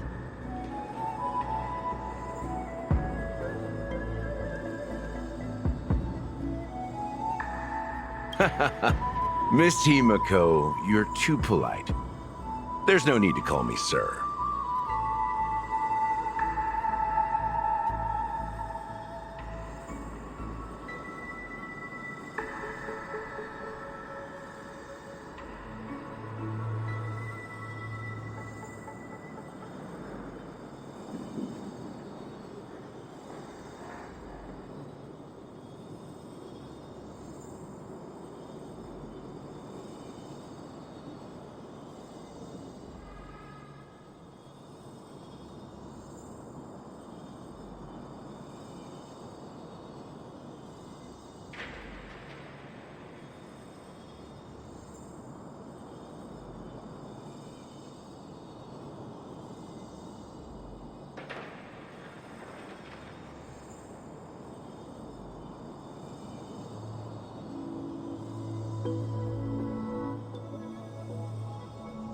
Mr. Gallagher, you even know my name. Of course I do. You folks are from the legendary Astral Express, and honorable guests of the Watchmaker. I had an encounter with this lady in the Golden Hour. I remember that little silver-haired girl was there too. I'm sorry for what happened to that kid. This is also the reason why we've come to visit you, Mr. Gallagher. The Express can't just overlook the death of that child. So we've decided to help the family get to the bottom of it, in the hopes of getting justice for her. The Nameless involved with the family. What an unpredictable twist of fate. Why? What's wrong with the family? It's nothing. On Penacony, everyone loves the family. No matter how much one resists the beautiful dream, when the time comes, they too will find it hard to let go. Who wants to leave a warm nest? Just idiots, little kids, and inebriated fools.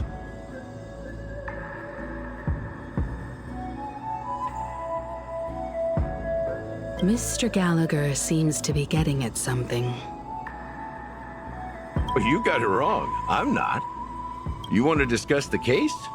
Sure, come with me. This is not a good place to talk. Let's go elsewhere.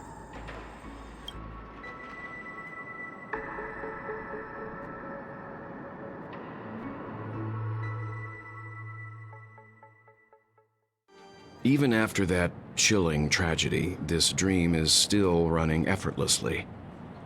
Other than the family of the Harmony, it's hard to imagine any other power in the universe that could sustain a building of such magnitude. The family itself is a huge, perfect building.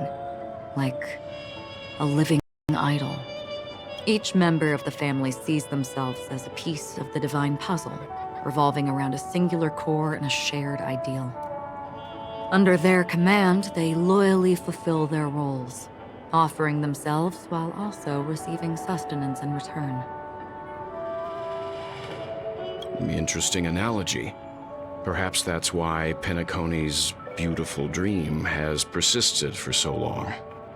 But the human body has its limits, and so does the divine's. That doesn't sound like the kind of comment a Galaxy Ranger would make. Just pointing out the facts. Mr. Yang will definitely have a better sense of what's going on than I do. Why do you say that, Miss Acheron? The beautiful dream is crumbling. But not because of a particular eon, a particular faction, or a particular visitor. Its collapse stems from a certain inevitability of human nature. The family refuses to acknowledge this, and it has ultimately backfired and become a catalyst.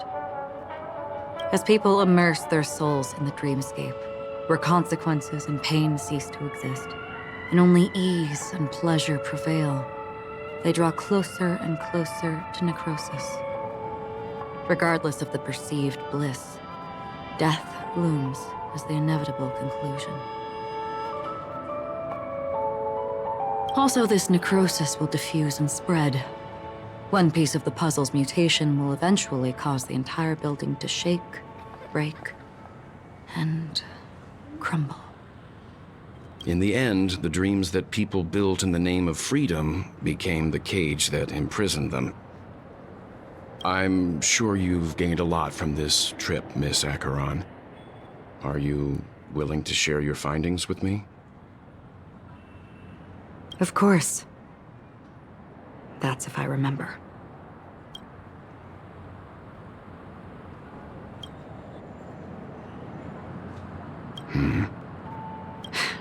Don't mind me. It's just a habit. Owing to events in the past, I've become easily forgetful. It's only when this sword is unsheathed that those hazy memories start to become clearer. Take your time. That should do it.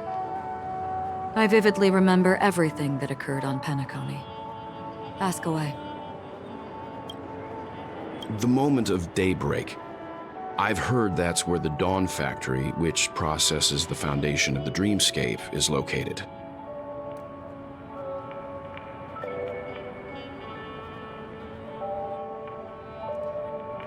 Behind the dreamscape's song and dance stand many imagination factories. Workers create all kinds of whimsical works day in and day out in their dreams, and they return to reality and sleep on a narrow bed in a room. A far cry from luxury.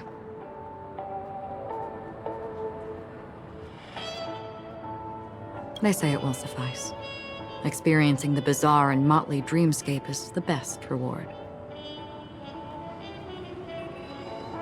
There, I encountered a young woman who had just come of age. The perfect time to indulge in beautiful dreams. Her greatest wish was to one day move to the golden hour and see the magnificent garments she had woven with her own hands. For certain reasons, her wish was difficult to fulfill. But I managed to bring her a garment. Gilded Hour. It's said to be Penacony's currency center. Yes. It is a fortress-like financial city, the economic heart of the dreamscape. The Pepeshi people of the Alfalfa family are there to keep it running, sending blood that is made from money everywhere on Penacony.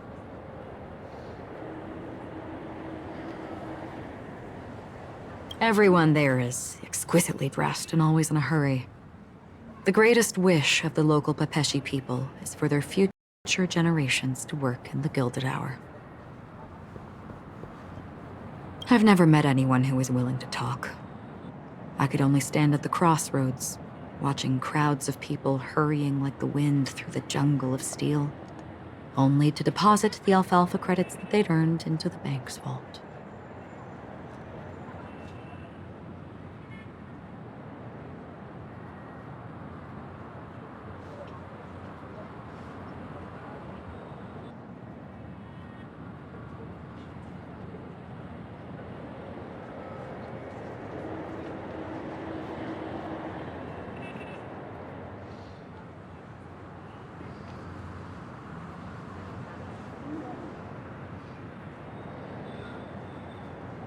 I don't know if they would open the vault door, but before I left, I witnessed a well-dressed Pepeshi person plummet from the sky, while those around him continued on their way, unfazed.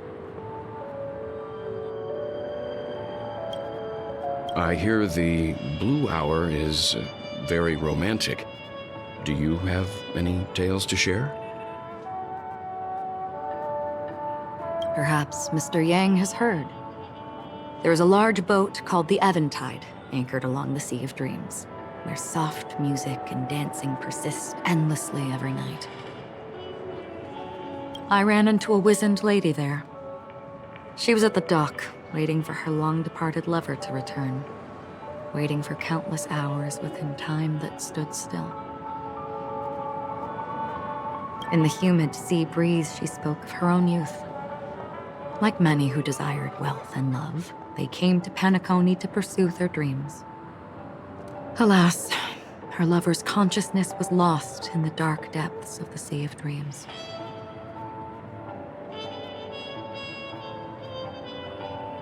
Finally, she suggested we continue our conversation on a boat in the shallows. I agreed and boarded the boat with her.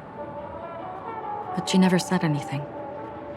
Her eyes absent-mindedly gazing at the horizon for what seemed like forever.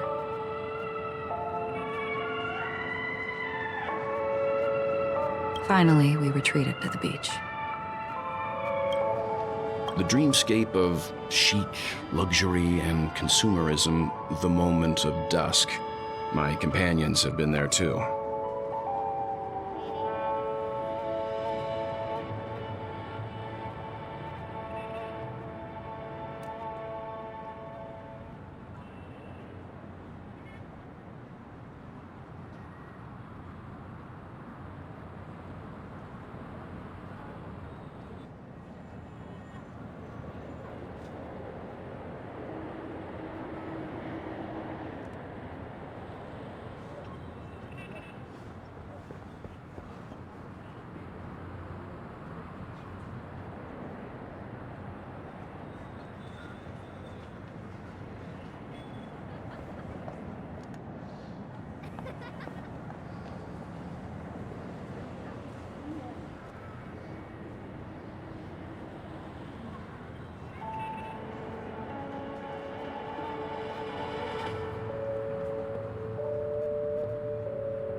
then you all must have seen those who are attempting to realize their dreams. Or have realized them, scattering money as if it were dust and betting it on all or nothing. Everything has a price, and everything can be bought or sold. Even dreams themselves.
I saw an Intellitron there, who was preparing to auction himself.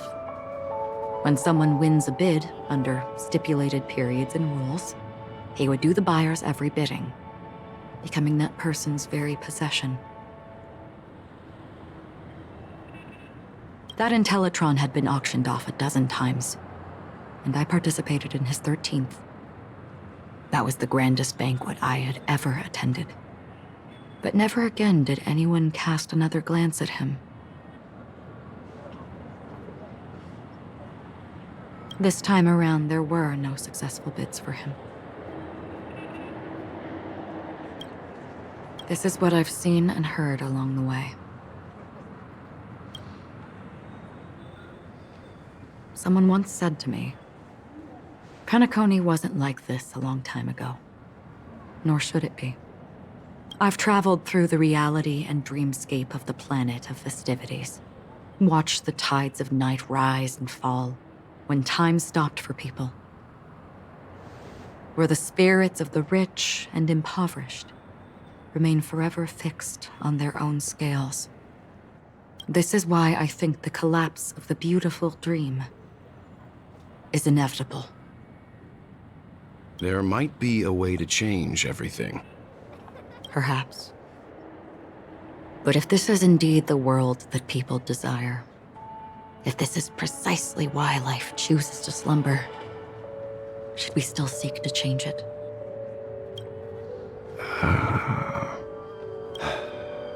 Miss Acheron, now it's my turn to share a story with you. There was a man from my homeland who, at a time when the world was grappling with deep, unhealable pain, made a choice. He wove together the dreams of everyone in the world, linking people's dreamscapes, and shouldered this burden himself. From this, he created a giant, a spiritual atom. And since that moment, the giant stood between heaven and earth, becoming the pillar of the world's existence. As a price, those who found it hard to move forward, who could not advance, forever lost their future. They slumbered in a dream, devoid of disaster and pain, living out their days peacefully in the man's created utopia. And it is because of the wishes of those people who wished not to awaken that this spiritual atom became unbreakable. And yet, you stand here right now, which also means that man failed. Because people must always move towards the future. Even if human weaknesses make them pause when they truly cannot move forward, humanity will eventually seek a way to save itself.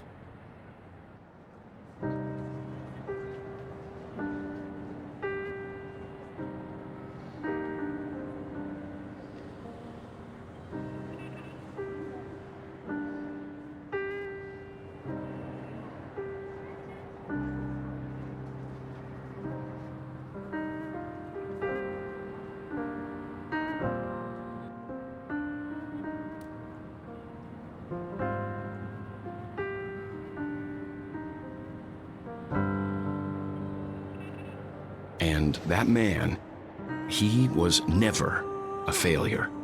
Like everyone in that world, he etched the possibilities of human nature into his heart. He was the sun chaser of legend, soaring towards the sky and embracing his final victory with his fall.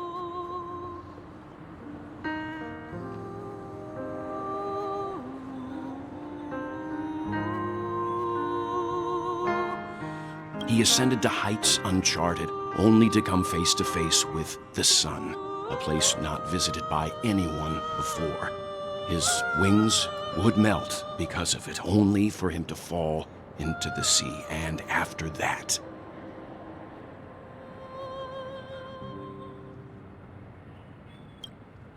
countless others would surpass him, soaring to even greater heights.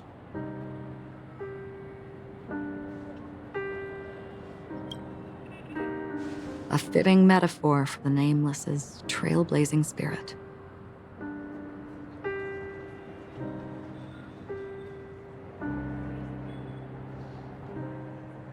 Thank you, Mr. Yang. I know what you wish to confirm. The universe has innumerable similar, yet different worlds. In these worlds, there are innumerable people who look alike, yet don't.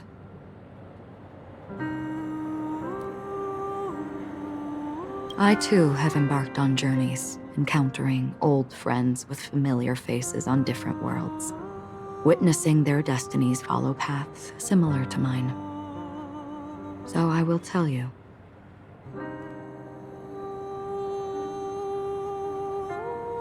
Even if not completely similar, the story you just told,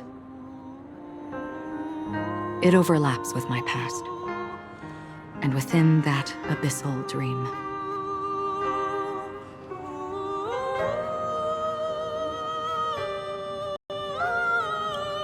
I ended that man's life. Alone. I am not who you think I am. Nor will my home be as fortunate as your world.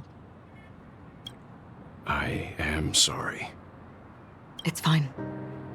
I don't mind, so long as I can alleviate your suspicions. There's something I still wish to know, Miss Acheron. Under that representation of the hunt, exactly what sort of power is it that has motivated your solitary journey thus far? Mr. Yang, before answering that question, I wish to continue the previous topic. I like your analogy very much. Indeed, birds are born to fly. But in a distant past, their ancestors could only gaze at the sky in envy. They saw that faraway ray of light from above the heavens, piercing through the clouds and blanketing the earth. And so, time and time again, generation after generation, the birds spread their wings and took to the sky, attempting to touch its ceiling. All because the sun was there. Then, what if the last bird finally soars into the sky, only to realize that the end of the light is not the sun, but darkness?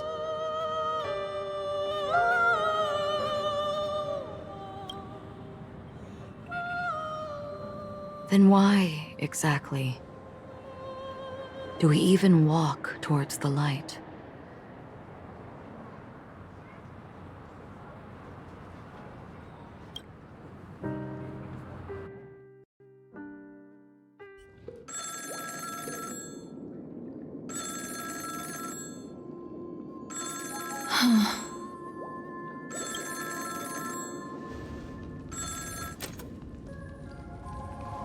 Long time no see.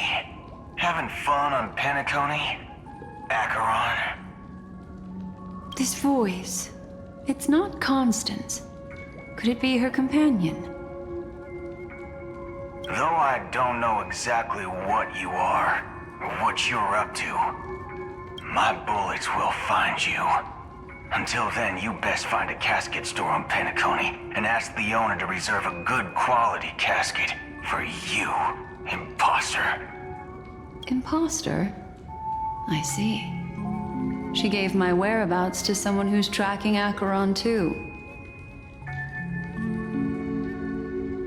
Who are you? Huh? Did I make a mistake? Who the heck are you? I'm the Garden of Recollection's memo keeper. Not bad. This is the kind of tough challenge I like. You that imposter's bodyguard? Never mind. It's fine. I'll leave a round for you. So get that forehead clean and wait for me. I don't know what you're talking about, but you know Acheron, the Galaxy Ranger, yes? I have something to ask you. Are you asking me to write your will? Sure. Go ahead.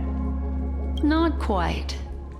I only want to ask, how exactly did she become a Galaxy Ranger?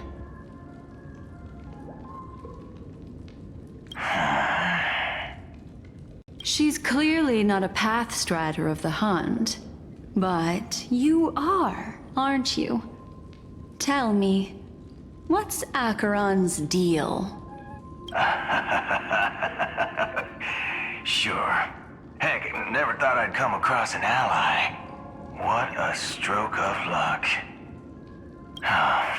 Well, I'll be on Penacony soon.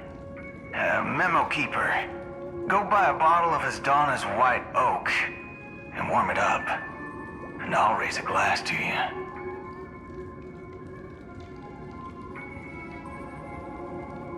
That lady's passed. Well, nobody knows. But if all you want is a simple answer, sure. You best get a chair and take a seat. That woman, named Acheron, is an emanator who should not exist.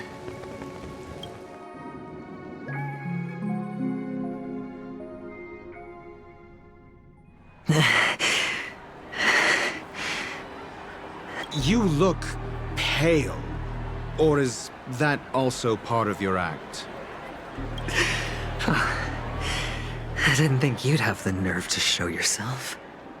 I thought this was exactly what you wanted.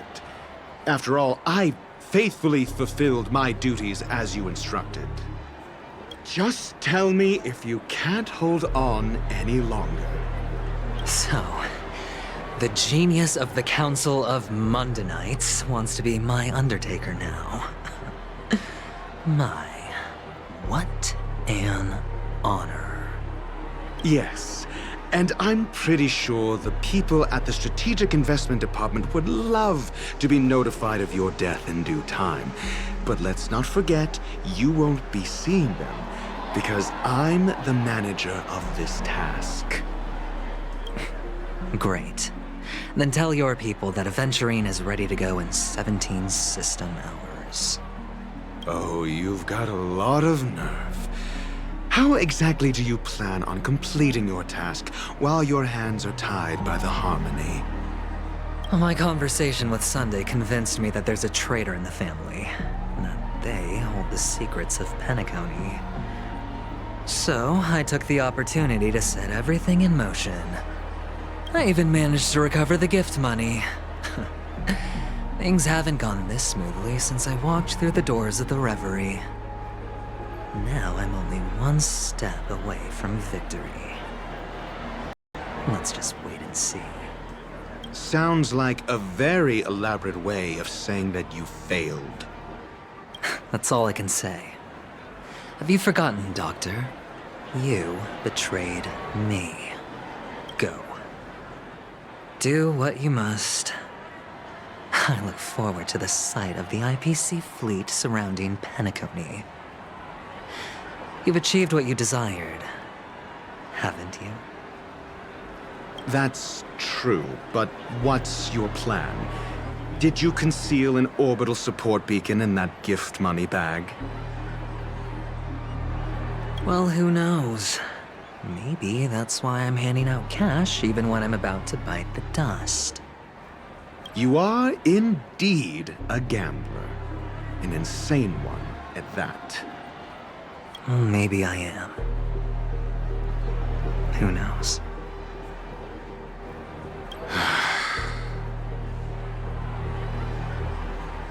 Fine. Here, take this. Open it when you're on your last legs. You'll thank me. What's this? Medical advice?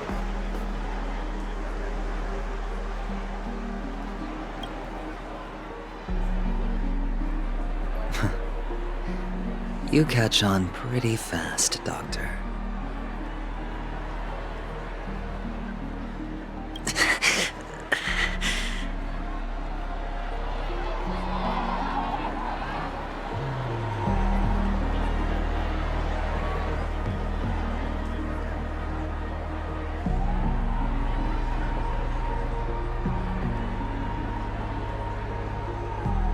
Asking me to solve a case without giving a single clue. How typical of you, you wing-headed scoundrel.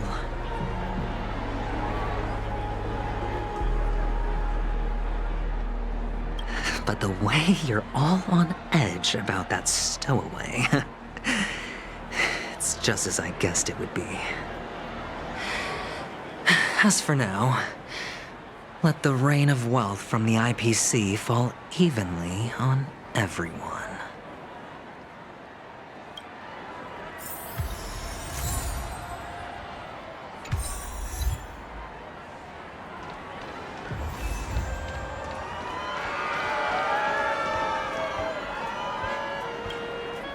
Would you be willing to support my performance? And keep the Song of Beauty alive in the cosmos? Wow, how fabulous! But why would you give such a wonderful gift to a random stranger like me?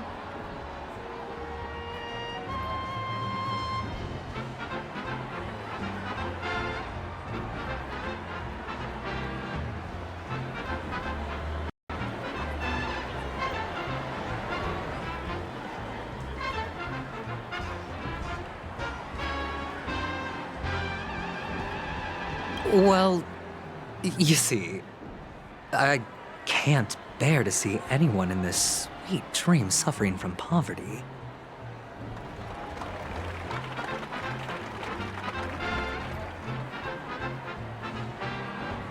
That's incredibly kind of you. Thank you so much, sir. If you ever get the chance, please, feel free to come by and indulge in my singing. Sure thing. Oh, by the way, do you happen to know anything interesting about death?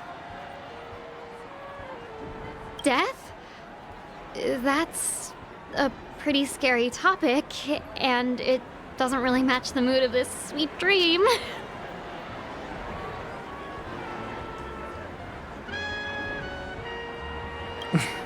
Oh, you see, I'm a tabloid reporter collecting ghost stories in Penacony. As you know, the more chilling the stories, the more attention they get. Maybe you could help me out.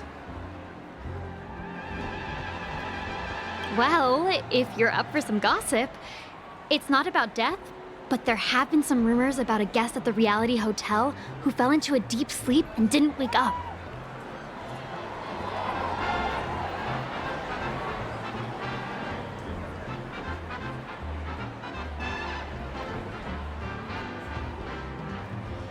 It was like they were in some sort of coma. Nobody knows what caused it, but luckily the customer eventually regained consciousness. Well, all customers are under the protection of the family, after all. Thank you. This will make for a very juicy headline. May Shibe protect us. Unexplained coma. That's actually what happens to your body if your brain dies in a dream. But unfortunately, the customer ended up waking up in the end.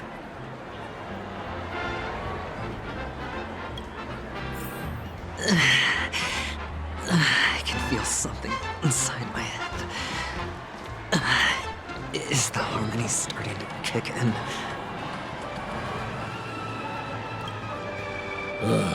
The world has truly lost its way.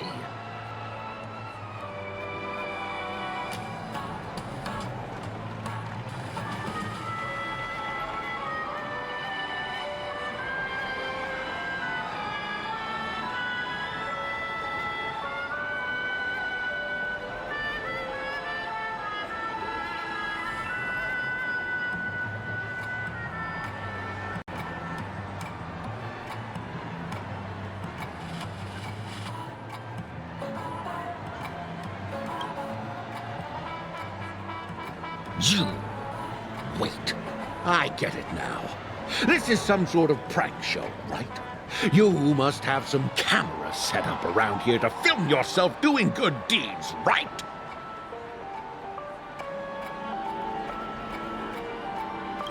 You youngsters are always looking for a quick way to get an audience. But you know what? A truly great show never comes easy.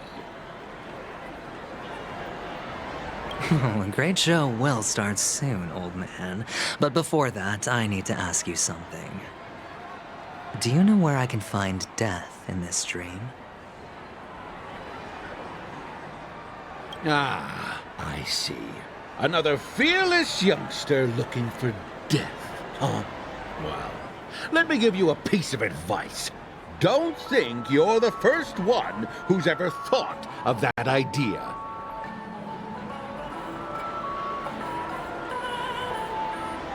Death? Not even remotely innovative. I bought it from Dr. Edward. He claimed it was some exclusive fancy schmancy stuff. Now, but what a disappointment. The effects were awful. First, some monster covered in eyes stabs you in the gut, and then all you see are blurry glimpses of buildings and lights. The sky was spinning so fast it almost made me puke. Is that all? Yeah, what else can you expect? Don't put too much stock in the Penacony movie industry. They even call this junk groundbreaking art. Can you believe it? What a joke. Well, I'll leave you be then. I hope you have a wonderful day. A monster covered in eyes. That sounds like the Memory Zone meme. But buildings and lights... I don't think those have anything to do with death. Well, that whole dream bubble was probably created using rumors and gossip.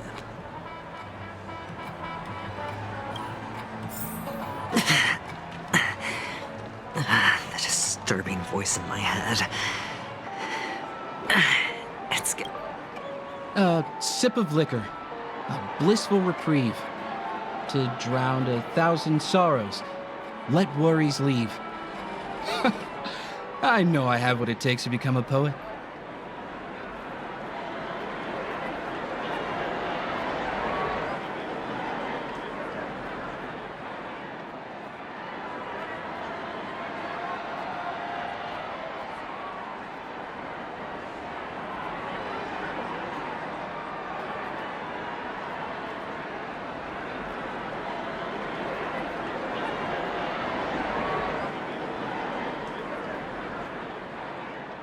Oh?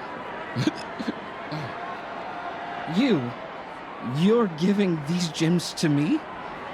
Didn't expect to meet such a generous soul in this place.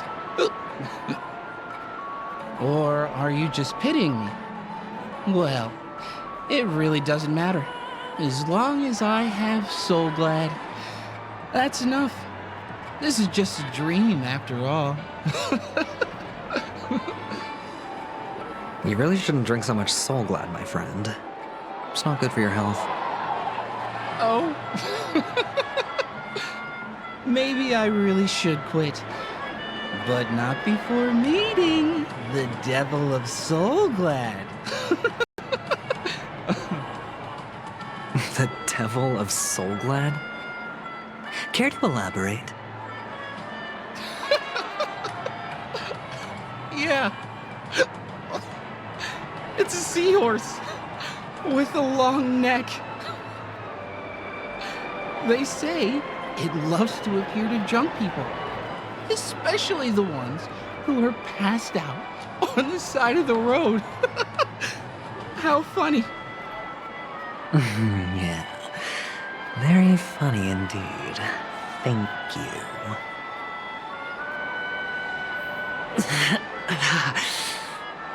Does everyone have to go through so much torment before joining the family? Darn it. Now I just want to dig out my brain and use it as evidence.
everything's full of sugar.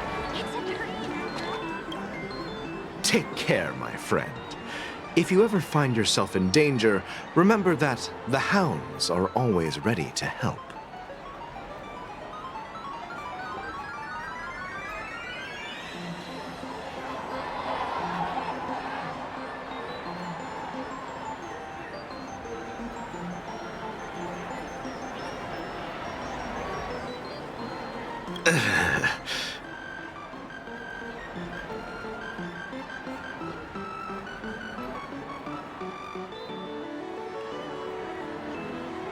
You don't look good, my friend.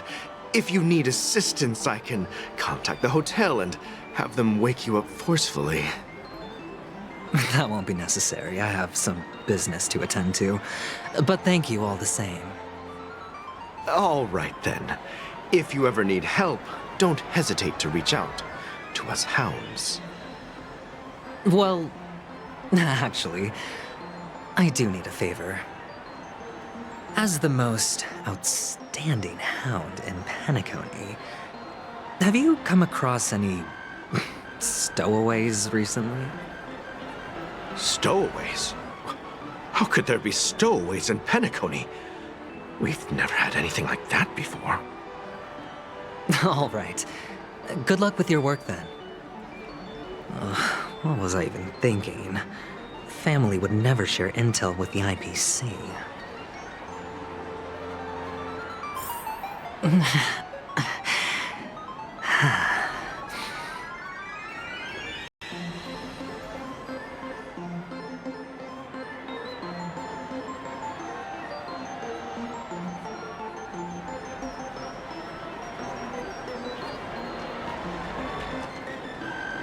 This is the one. It has to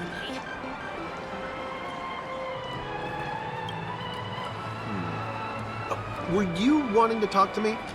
Sorry, I thought you were checking out something behind me.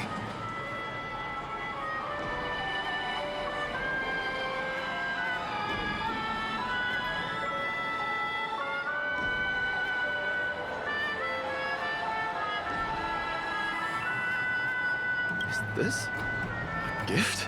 For me? Are you sure this isn't some kind of mistake? Yes, it's for you. Just take it. Is this for real? Someone is actually giving me a gift. Not for my parents, but for me. Thank you. Thank you so much. No, it's not much. I just want to ask you something. I knew it. What's on your mind? Are you trying to ask about my father or my mother? Neither. I just wanted to know if you've ever heard about death in the dreamscape. Oh, you sound just like my father. Always warning me about danger, even in dreams. He's an Intellitron, so his dream entry methods are different from us organics. Can't count on him to protect me if something does go haywire. Funny, right now I'm still under his protection. How ironic. Hey, stay positive. Gold will always shine one day, right?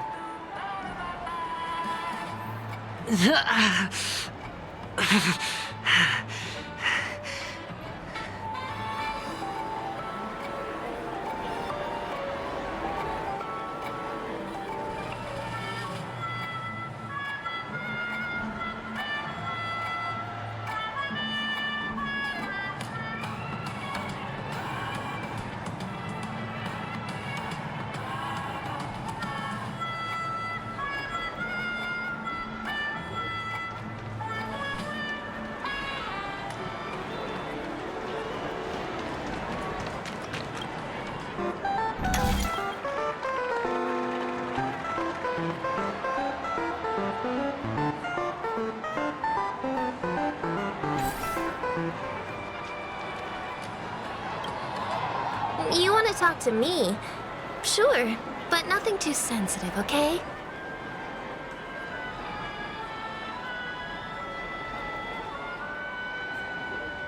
Huh. Wealthy people have fancy ways to enjoy this dream. But to be honest, I've never seen anyone who gives out money to others like you. So, are you trying to be the prince from the tale, handing out his gold leaf garment and melting his lead heart in the fire? I'm flattered. I'm no prince, and I just thought these gems would help you speak. So, as an investigative reporter, maybe you've heard something about death? Ah, another curious soul. I see. Well, that was actually the topic I was most into when I entered the industry. But my boss shut it down. How did your boss talk you out of it? Well, she simply said, covering baseless urban legends like that would make us look like some third-rate tabloid. I thought about it, and she had a point. Reporting on stuff like blowing out birthday candles and getting spooked by nightmare ghosts isn't exactly professional material. Guess she's got a point. Thank you for sharing. The Devil of Soulglad, Dangers in the Dream, and Nightmare Ghosts. Well, surely death is a popular topic in this sweet dream granted by the family. Well, I've collected a bunch of rumors, but no useful clues. The gems in my bag are running low. Well, let's see if my last lucky interviewee brings some surprises.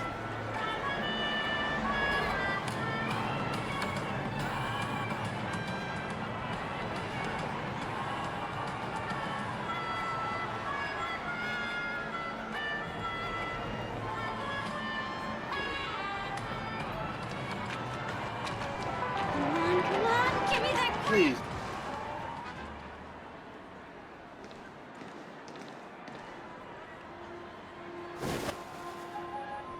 Remember what I said.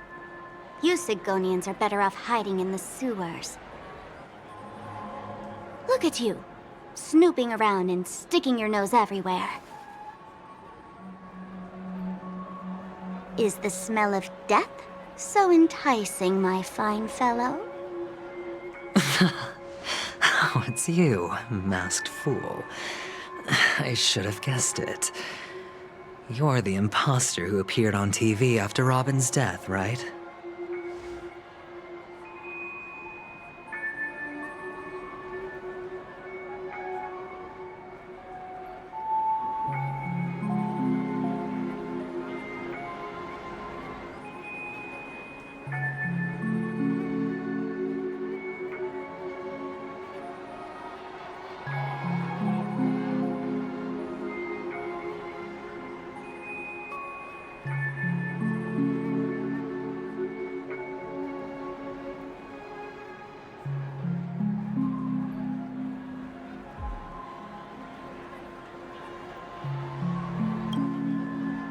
I heard you got caught by the family. I gave you a clear clue. Befriend a mute. Simple and straightforward, you know?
what did you do?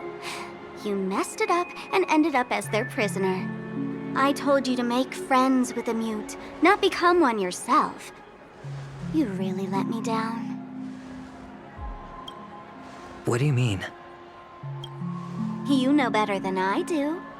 Who watched the little songbird that couldn't sing perish right before their eyes? You did, Blondie. No, I mean... What did you mean by becoming one myself? Well, it means you'll soon end up like her, unable to speak ever again.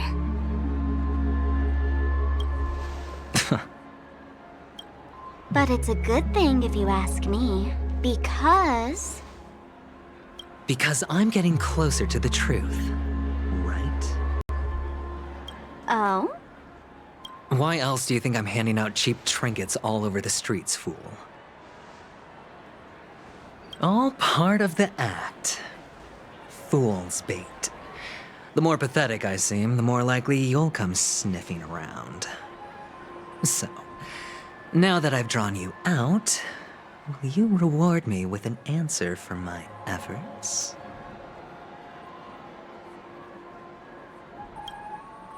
Why should I help you? Don't you want to see Penacony descend into... chaos? Well, I can make that happen. I just need an answer to one question. Back then, when you asked me to find a mute, did you really mean Robin?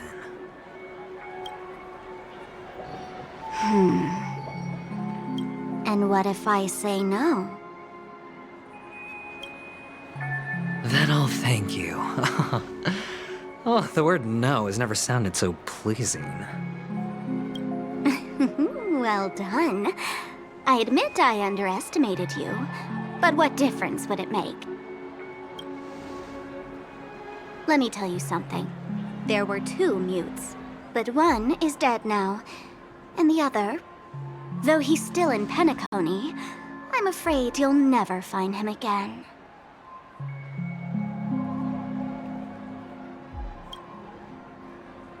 Now I'm completely sure that I was on the right track from the beginning and never strayed, fool. Right now, there are only 2 things missing from my grasp. The meaning behind the truth, and the means to expose it. How impressive. That's quite a fancy way of saying I haven't learned anything so far. Not exactly. I've gathered enough clues to prove its existence, and that's enough for me. As for the answers to my questions, I'll find them within 16 system hours.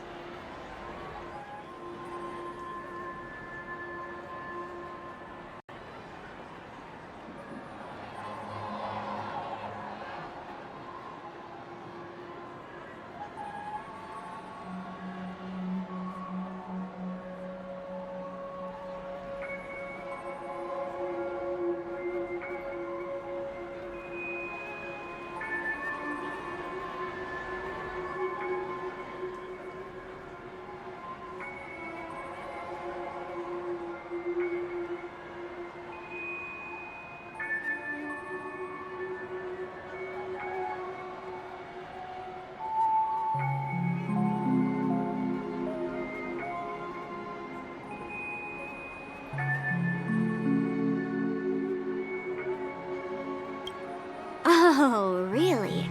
Only 16 system hours? Well, let me lend you a hand. Here you go. This is my precious, mutually assured distraction button, and I have one just like it. When either of us presses it, the other and the whole of Penacony will go up in smoke. If you're really so desperate for the IPC to take over Penacony, blowing up the chessboard isn't a bad idea. Start from scratch. That's where the IPC excels, right?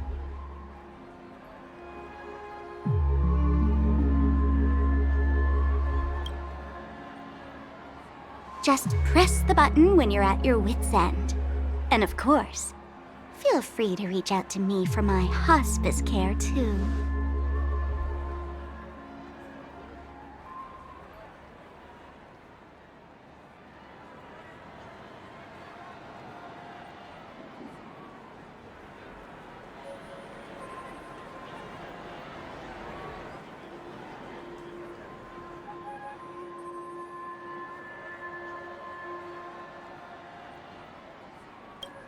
Oh, deadly button, huh? Well, I guess the family didn't take your threat seriously at all. Otherwise, how on earth did you manage to bring it in here?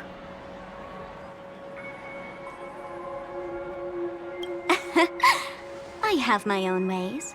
That's all you need to know. Well, I'm afraid I'll have to decline your offer. Who knows if your little gadget will actually work. By the way, I have no plans to search for the other mute friend you speak of, but it's good to hear that he's still here in Penacony.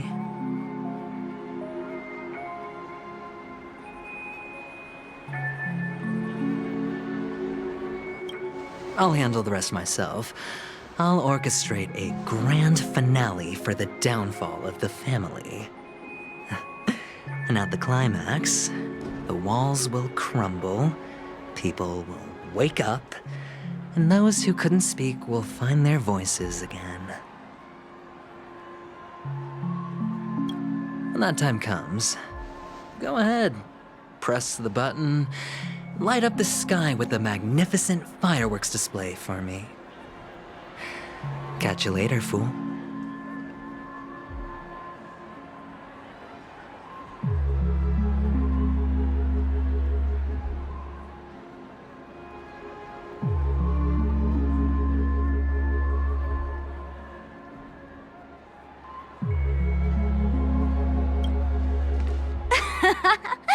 You're still talking big, but sure, if that happens, I'll stay true to my word.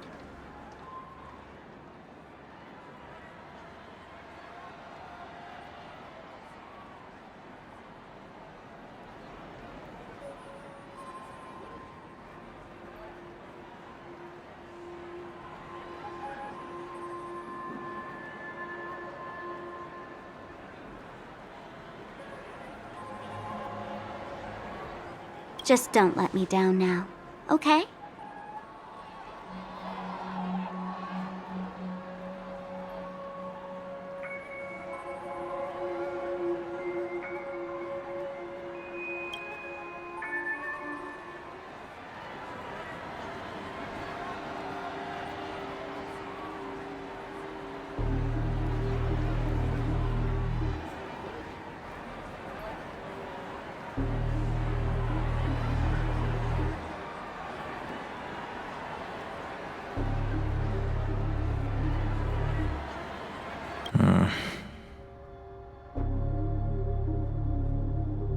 So, number 35. You're back. Like your new lucky charm?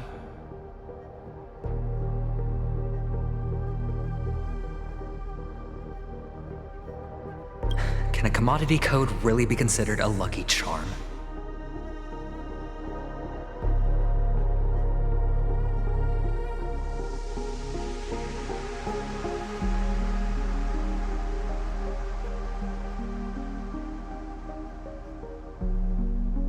Silence! I didn't give you permission to speak, you Sigonian hound.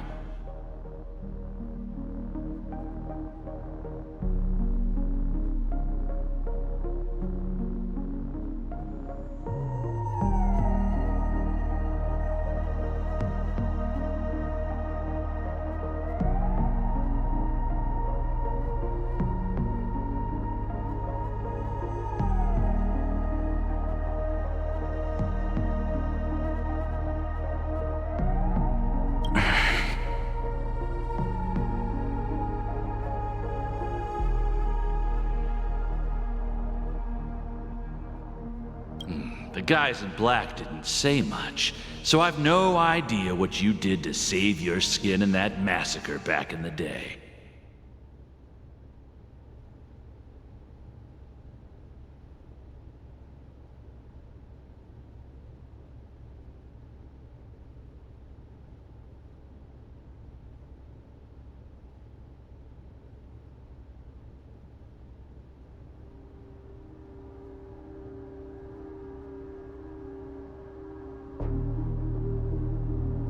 But I figured you must have had good luck, so I bought you.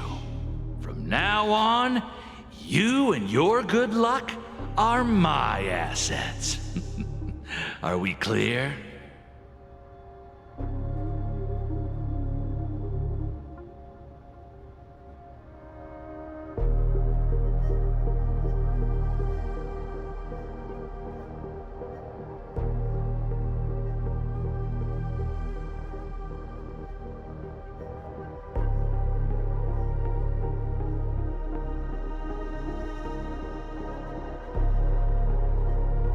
Your first task is simple.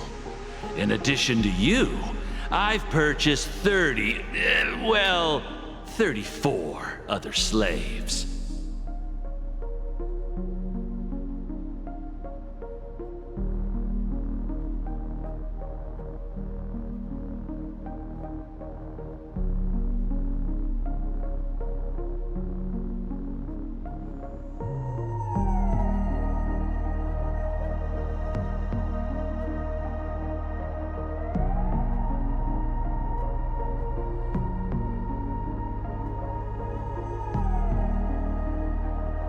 Go and play a game with them.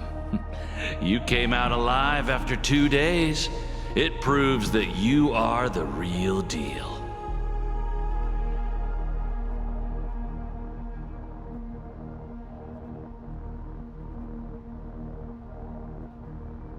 You're insane.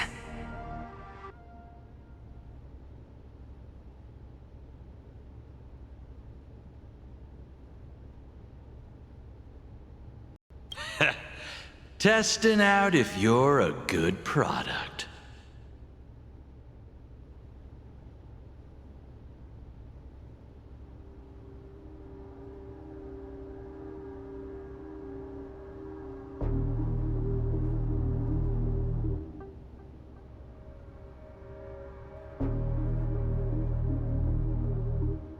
Aren't you worried that the money you spent on me will go to waste?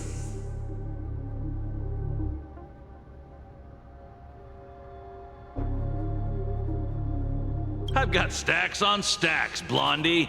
The slave market is never short of self-righteous brats like you. But you look good, and that's why many customers are betting their fortunes on a scrawny brat like you. So go along now, and don't let your master down.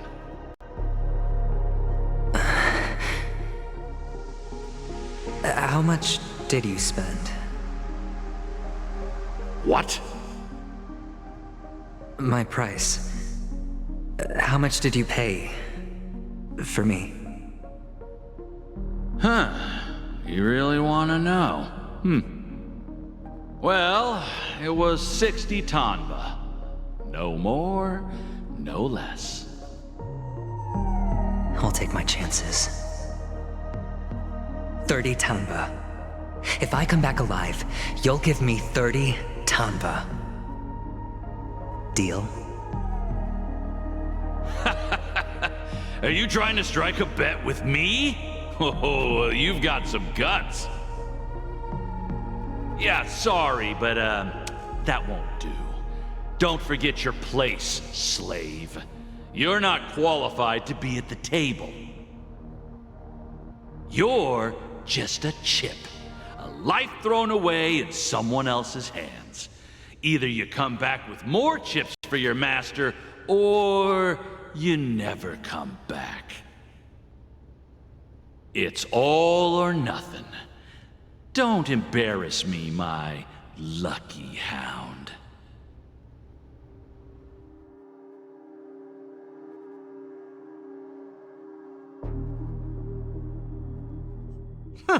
What brings you here, Gallagher? Some friends from the old days. Do you have a moment to spare, Siobhan? Oh, I have the whole day to spare. Ladies and gentlemen, welcome to Dream Jolt Hostelry. This bar offers a wide variety of drinks, but we draw the line at Soul Glad. Why settle for ordinary when you can experience extraordinary? We're dedicated to serving up nothing but pure joy and laughter. What would you like to drink? I'll whip it up for you. Look!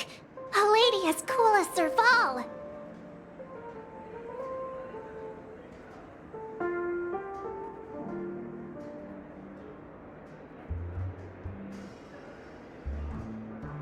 Who's Serval? Will you, introduce me to her? Huh? Oops. She's heard us. Just spare them, my esteemed bartender. I'll take over the bar today. I'm getting up there in age, and I need some practice before I forget the skills that used to put food on my table. Where did you stash the ingredients? They're all under the counter. Since our guests have traveled from afar, shouldn't you whip up some special drinks? That's exactly what I had in mind. Hey, my friends, do me a favor. Go around the bar and bring me any ingredients you fancy. The discussion might take quite some time, so I'll prepare some customized, non-alcoholic drinks for you. In the bar? But aren't all the ingredients right there on the counter? Why, we're in a dream, my lovely lady. You can help yourself to anything if you wish for it. Comfort, hunger, confusion, or even boredom. It's all within reach, right at your fingertips. Oh, did you hear that? She just called me my lovely lady. Even in reality, mixing drinks is more than just throwing ingredients together. A bartender needs to capture the bar's atmosphere, master technique, and spin a tale of mystery and anticipation. Only then can a perfect drink crafted with a customer's life story be created. In other words, what you get from your drink is down to luck, so don't overthink it. Indecisiveness has no place when it comes to enjoyment.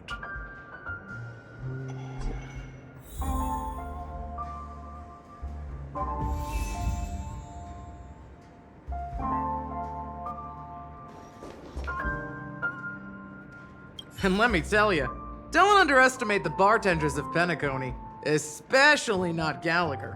This guy is pure magic. He can satisfy even the pickiest of customers. Don't go easy on this old man. Give him a real challenge.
Look at all these chips scattered everywhere.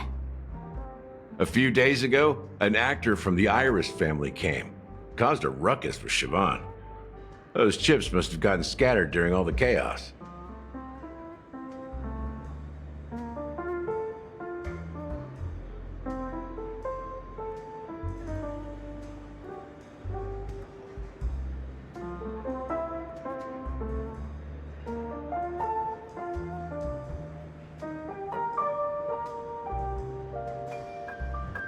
Nah, it turned out to be a landslide victory. That being said, opening a bar in this place, filled with monsters, is quite a feat. Siobhan must have a lot of tricks up her sleeve, right? You'll have to ask her yourself to find out. But I have a feeling she won't budge unless you impress her with an incredible drink.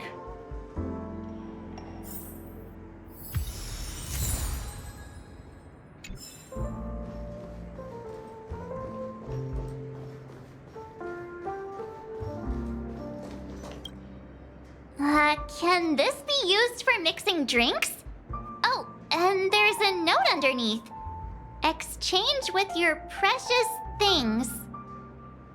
Oh, what should we exchange for it? And who should we give our stuff to?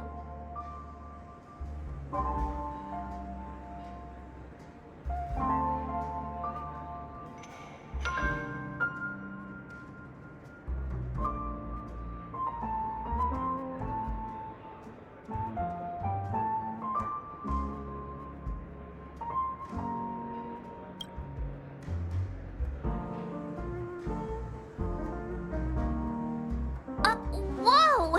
The words on the note are changing! Happiness belongs to the noble. Does this mean we can take it? Doing good deeds does pay off. Thank you!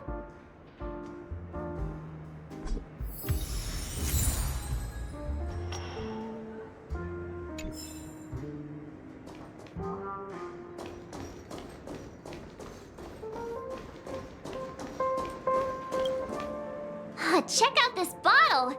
The liquid inside looks beautiful. And the label reads... Dream syrup. Thick. I don't see an expiration date.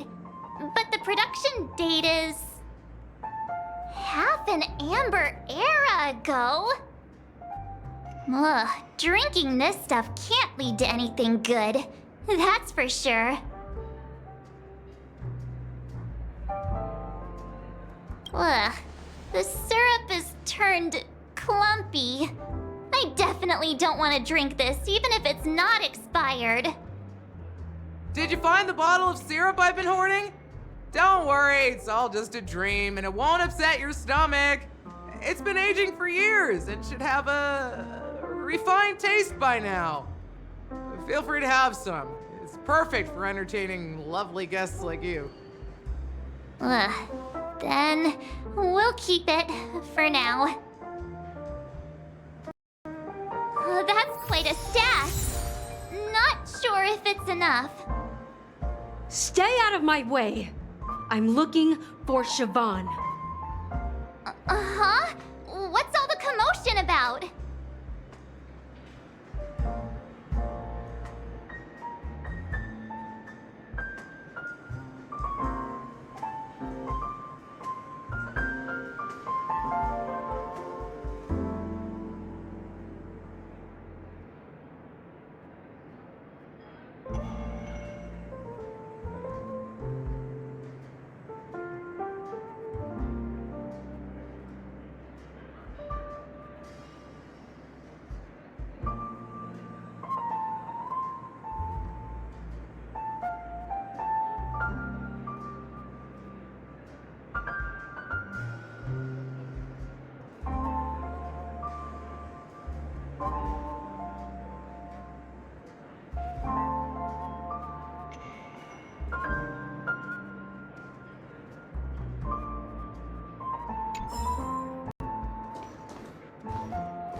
Haven't I made myself clear enough, Miss Amiki?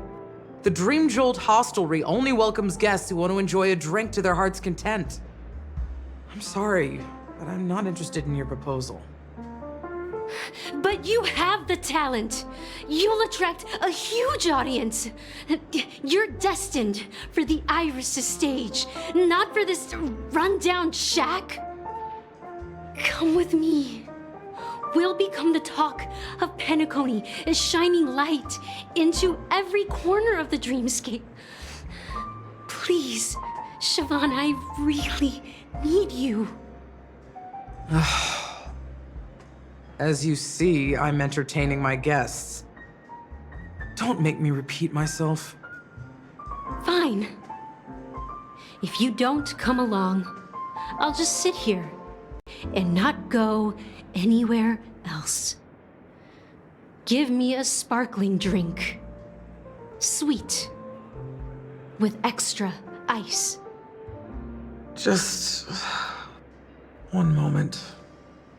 What's her deal? We can't discuss the case with other people hanging around the bar. Hey, can you do that clockwork trick of yours again?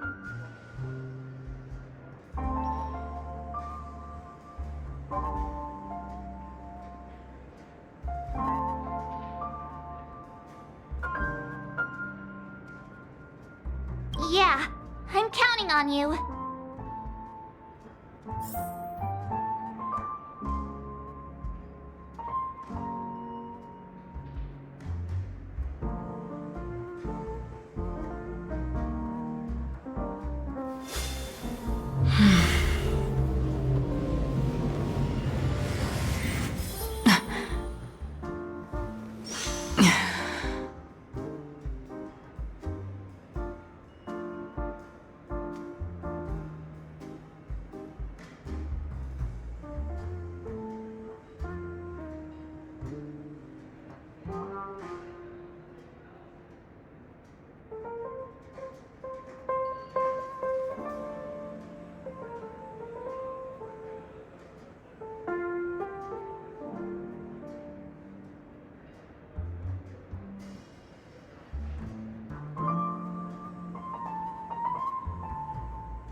You're one of Siobhan's guests, right? What can I do for you? If you're here to convince me to leave, please stop it. I'll never leave until she accepts my proposal. I just don't get why she won't leave this place. This rundown shack with no customers whatsoever.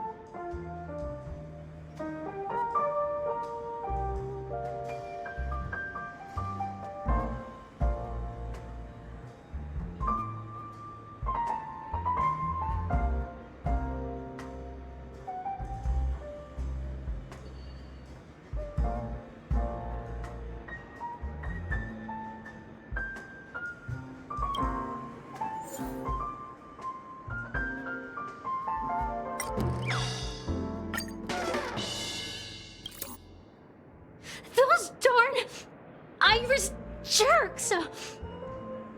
They're the ones who forced Siobhan into hiding here, running this pesky bar.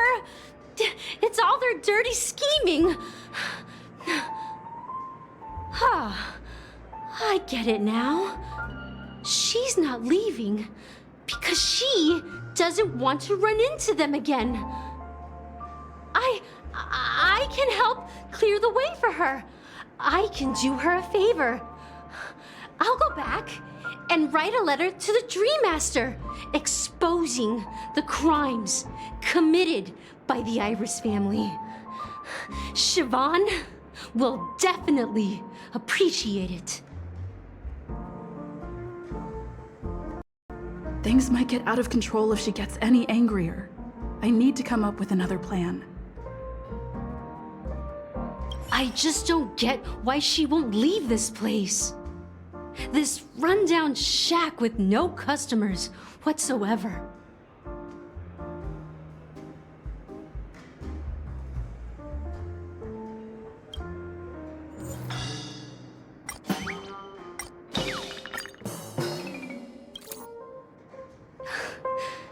It's ridiculous, right? Our paths were never meant to cross, yet I'm still holding on to her. I'm too timid and shy, longing to shine but afraid of stepping into the spotlight. I need her guidance because I'll never be able to do anything alone. You don't know Siobhan's past, and you have no clue how radiant she used to be. Even among the talented Iris family, her skill was unmatched. I know she probably thinks I'm just trying to ride her fame to get ahead. But all I want is for her to reclaim her place.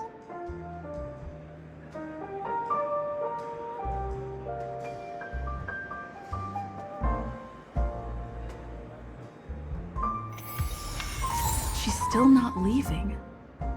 Maybe I'll have to try again.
I just don't get why she won't.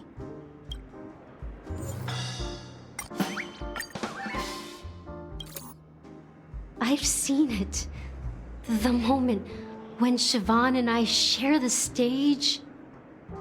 The crowd is going wild, applause crashing like waves, the aroma of irises fills the air. A beautiful melody playing, ribbons dancing around us, and the taste is sweeter than honey. I've seen that scene countless times in my dreams, and every time it mesmerizes me. That's why I have to bring her back to that world, no matter what it takes. Want to raise a glass, my attentive listener? Let's consider it a toast to my far-fetched dream.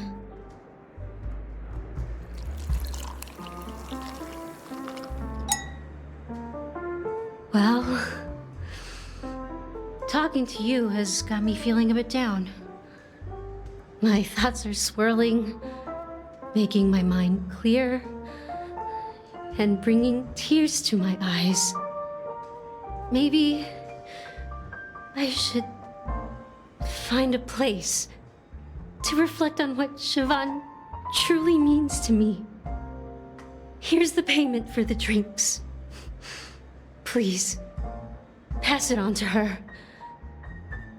I'm leaving now. Amaki has left? That's good for her. Radiant dreams may be enticing, but they're nothing more than dreams. Her drink is on the house. Please keep the money. When you're ready, go to Gallagher. I can tell he's itching to show off his skills.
That being said, mixing a drink is way simpler than you'd imagine. Just pick your favorite ingredients, toss them in a glass, mix it up, and it's done. So go ahead, explore the bar, and bring me any ingredients you prefer. Nice work. Let me take a look. You found some interesting ingredients there. Now take your pick. Each drink has its own unique flavor. And the base ingredient sets the tone for the initial taste and the lingering aftertaste. So, which one would you like to use as the base?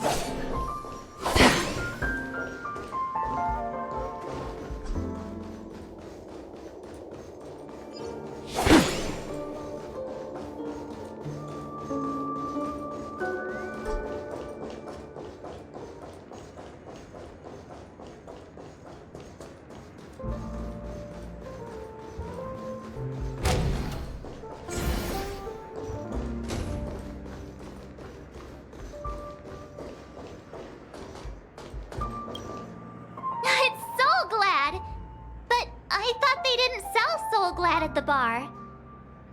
Let's give it a shake. Nice, it's still fizzy and has a long shelf life.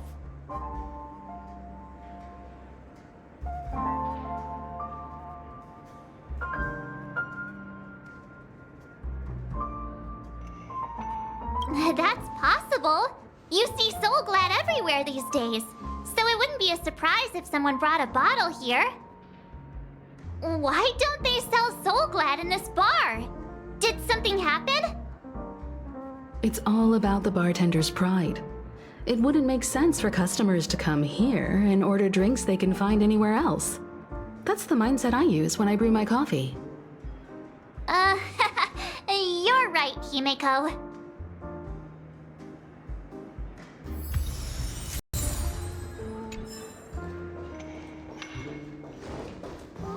That being said, mixing a drink is way simpler than you'd imagine. Just pick your favorite ingredients, toss them in a glass, mix it up, and it's done. So go ahead, explore the bar, and bring me any ingredients you prefer. Nice work. Let me take a look. You found some interesting ingredients there. Now take your pick. Each drink has its own unique flavor, and the base ingredient sets the tone for the initial taste and the lingering aftertaste. So, which one would you like to use as the base?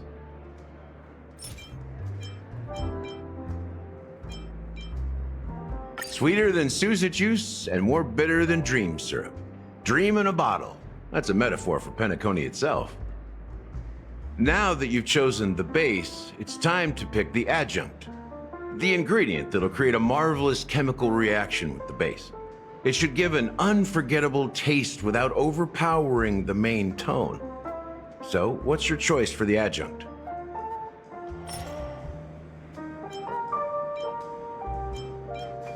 The taste is not very intense, yet evocative.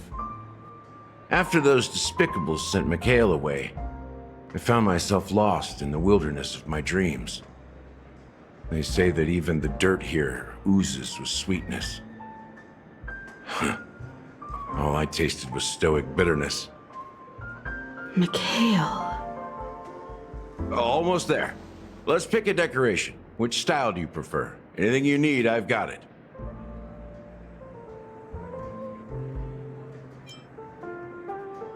A symbol of bravery and dauntlessness. May you break free from your shackles just like he did. Well, it's done. Here's to you, Watcher, with this glass of the long goodbye to a bitter childhood. Well done, Gallagher. You're not over the hill yet. So, are you satisfied? Oh, the flavors!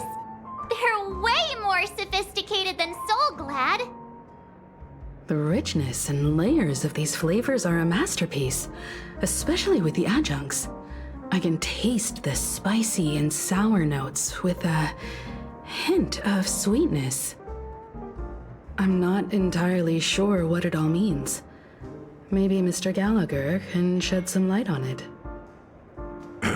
Well, if you're expecting a profound answer, I'm afraid I'll disappoint you. The imagery it implies is pretty straightforward. It's just a glimpse of what this dream truly tastes like. Nothing more.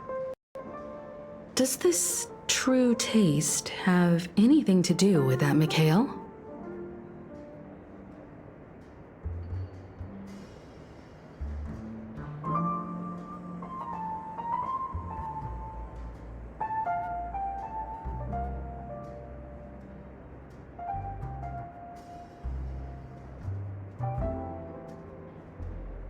Yeah, that name does sound familiar.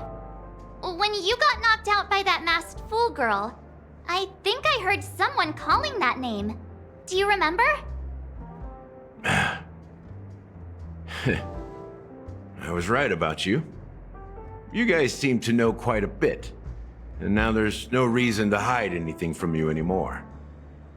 Let's dig deeper into the case, and of course, I'll tell you a story about Mikhail. All right, let's start with what we know based on the clues the family has. It seems that Firefly isn't a local or an invited guest. In other words, she's a stowaway.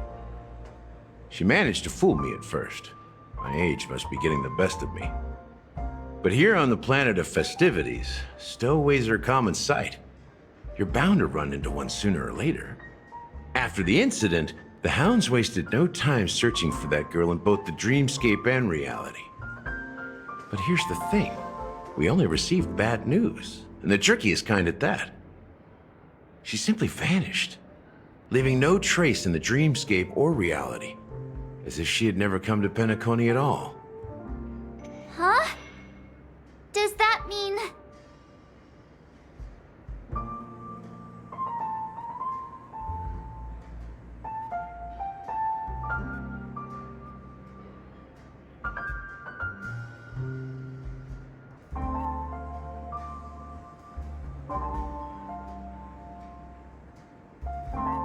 That's impossible. The problem now is not that she's dead, but that it's as if she had never existed in the first place. let me be frank. This case, actually, is unlike anything the Bloodhound family has dealt with before. Dealt with before? So, death does happen in Penacony, if I understand correctly. You've witnessed it, so there's no need to hide. Even the shiniest city has its dark side. We're all adults here. Surely I don't need to explain too much to you. Confronting the family based on that alone would be naive. Death may occur in sweet dreams. So what? Such events are highly unlikely and only affect a tiny number of people. If you really want to delve deeper into this case, you need to understand the true problem with the family. I guess it's time to tell the story of that Mikhail. You're very perceptive. The Astral Express has received that music box too, right? Do you know the secrets it holds? There's a message. Witness the impossible in the realm of dreams. Find the legacy of the Watchmaker, father of Penacony, and thus the answer to the question, why does life slumber? That's the exact wording. Hey, why are you laughing? Wait, did you write it? It's quite poetic. No, but I'm the officer in charge of this case, so how could I not know? I'm sure you must have noticed that this message didn't come from the family. You might have even guessed that the relationship between the family and the Watchmaker isn't as close as it seems. That's just our speculation. Actually, it's hard to believe that the father of Penacony and its actual managers are at odds. Now I can assure you that your speculation is absolutely correct. The family has considered the Watchmaker an enemy for a long time, but the Hounds haven't been able to track him down, as he seems to be living only in the characters and stories he created. Let me ask you a question. Have you ever wondered why the family allowed the Watchmaker to send out such a ridiculous message to the outside world, inviting you here and causing chaos? So, you want to seize this opportunity to expose the Watchmaker? Well, now you understand why the Oak family authorized the Nameless to assist in the investigation, but kept you in the dark, right? Because the Watchmaker is not the legend of the land of the dreams at all. He's the most shameful stain in the history of Penacony, and he's the root cause of all the anomalies in the dreamscape.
You don't get it?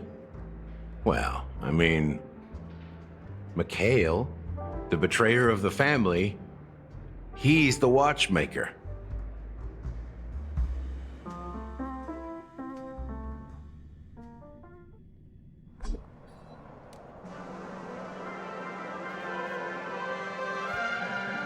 Here we are, Clock Studios theme park, the most popular entertainment center in Penacony. Wait, aren't we supposed to be discussing the watchmaker? I would have expected you to take us to maybe a library or an archive room of sorts. But an amusement park? The culture of a city reflects its history in the most authentic way. To you, it's a fun place. But to me, it's a prison for the planet's past. You know that Penacony used to be the IPC's prison planet, right? All the prisoners were brought here, helping the Garden of Recollection salvage the leaking memoria from the macrovoid.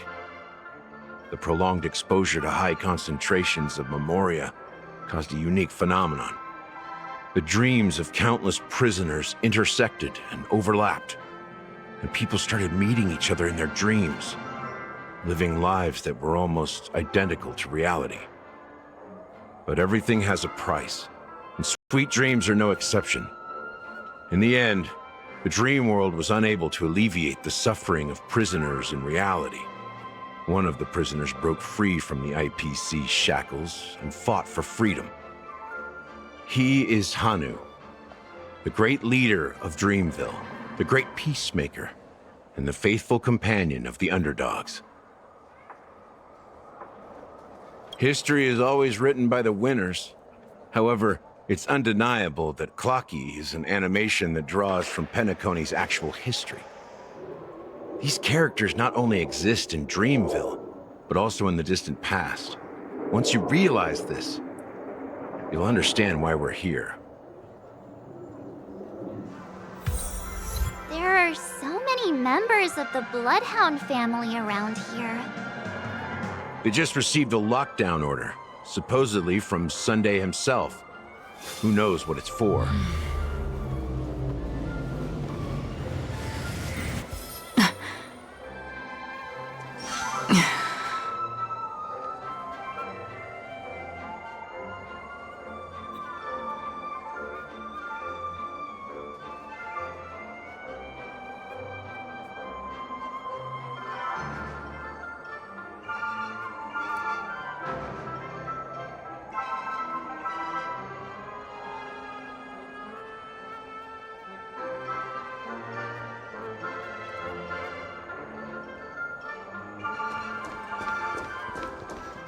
Investing here is like a bet you can't lose.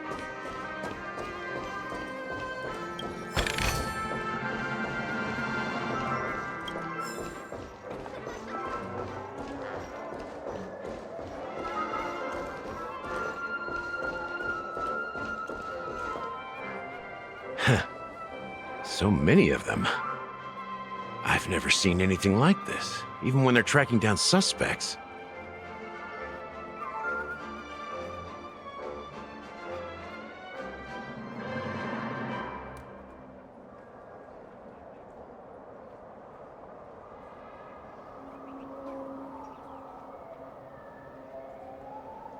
We don't need to go in. We don't want to draw any unwanted attention inside. We can just talk here. Let's find a quiet spot and continue our conversation. View here is great, right? We can see everything from here, including Clocky. If all the characters in the animation are based on characters in reality, then Clocky's counterpart is definitely the Watchmaker. In the animation, he's Hanu's partner and one of the founders of Dreamville. Does that mean the Watchmaker was personally involved in that war and sided with Asdana? It was a monumental war for freedom. Hanunu fought alongside a motley crew of masked fools, nameless, history fictionologists, mourning actors, omen vanguards, even visitors from beyond the sky. In the end, they emerged victorious. Among them was the person who would eventually be known as the Watchmaker. But if you do the math, doesn't that mean the Watchmaker was around for several centuries? I'm not sure, but Mikhail was already the Watchmaker when I met him, so maybe he inherited the title. How old are you now, Mr. Officer? I'm 13. No way. Not even close. Hanunu freed the frontier prison, but peace still eluded him. With limited resources, threats from the outside world, and internal conflicts between major prison districts, the future of Asdana was uncertain. It wasn't until the Watchmaker approached the family with the idea of turning the prison into the planet of festivities that Penacony finally gained its name and glory. Thus, he became known as the Father of Penacony. But didn't you say the Watchmaker betrayed the family? And you said you were his companion, so that means you... No, I'm not his companion, but rather one of his many children. But I am indeed a traitor. Not to the family, but to Mikhail. What did you do? I did nothing. And that's the worst betrayal of all. Just like you, I had close companions. We dedicated ourselves to Penacony. But the Oak family, they set us up. Mikhail was too old to protect his children anymore. So we left the family to find our own path. We were branded traitors of the Harmony, even though the true traitors were someone else. While they continue to praise the Watchmaker's name in the world, behind closed doors, they condemn him on a pillar of shame. Nevertheless, we wanted to clear his name. We intended to find the real traitor, the one responsible for all this, and restore harmony to Penacony. But we failed. Too much time had passed, and the land of the dreams had become deeply corrupted. After countless fruitless pursuits, I gave up. Like a lost dog. The family accepted me and made me an officer, supposedly as a form of forgiveness. But it was actually a punishment. Since then, I've been completely cut off from my partners and my past. As for Mikhail, I heard he died in obscurity, in a place where no one could find him. That's when I realized that the Penacony I once knew would never return. We're truly sorry for what happened. But this is not the end of the story, right? Apparently, someone has inherited the title of the Watchmaker and has been secretly working against the family all this time.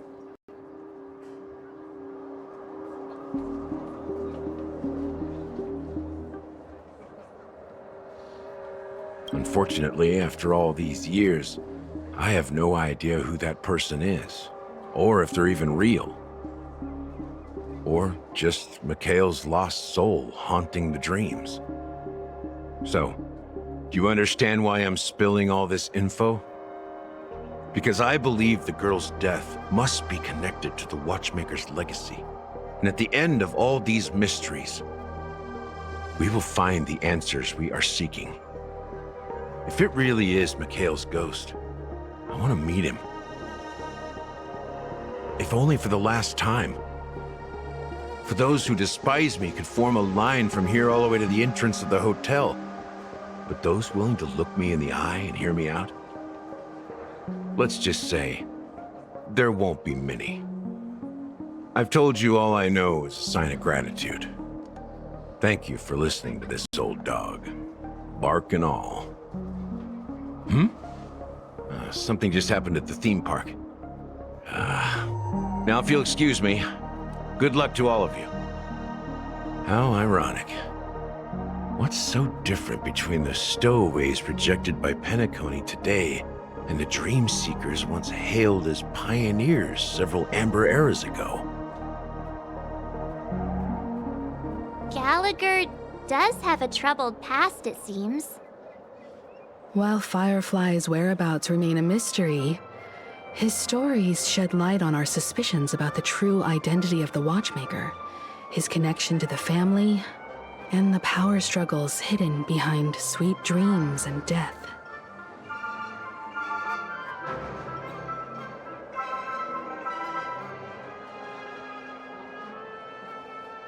Exactly.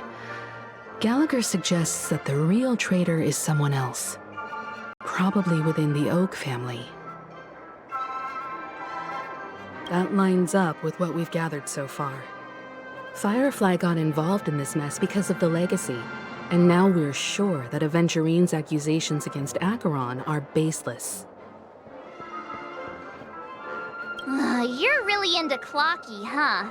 He's just a fictional character, not a real person. Speaking of which, that Clocky who only reveals himself to you is quite intriguing. It's a shame we've never met him since then.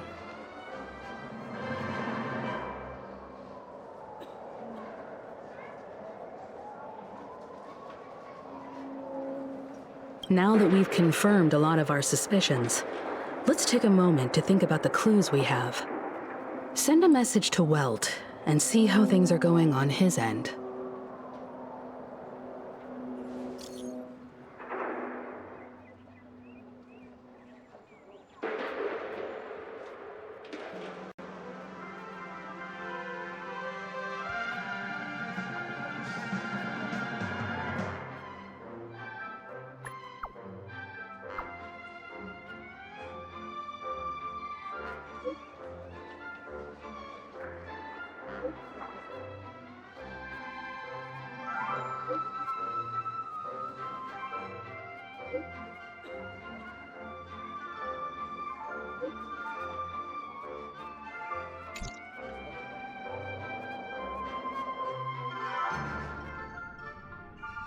Are your companions worried about you? They're just checking up on me. Let's get in and get out. Seems they've made some progress. Looks like we're about to enter the depths of Dewlight Pavilion. It's been a smooth ride. Almost too smooth for a heavily guarded mansion. Let's see if there's anyone waiting to greet us.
What's going on? Why can't anyone go in?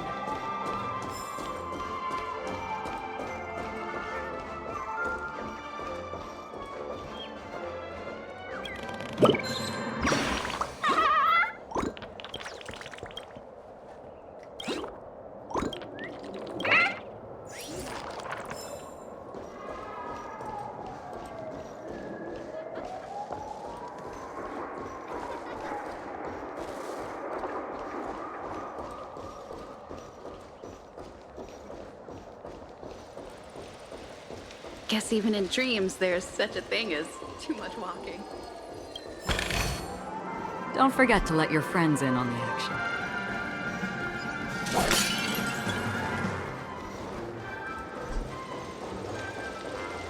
Guess even in dreams, there's such a thing as too much walking.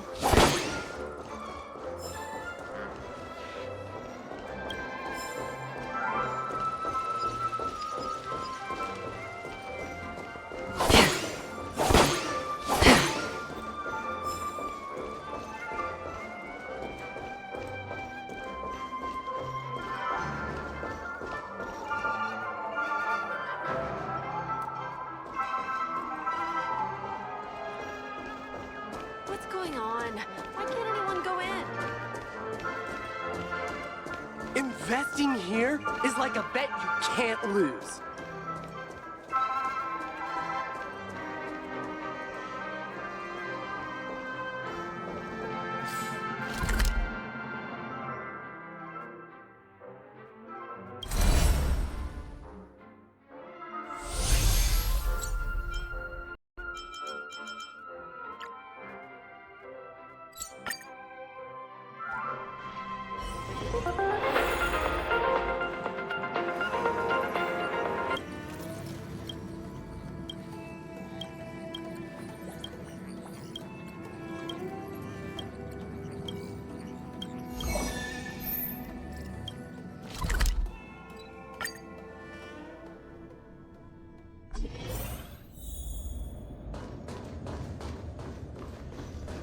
One must make sure that the...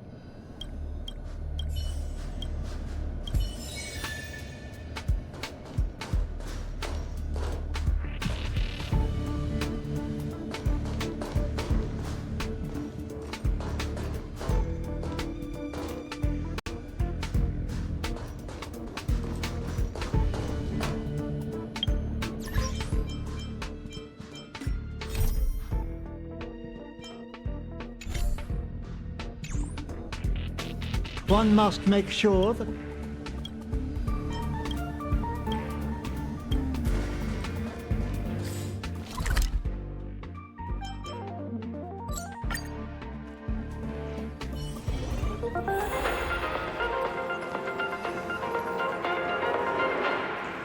You finally got some leisure time.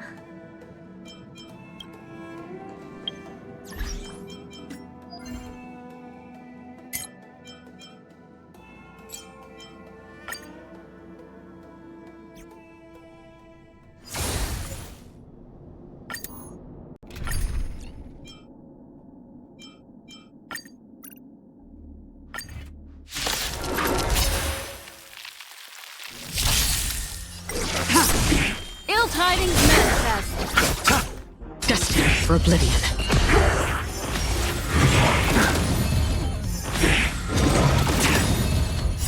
I weep for the departed. It too shall fall.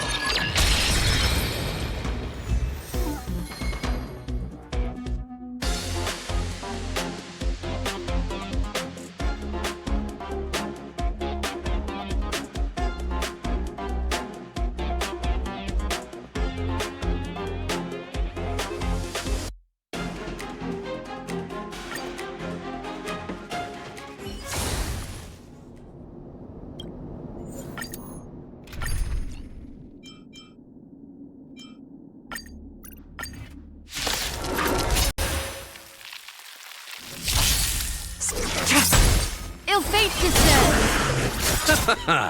The dead return!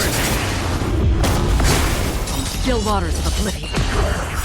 I weep for the departed. It too shall fall.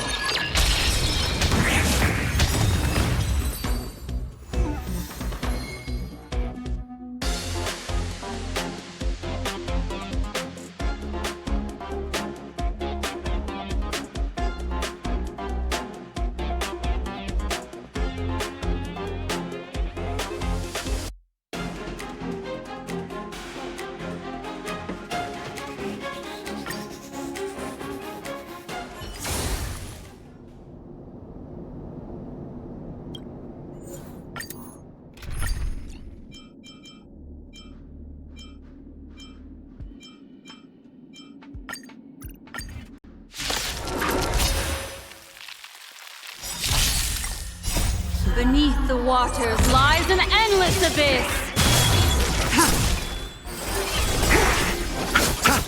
Destiny for oblivion.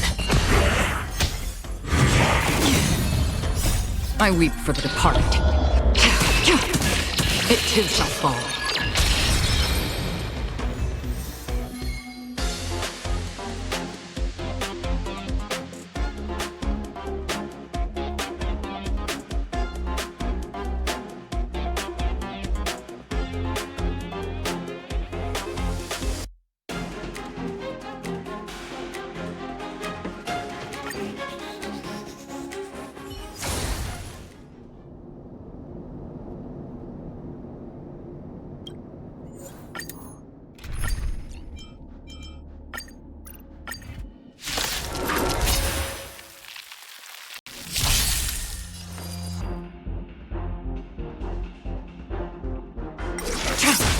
Ill fate descends! On the still waters of oblivion. Again. Receive divinity. The dead return! I weep for the departed. It too shall fall.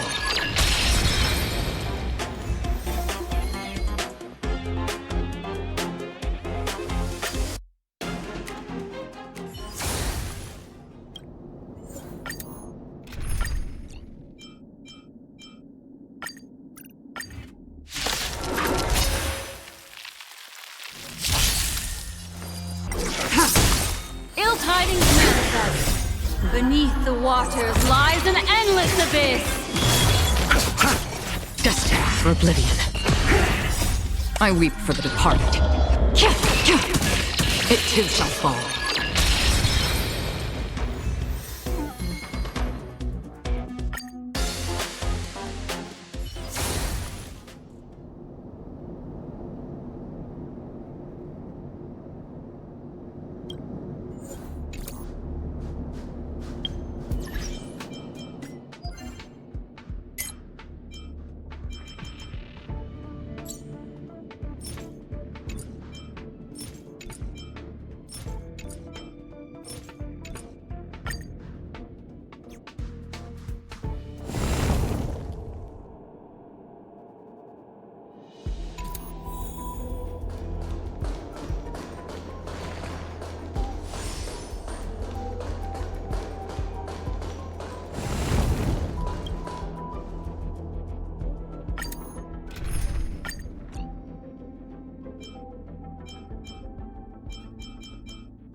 Ill fate descends!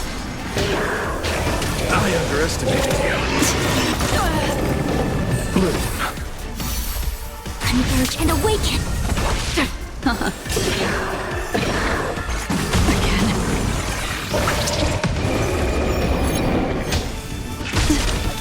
Receive divinity. Repay. The dead return! I weep for the departed. It too shall fall.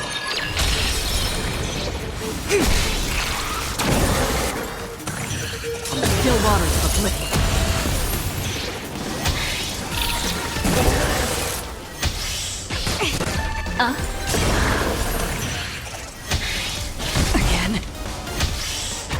better manners. Destined for oblivion. I weep for the departed. It too shall fall.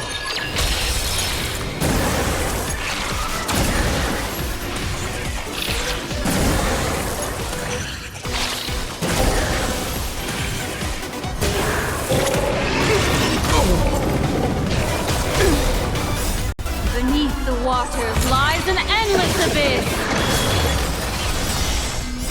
I weep for the departed.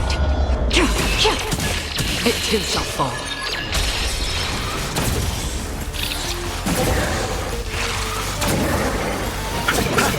Together as one. Human creations.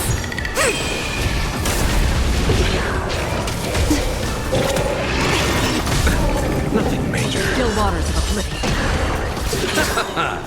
The dead return! Ill fate descends.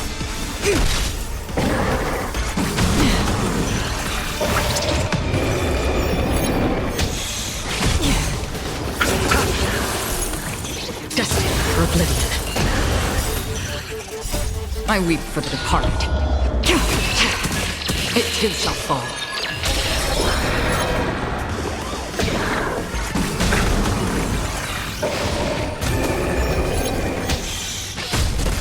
Ill tidings manifest.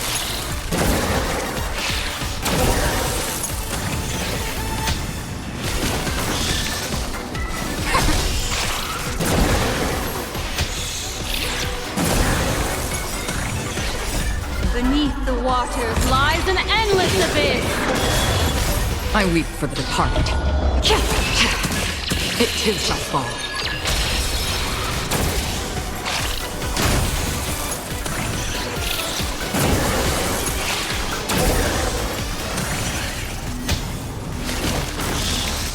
Ill fate descends.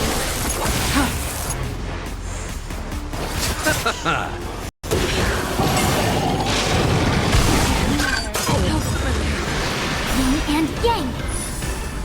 The dead return!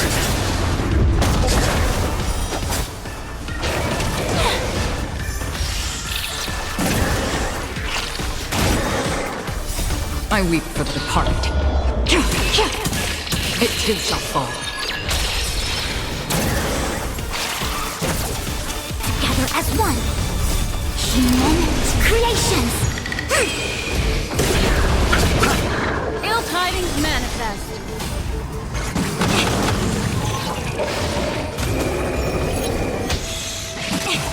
Destined for oblivion.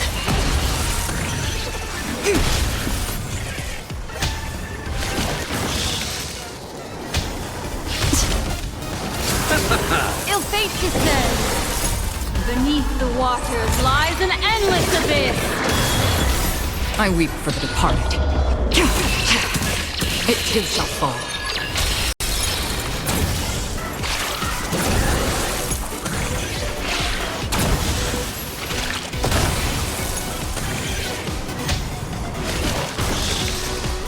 Still waters of oblivion.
Ill fate descends!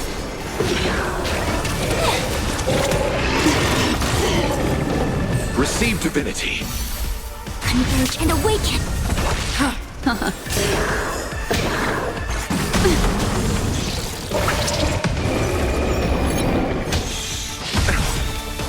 The dead return! Repay. I weep for the departed. It too shall fall.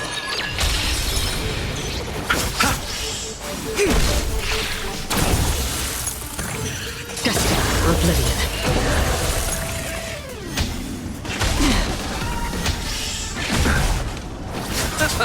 Ill tidings manifest. Beneath the waters lies an endless abyss. Nothing major. On the still waters of oblivion. I weep for the departed. It too shall fall.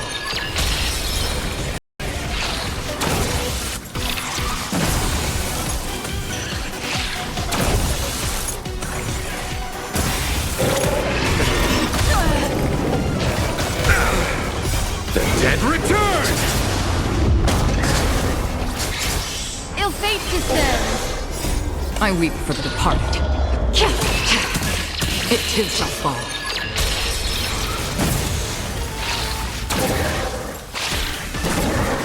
Together as one. Human creations.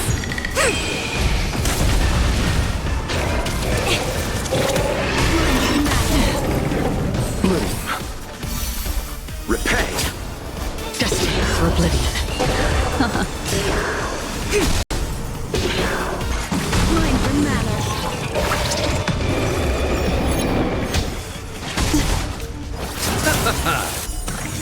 On the still waters of oblivion. I weep for the departed. It too shall fall.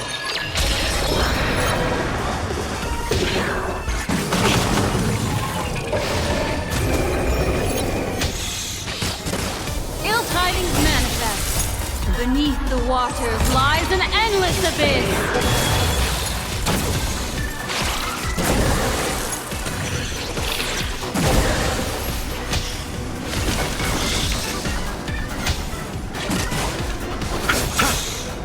The dead return!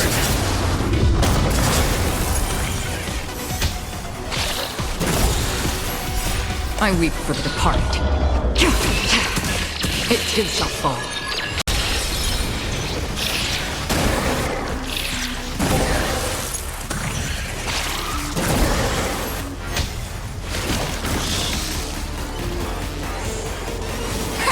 Ill fate descends.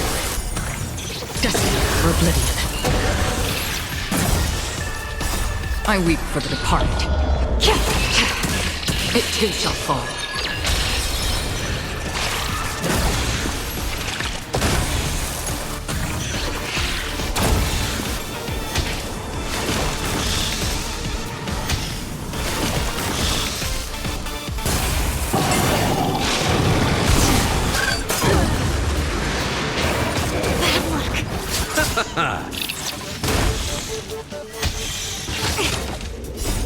Human creations.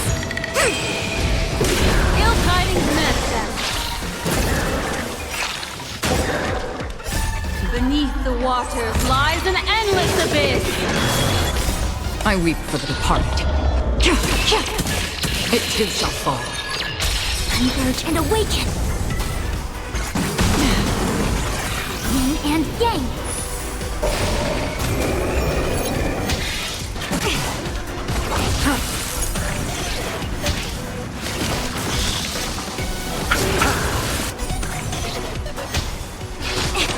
Ill fate descends. The dead return!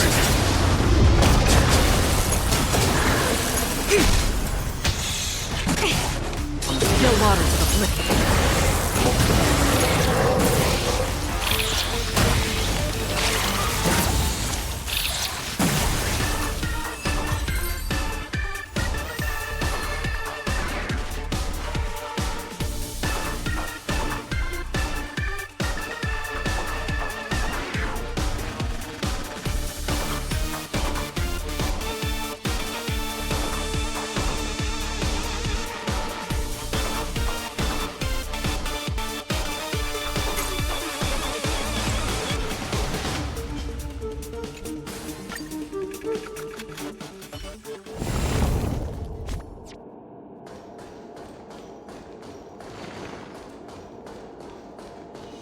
let's wait. Make a wish.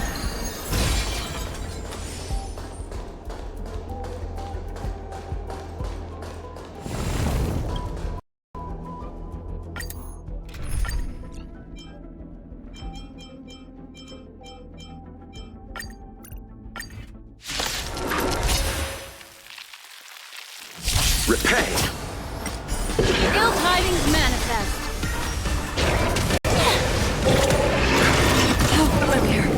Receive divinity. Together as one. Nothing major. I weep for the departed. It too shall fall.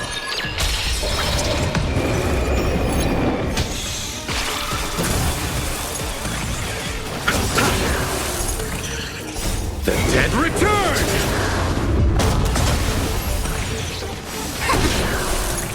Destined for oblivion. Nothing major. Beneath the waters lies an endless abyss. Ill fate descends. On the still waters of oblivion. I weep for the departed. It too shall fall.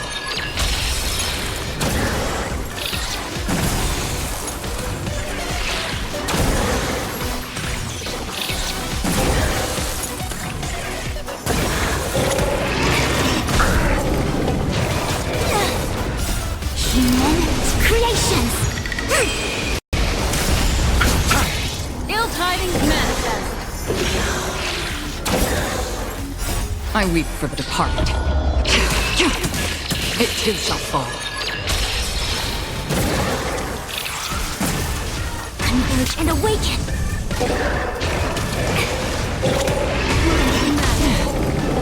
Bloom. The dead return! Destined for oblivion. Mind your matter. Beneath the waters lies an endless abyss.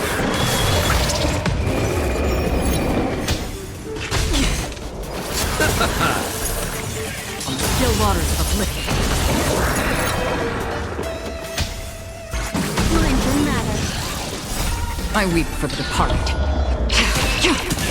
It too shall fall.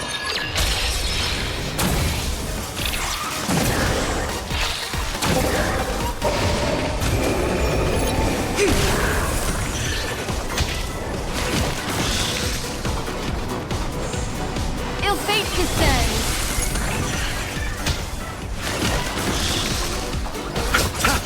Destined for oblivion.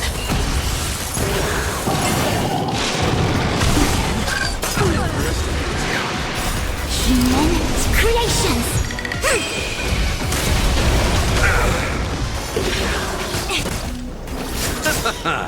The dead return! Ill tidings manifest. I weep for the departed. It too shall fall.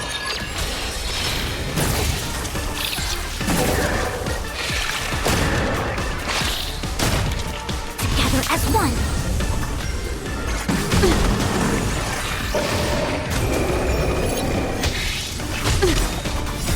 Beneath the waters lies an endless abyss.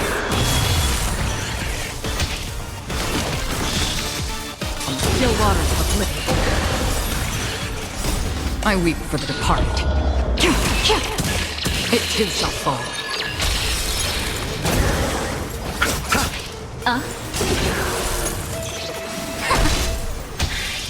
Again? Bloom. Repay.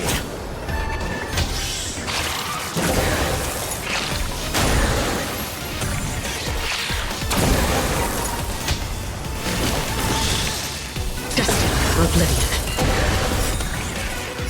I weep for the departed. It too shall fall.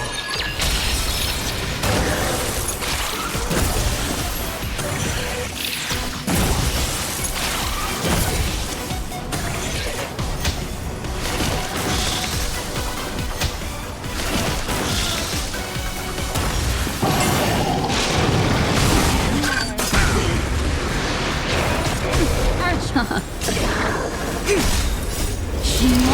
creations!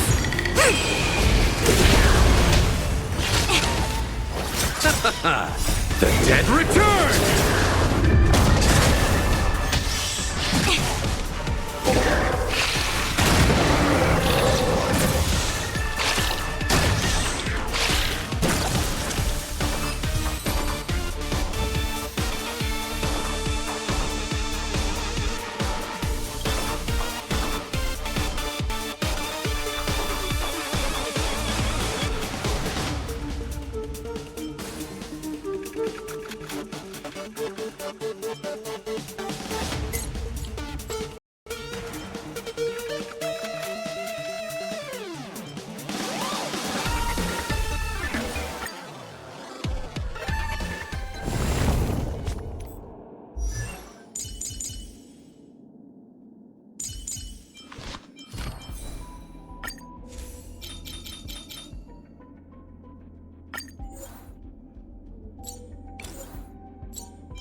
Ill tidings manifest. Beneath the waters lies an endless abyss.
Ill tidings manifest.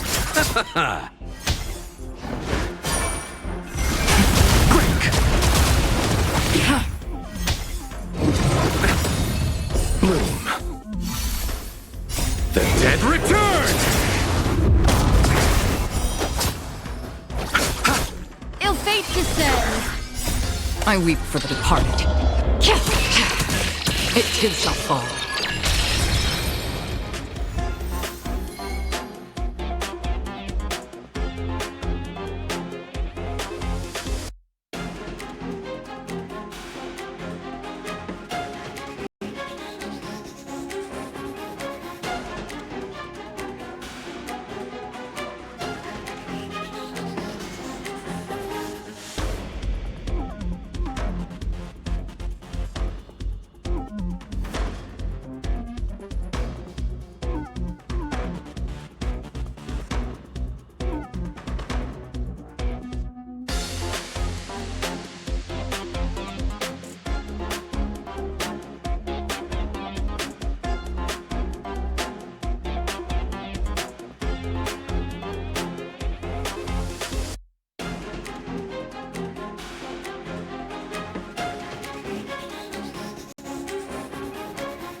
Ill fate descends.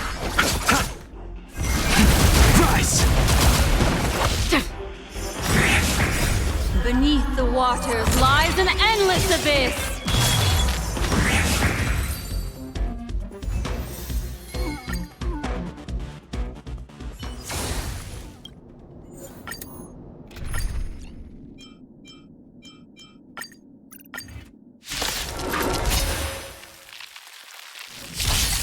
Ill tidings manifest.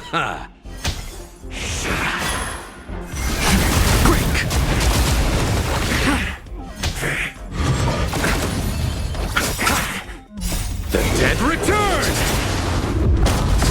Ill fate descends. I weep for the departed. It too shall fall.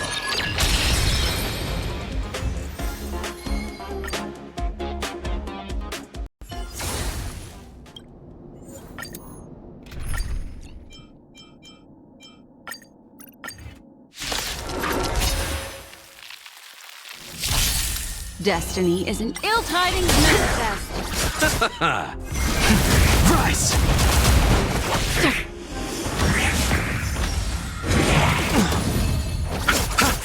Ill fate descends. Beneath the waters lies an endless abyss.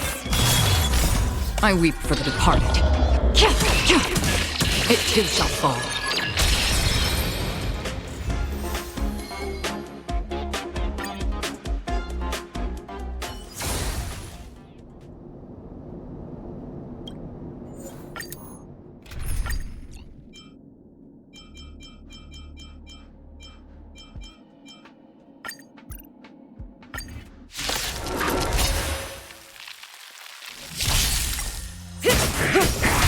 Ill tidings manifest. Stand still. Destined for oblivion.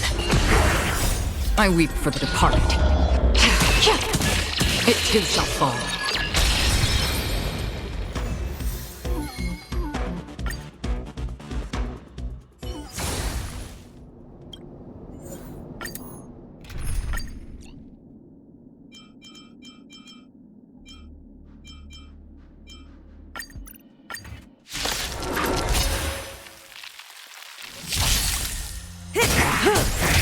Ill fate descend. Relax. The dead return! Still waters of oblivion. I weep for the departed. It too shall fall.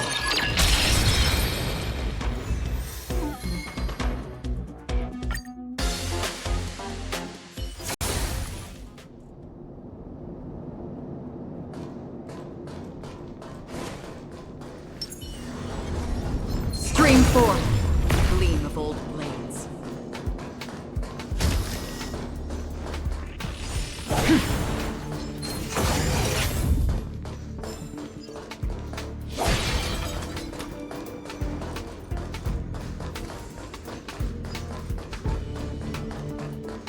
Stream forth, gleam of old blades.